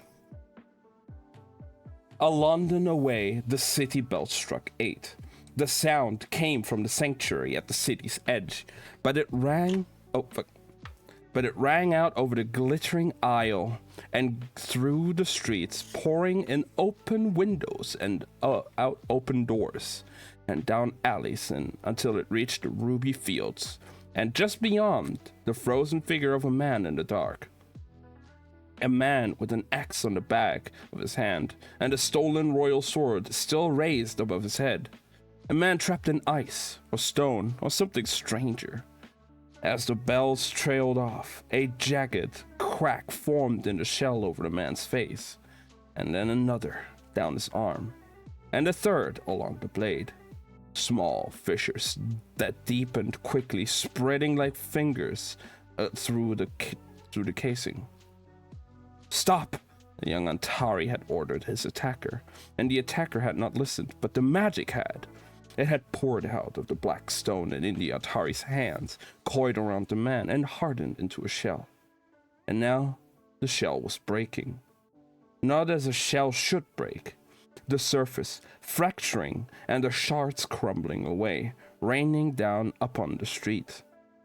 No, the shell broke apart and yet never let go of the man beneath. Instead, it clung to him as it melted, not down his body, but into it, seeping in through his clothes and his skin until it was gone. Or not gone, absorbed. The once frozen man shuddered, then took a breath.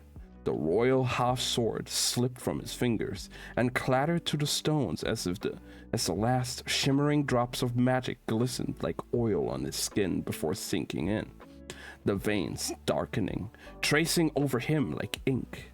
The man's head hung forward, eyes open, but empty, and fully black, pupils blown and spreading through irises into whites.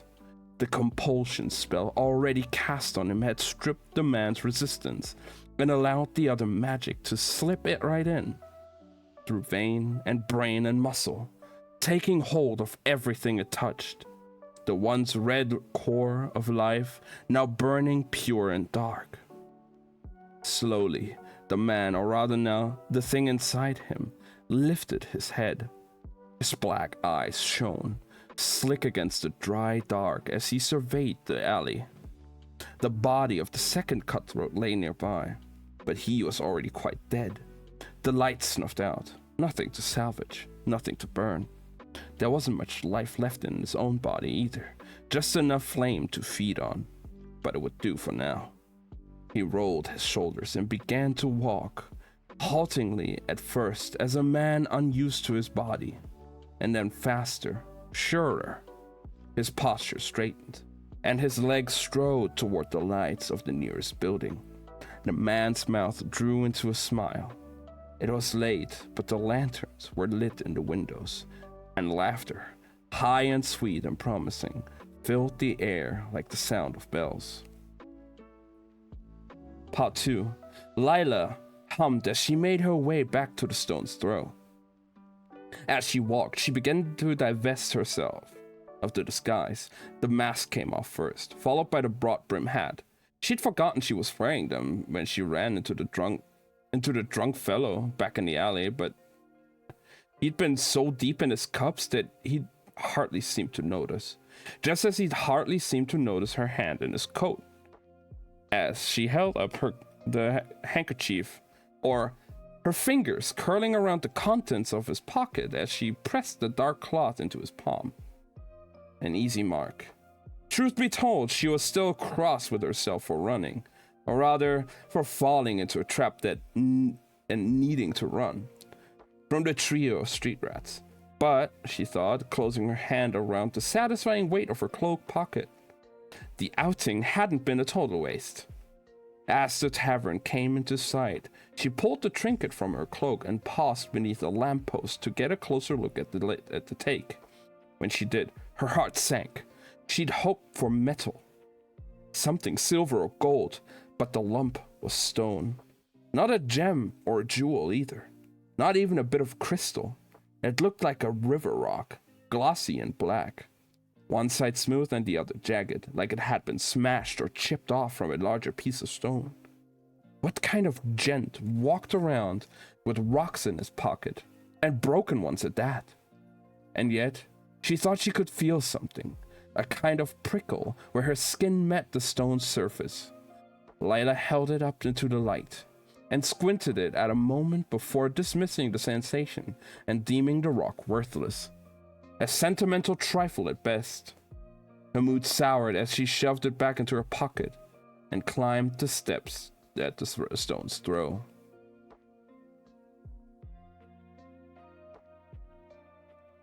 Even though the tavern was bustling, Baron looked up when she came in, eyes going from her face to the disguise tucked under her arm. She thought she saw a flicker of concern, and it made her cringe. She wasn't his family, and he wasn't hers. She didn't need his worry, and he didn't need her weight. "Run into trouble?" he asked as she passed up the counter and went straight for the stairs. She wasn't about to own up to being snared into the alley or running away from the fight. Her take had been a total bust, so she simply shrugged. "Nothing I couldn't handle." The scrawny boy from the steps sat on the corner stool, eating a bowl of stew. Lila realized she was hungry. That is to say, hungrier than usual. Lila hadn't felt full in years, but she was tired too, and relieved to find that the call of her bones to bed was louder than that of her stomach to table. Besides, she hadn't retrieved the coins. She had the silver, of course, but she had to save it if she was ever going to get out of this tavern, out of the city. Lila knew too well how the cycle went. Thieves stealing only enough to stay thieves. She had no intention of contenting herself to such meager victories. And now that she'd been made, she cursed the thought of 3 street rats discovering what 3 dozen constables hadn't, that their wanted man wasn't a man at all. Stealing would only get harder. She needed a larger score, and she needed them soon. Her stomach growled, and she knew Baron would give her something for nothing if she could bring herself to ask for it, but she couldn't. She wouldn't. Lila Bard might have been a thief, but she wasn't a beggar. And when she left, and she would, she had every intention of leaving behind the coin she owed him, down to every last farthing. She set off up the stairs.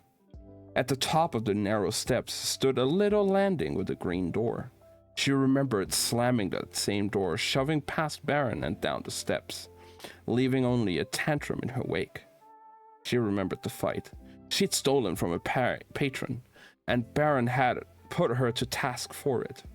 What was worse, he'd wanted rent, but barred her from paying him room and board with any borrowed coin.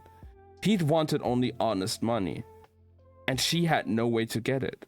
So she'd offered to pay her to help him to run the tavern. She'd shot him down, saying guess would have meant staying, and staying would have meant settling. In the end, it'd been easier to hang the place and run. Not away, Lila told herself. No, Lila had been running towards something better. And even if she hadn't reached it yet, she would. This isn't a life, she'd shouted, the handful of things she owned shoved under her arm. This isn't anything. It's not enough. It's not fucking enough. She hadn't adopted the disguise yet. Hadn't been told enough to rob outright. I haven't been bold enough to rob outright. There has to be more, she thought. I have to be more. She'd grabbed a broad rim hat from a hook near the door as she stormed out. It hadn't been hers. Baron hadn't tried to stop her. He'd only gotten out of her way. A life worth having is a life worth taking. It had been almost a year, 11 months, 2 weeks, and a handful of days since she'd stormed away from the little room at the stone's throw. Swearing she was done with both. And yet here she was again. She reached the top of the stairs, each protesting her arrival as much as she did, and let herself in. The sight of the room filled her with a mix of revulsion and relief. Bone-tired, she dug the rock from her pocket and dropped it with a thud onto a wooden table by the door. Baron had set her top hat at the end, on the bed. And Lila sank down beside it to unlace her boots. They were worn to nearly nothing. She cringed at the thought of how much it would cost to buy a decent pair. It wasn't an easy thing to steal. Relieving a man from his pocket watch was one thing. Relieving him of his shoes was quite another. She was halfway through the strings on the first boot when she heard a sound, a strain, like an oof, and then looked up to find a man standing in her bedroom. He hadn't come through the door. It was locked. And yet, there he was. One bloody hand braced against the wall. Lila's handkerchief was balled up between his palm and the wooden boards, and she thought she could make it out a mark of some sort ghosted into the paneling beneath. His hair hung down into his eyes, but she recognized him at once. It was the fellow from the alley, the drunk one. "Give it back," he said, breathing heavily. He had a faint accent, one she couldn't place. "How the bloody hell did you get in?" she asked, rising to her feet. "You have to give it back." Here, in the light of the close little room, she could see the shirt matted to his chest, the sheen of sweat across his brow. "You shouldn't have taken it." Lila's eyes flicked to the stone where it sat on the table, and his gaze followed and struck. They lunged for it at the same time, or rather Lila lunged for it. The stranger pushed off the wall in that general direction, swayed sharply, and then collapsed at her feet. His head bounced a little when it hit the floor. Great, thought Lila, staring down at his body. She toed his shoulder with her boot. When he didn't move, she knelt and rolled him over. He looked like he'd had a hell of a night. His black tunic was stuck into his skin. At first, she thought it was sweat, but when she touched it, her fingers became a way red. She considered searching his pockets and dumping his body out the window. But then she noticed a faint rise and fall of his chest, through his stained shirt, and realized he was not, in fact, dead. Yet, up close, the stranger wasn't nearly as old as he'd first thought. Beneath a bit of soot and blood, his skin was smooth, and his face was held some boyish angles. Still had some boyish angles. He looked to be a year or two older than Lila herself, but not much more. She brushed the coppery hair from his forehead, and his eyelids fluttered and began to drift open. Lila pulled back sharply. One of his eyes was a lovely blue. The other was pitch black. Not black irised, like some of the men she'd seen from Far East, but a pure, unnatural black running edge to edge, uninterrupted by color or white. His gaze began to focus, and Lila reached for the nearest thing, a book, and struck him with it. His head lolled, and his body went slack. And when he showed no signs of waking, she set the book aside and took hold of his wrist. He smells like flowers, she thought absently as she dragged his body across the floor.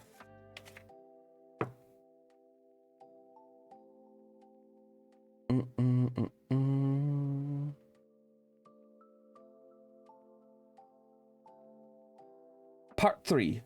When Kel came to, he was tied to a bed. Coarse rope wound over his wrists, pinning them to the headboard behind him. His head was pounding, and dull pain spread through his ribs when he tried to move, but at least the bleeding had stopped, and when he reached for his power, he was relieved to feel it rise to meet him. The Royal Blade spell had worn off. After a few moments of self-assessment, Kel realized he wasn't alone in the room. Dragging his head up off the pillow, he found the thief perched in a chair at the foot of the bed, winding up a silver timepiece and watching him over her knees. She'd done away with her disguise, and Kel was surprised by the face beneath. Her dark hair was cut short along her jaw, which ended at a pointed chin. She looked young but sharp, bony, in a starved bird kind of way. The only roundness came from her eyes, both brown but not quite the same shade. He opened his mouth, intending to start their conversation with a question like, "Will you untie me?" or "Where's the stone?" But instead found himself saying, one of your eyes is lighter than the other. "And one of your eyes is black," she shot back. She sounded cautious, but not frightened. Or if she was very good at hiding it.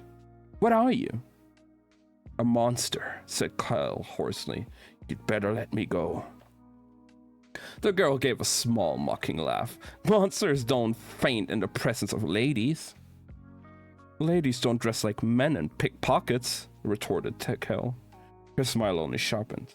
"What are you really?" "Tied to your bed," said Kel matter of factly, and, his brow forward, "and in trouble." That at least garnered a sliver of surprise. "Aside from the obvious being tied to my bed?" "Yes," said Kel, struggling to sit up a little despite the bind so he could look her in the eye. "I need you to let me go and give me back the thing you stole." He scanned the room, hoping to catch sight of the stone, but it no longer sat on the table. "I won't turn you in," he added. "We'll pretend this never happened, but I need it." He hoped she would glance. she would glance, inch, even lean in the direction of the talisman, but she stayed perfectly still, her gaze unwavering. "How did you get in here?" she asked. Kel chewed his cheek. "You wouldn't believe me," he said dismissively. She shrugged. "I suppose we'll find out." He hesitated. She hadn't flinched at the sight of his eye, and she hadn't turned him in or called for help when he marched blood-stained through a wall into her room. The gray world knew so little of magic, had forgotten so much, but there was something in the girl's gaze, a challenge that made him wonder if she would prove him wrong. If she could. "What's your name?" he asked. "Don't change the subject." "I'm not," he said, twining his fingers around the ropes, binding him to the bed. "I only want to know my captor." She considered him a moment before answering. "Delilah Bart," she said, "but Lila will do." Lila, a soft name, but she used to like a knife, slashing out in the first syllable, the second barely a whisper of metal through air. "And my captive?" "Kel," he said.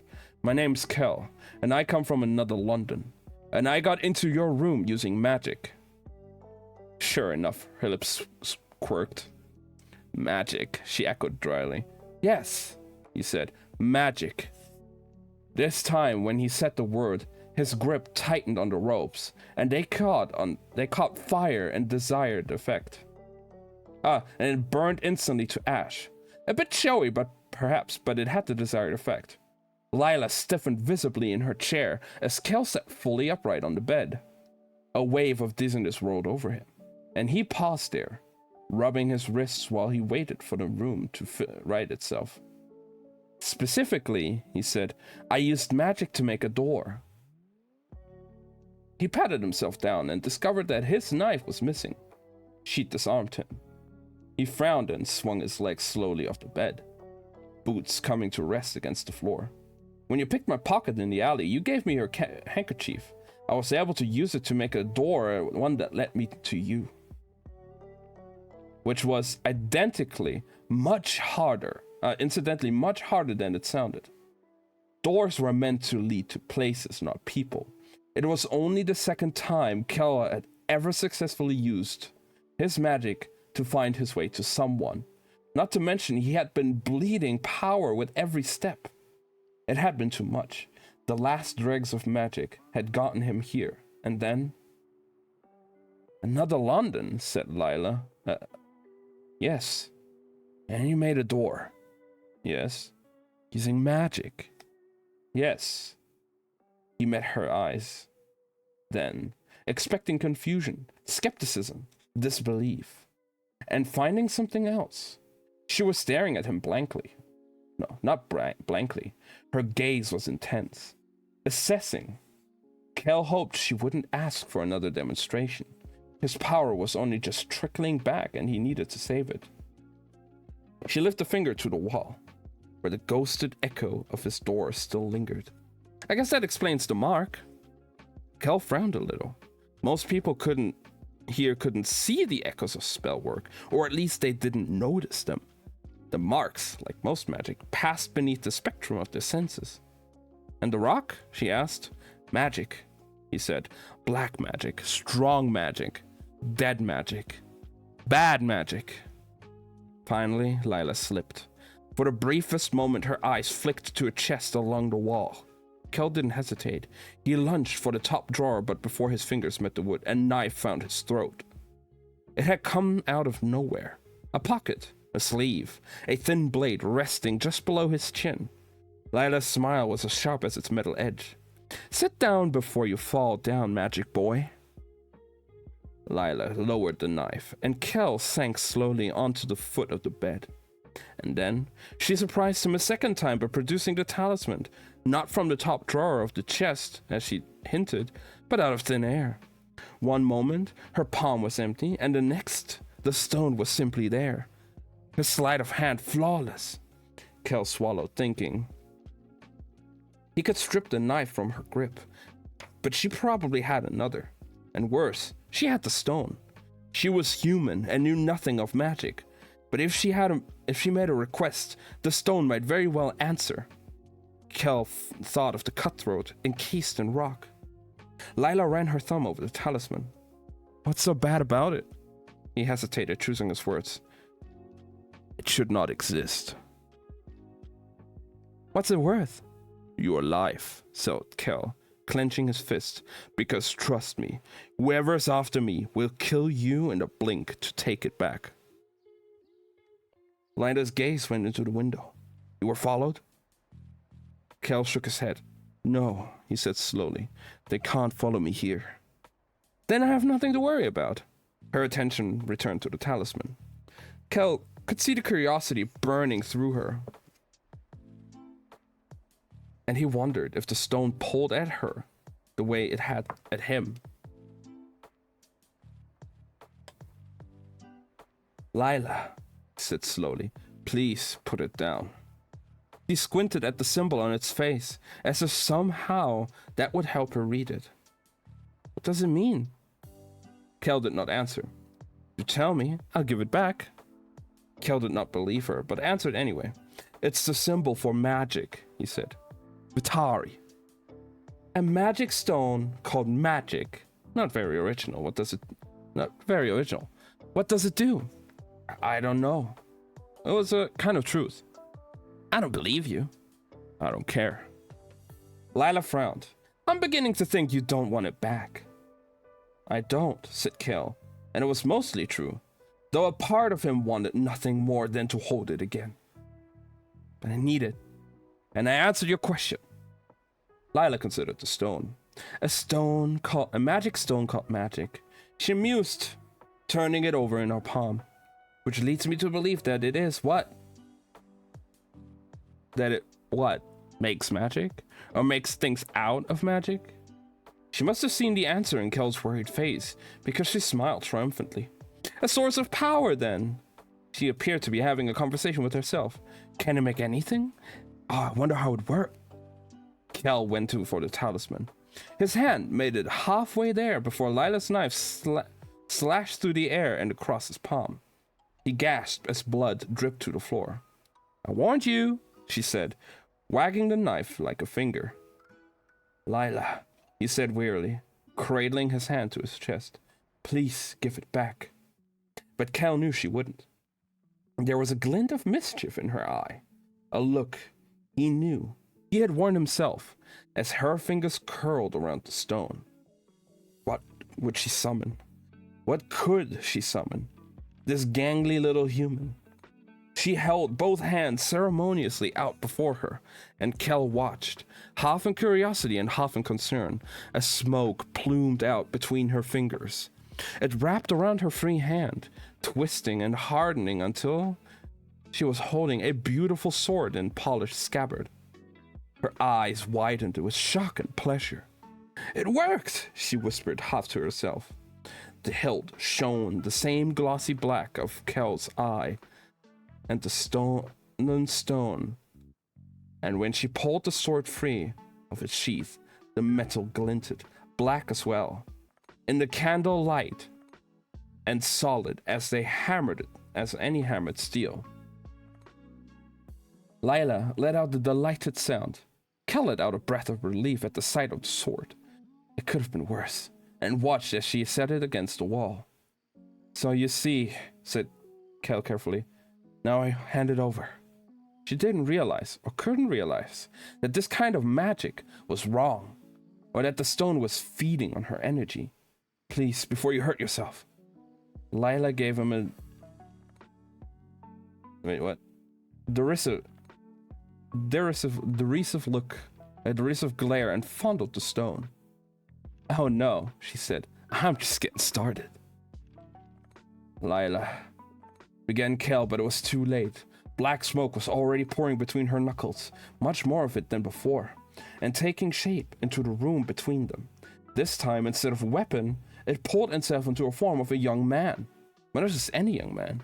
Kel realized as the features smoothed from smoke into flesh. It was Kel! The resemblance was nearly flawless, from the coat with its fraying hem to the reddish hair that fell across his face, obscuring his black eye. Only this Kel had no blue eye. Both glistened as hard and black as the rock in Lila's hand. The apparition didn't move. Not at first, only stood there waiting. The Kel that was Kel glared at the Kel that wasn't. What do you think you're doing? The question was directed at Lila. Just having a bit of fun, she said. You can't go around making people. Obviously I can, she said. And then the black-eyed Kel began to move. He shrugged off his coat and tossed it into the nearest chair. And then Kel watched with horror as his echo began to unfasten his tunic, one button at a time. Kel gave a small, strangled laugh. You've got to be kidding me.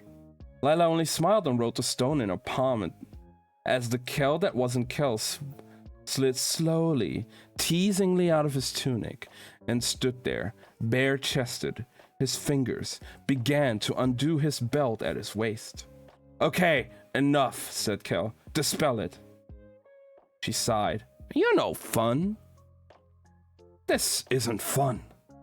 Maybe not for you, she said with a smirk as the other Kel continued to striptease, sliding the belt from its loops. But Lila didn't see what he saw. The once blank face of the echo was beginning to change. It was a subtle shift in the magic, a hollow thing starting to fill. Lila, insisted Kel, listen to me, dispel it now. Fine, fine, she said, meeting the black-eyed Kel's gaze. How do I do that? You will him into being, said Kel, getting to his feet. Now will him away. Lila's brow creased and the phantom stopped divesting himself of clothes, but did not disappear. Lila!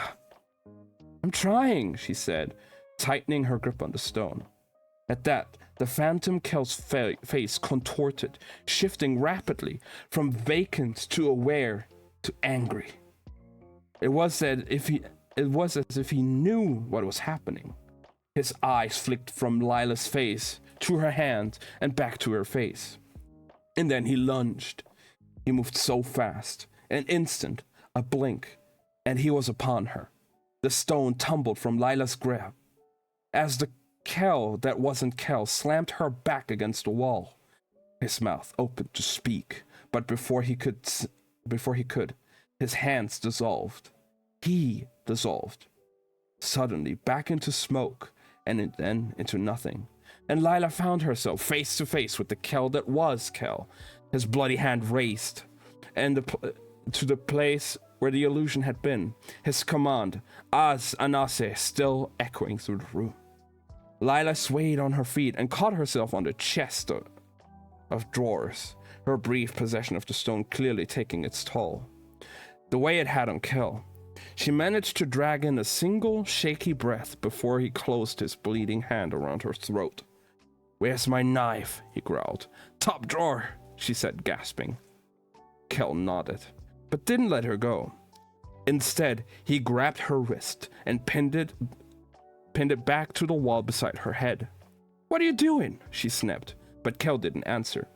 He focused on the wood and began to crack and warp, peeling away and growing up around her wrist. Lila struggled, but in an instant it was done. When Kel let go, the wall did not. He retrieved the stone from the floor as Lila twisted and fought against the makeshift bind. What the bloody hell? She tried to pull free of the wooden cuffs as Kel forced himself to pocket the stone. You ruined the wall. How am I supposed to pay for this? How am I supposed to explain this?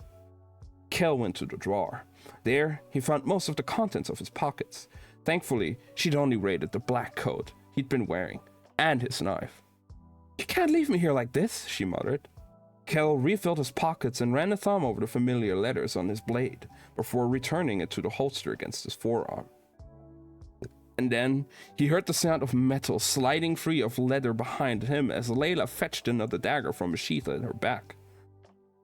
I wouldn't throw that if I were you, he said, crossing the window. Why's that? She growled. Because, he said, sliding up the glass. You're going to need it to saw yourself free. And with that, Kel stepped up onto the sill and threw. It was a longer drop than he had hoped for, but he landed in a crouch. The air in the alley rushing up to ease his fall. The window had seemed the safest route, since Kel wasn't actually sure where in Grey London he was, or even what kind of house he'd been kept in. From the street, he realized it was not a house at all, but a tavern. And when he rounded the corner, he saw the sign swaying in the evening air. It swung from shadow into lamplight, and then back into shadow. But Kel knew at a glimpse what it said. The Stone's Throw. He shouldn't have been surprised to see it. All roads seemed to lead here. But it still threw him. What are the odds? He thought, even though he knew that the thing about magic was that it bends the odds, but still. Kel had a strange feeling about the girl, but he pushed it aside. She didn't matter. He had the stone. Now, he just had to figure out what to do about it.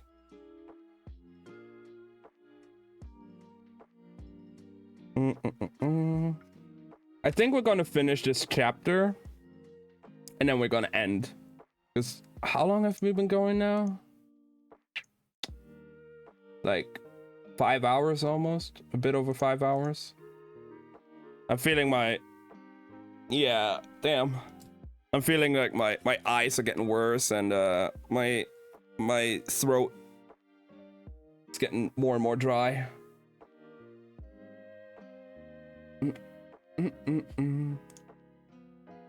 But I would say I will definitely continue with this book. Next week, maybe on Sunday again. I will probably make an announcement on it, of it on my Discord again. Because I'm sure you guys enjoy the book as much as I do. I mean, obviously, I have read it already. But it's nice getting a nice little refresher because it's been a while. And I want to read the third book eventually. So going through the first and second book again is pretty good for me as well. But yeah, I hope you guys enjoy the book as well. We're gonna just finish off the chapter and then we're probably gonna end here. Alright. Part 4. It took Lila the better part of an hour to hack, slash, and saw herself free. By the time the wood finally gave way under her knife, the blade's edge was irreparably dulled, a portion of the wall was destroyed, and she was desperately in need of a stiff drink. Her coins had not been multiplied, but savings be damned. Tonight she needed the drink. She rubbed the pain out of her wrist, tossed the dulled knife onto the bed, and fetched her second, still sharp dagger from the floor, where she had dropped it. A steady stream of oaths crossed her lips as she wiped Kel's blood from the blade, and a steady stream of questions filled her head as she sheathed it. But she pushed them all down and dug her revolver out of the drawer, slotting it into its holster. If she'd had it on her at the time, she'd have blown a hole into Kel's head. She was still quietly cursing and pulling her cloak about her shoulders when something caught her eye. The sword, the one she'd summoned, was still propped up against the wall. The bastard hadn't stopped to dispense of that on his way out. Now she lifted it carefully, beautiful thing that it was, and admired the glittering black hilt. It was everything she'd imagined it would be, down to the detail carved into the grip. The scabbard hummed beneath her fingers, just as the rock had when she'd held it. She wanted to keep the blade, wanted to keep holding it, with a strange, bone-deep sense of longing that she didn't trust.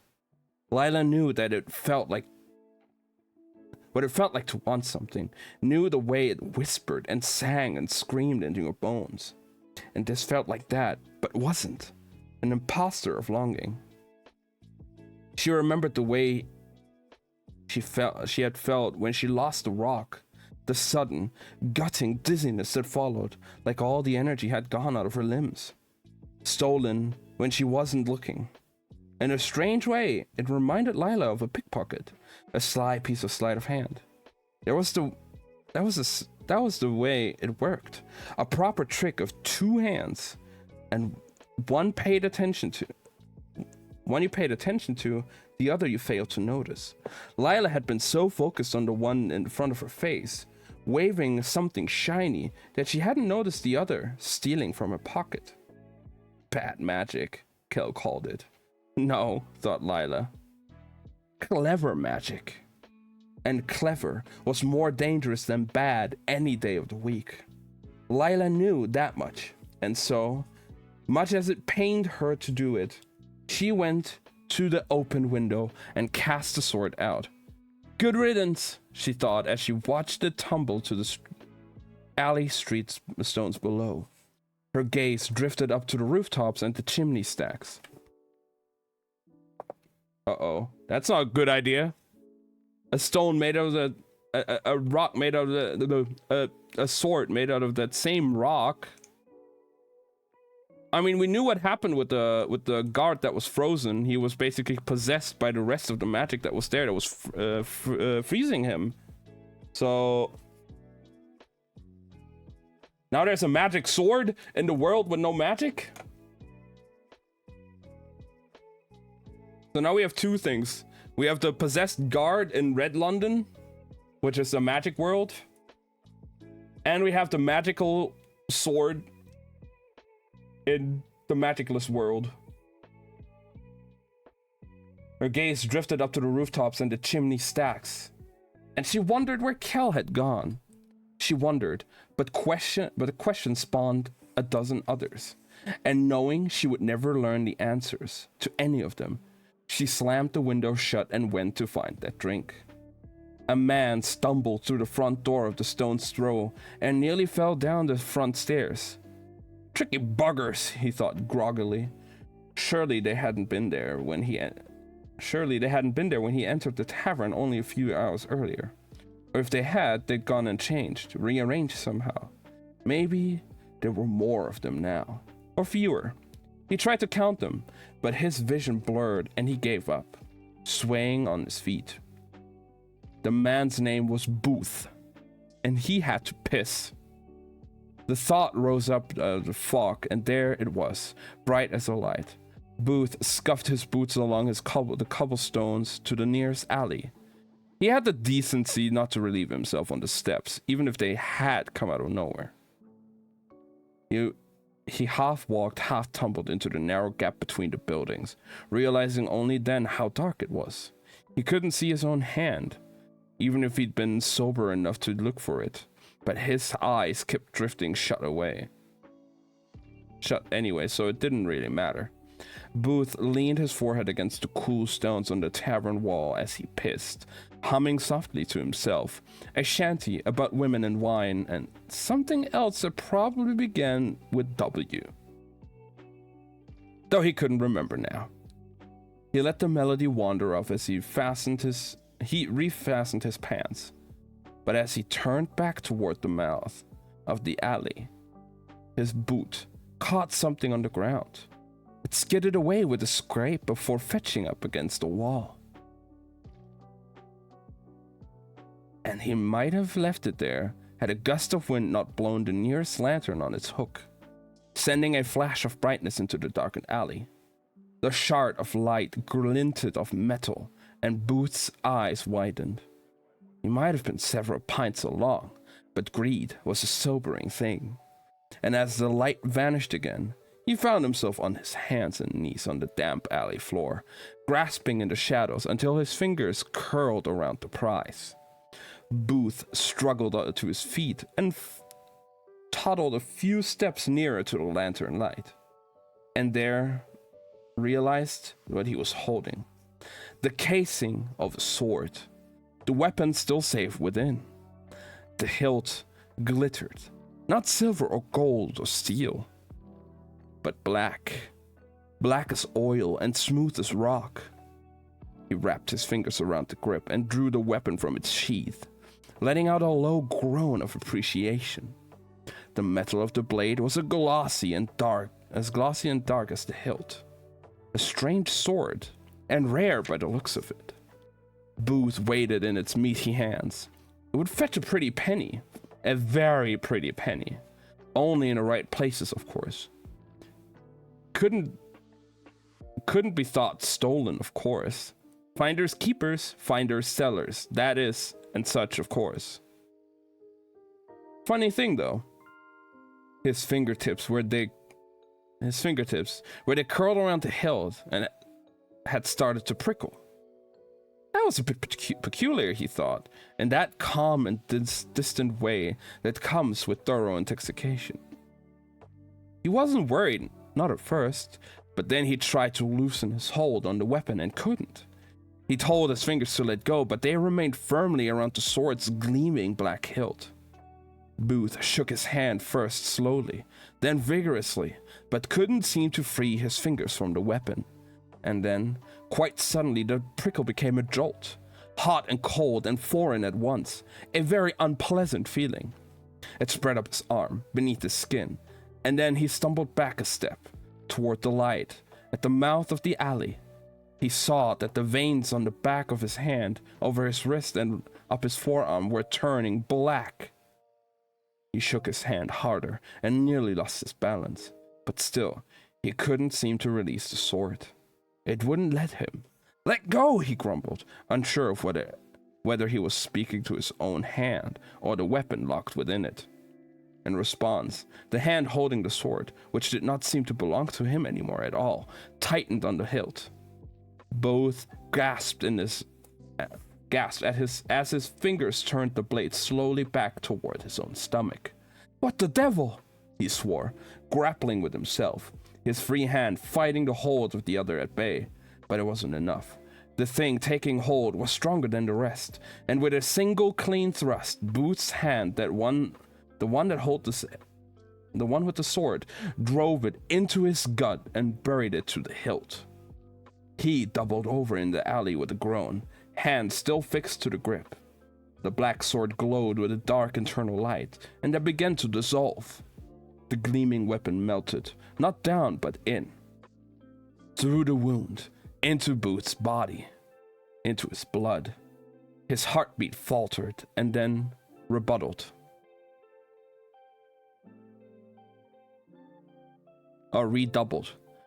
Steady and strong in his veins as the magic spread. His body shuddered, then stilled. For a long moment, Booth, what remained of him, crouched there on the alley floor, motionless, hands to his stomach where the blade had driven in, and where now only an inky black stain like melted wax remained in its wake. And then, slowly, his arms slipped to his sides, the veins running over for them, now a true black, the color of true magic. His head drifted up and blinked two black eyes, and looked around, then down at himself, considering his form. He flexed his fingers carefully, testing, and then slowly and steadily, he got to his feet.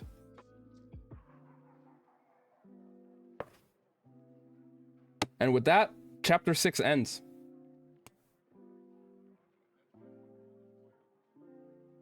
Damn. That's a good cliffhanger to end on as well. Not gonna lie. Totally planned.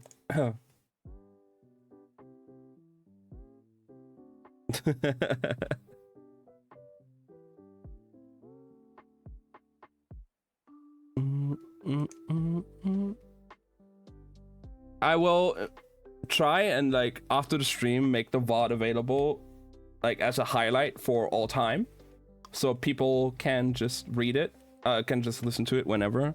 I know Slothy was really invested into the book, but she had to take a break, so she missed like a good bit of the juicy bits here.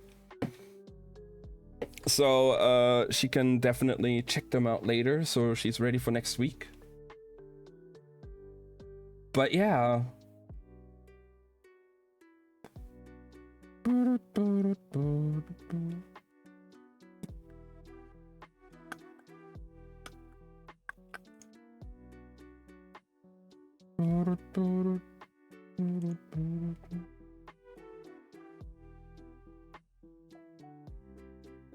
What do you guys say though? How do you like the book? How's the book for you guys?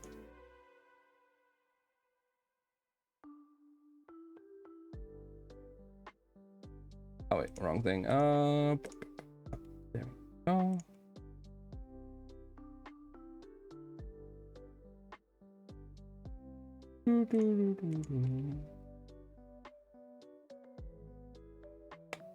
Well, yeah, I can feel my voice getting worse and worse, and also just my eyes trying to focus. So I definitely worried about the sword a bit. Same. Well, no longer really a sword. It's now dissolved into a person. But yeah. Well, I will see if we can do it again next Sunday around the same time. Because I enjoy this book. I'm sure you guys enjoy the book. I want to continue with it. Just as much as you guys want me to continue with it as well, I would assume. As it is a really good book.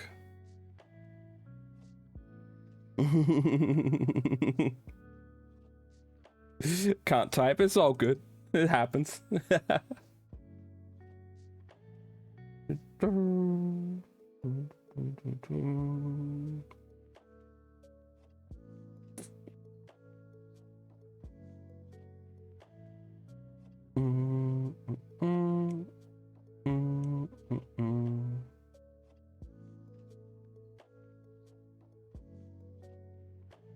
Well, now let's see if we can find somebody to raid for now, and then I don't know. We're gonna continue. I'll probably be streaming like Genshin or like First Descendant throughout the week. Because Genshin's next part of the event should start tomorrow.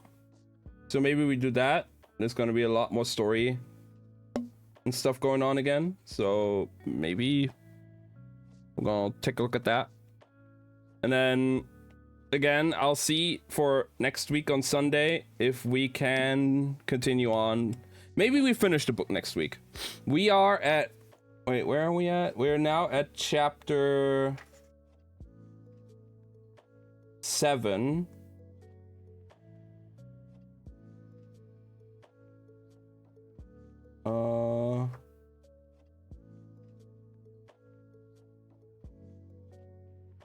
Yeah, we're now at chapter 7, and we are about 150 pages into the book, 155 out of 386. Or like 384 it seems, because there's 386 is acknowledgements. So 384 and we're at 155. So we're about like halfway. A little bit less than halfway, but I think we can finish it next week. And then we can start with the next book, with the second one, shortly after. And that one's going to be a bit longer. That might be like 3 streams, who knows? We shall see.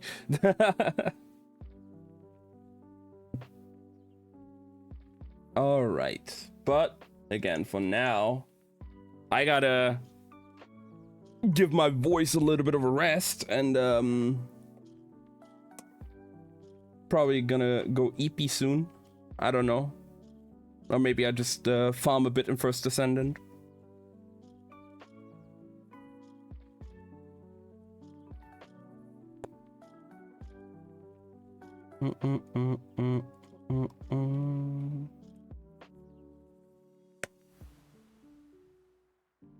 Let's see.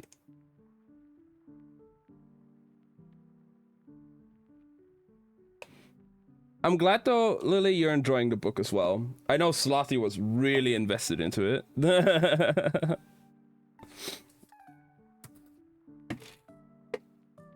Oh, my friend hated me today, Lily, when it comes to First Descendant. We're both like trying to farm for one of the ultimate descendants, but different ones. But most of the pieces are like only like a 6% drop chance out of the materials. And he's been trying to get one for like about like 30 runs now or something with the 6% chance, and he has no luck. He hasn't gotten it. I got my first piece with the 6% chance in 5 runs, and the second piece in 2 runs.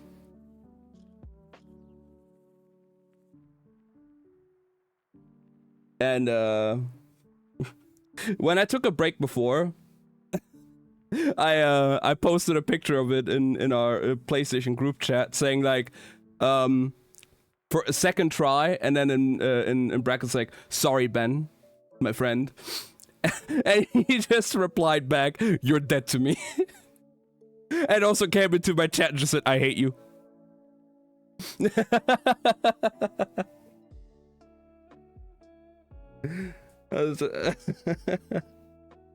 It was a bit unfortunate, I would say.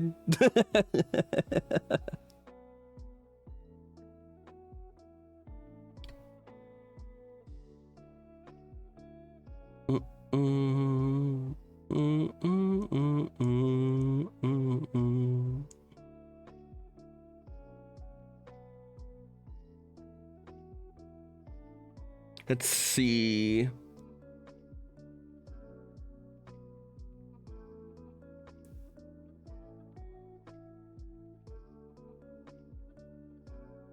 I would have said like maybe we could find somebody that has like a chill, cozy vibe like we have right now.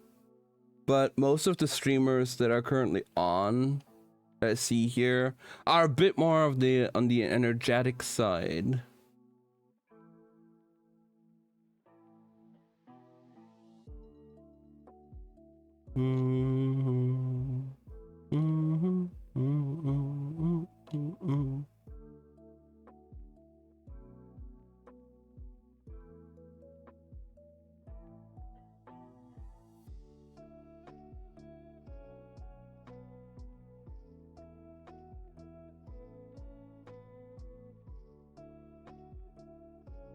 So I think we're just gonna end here. We're not gonna raid.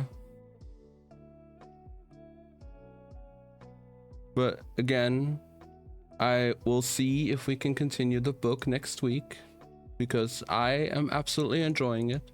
And oh, hey Cinnamon, we're just about to end stream.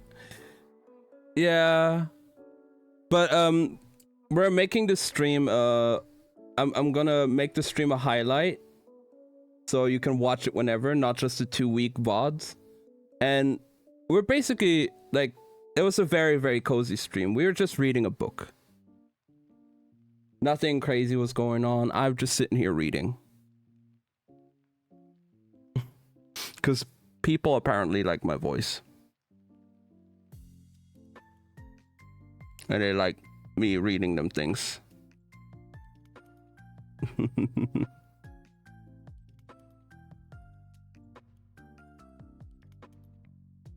But it's a really good book. Probably listen to later then. Yeah, it's gonna be like 5 hours long. We're like halfway through the book, so we're probably gonna continue next Sunday around the same time, which is 11 p.m. my time, or so 11 p.m. Central European Summertime, or 7. I think it was 7 p.m. 7 p.m. EST.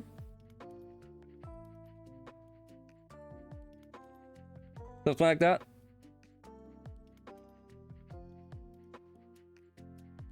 I will make an announcement of that in my Discord on if when I will decide to do it, but I'm fairly sure we can do it next Sunday, same time.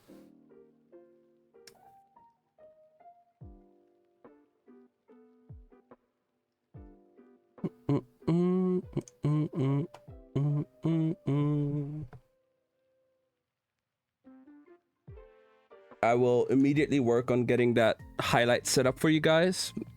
Hopefully nothing will be muted, because like I had this like lo-fi playlist the entire time, and technically it's like video game music, just like a lo-fi version, so who knows.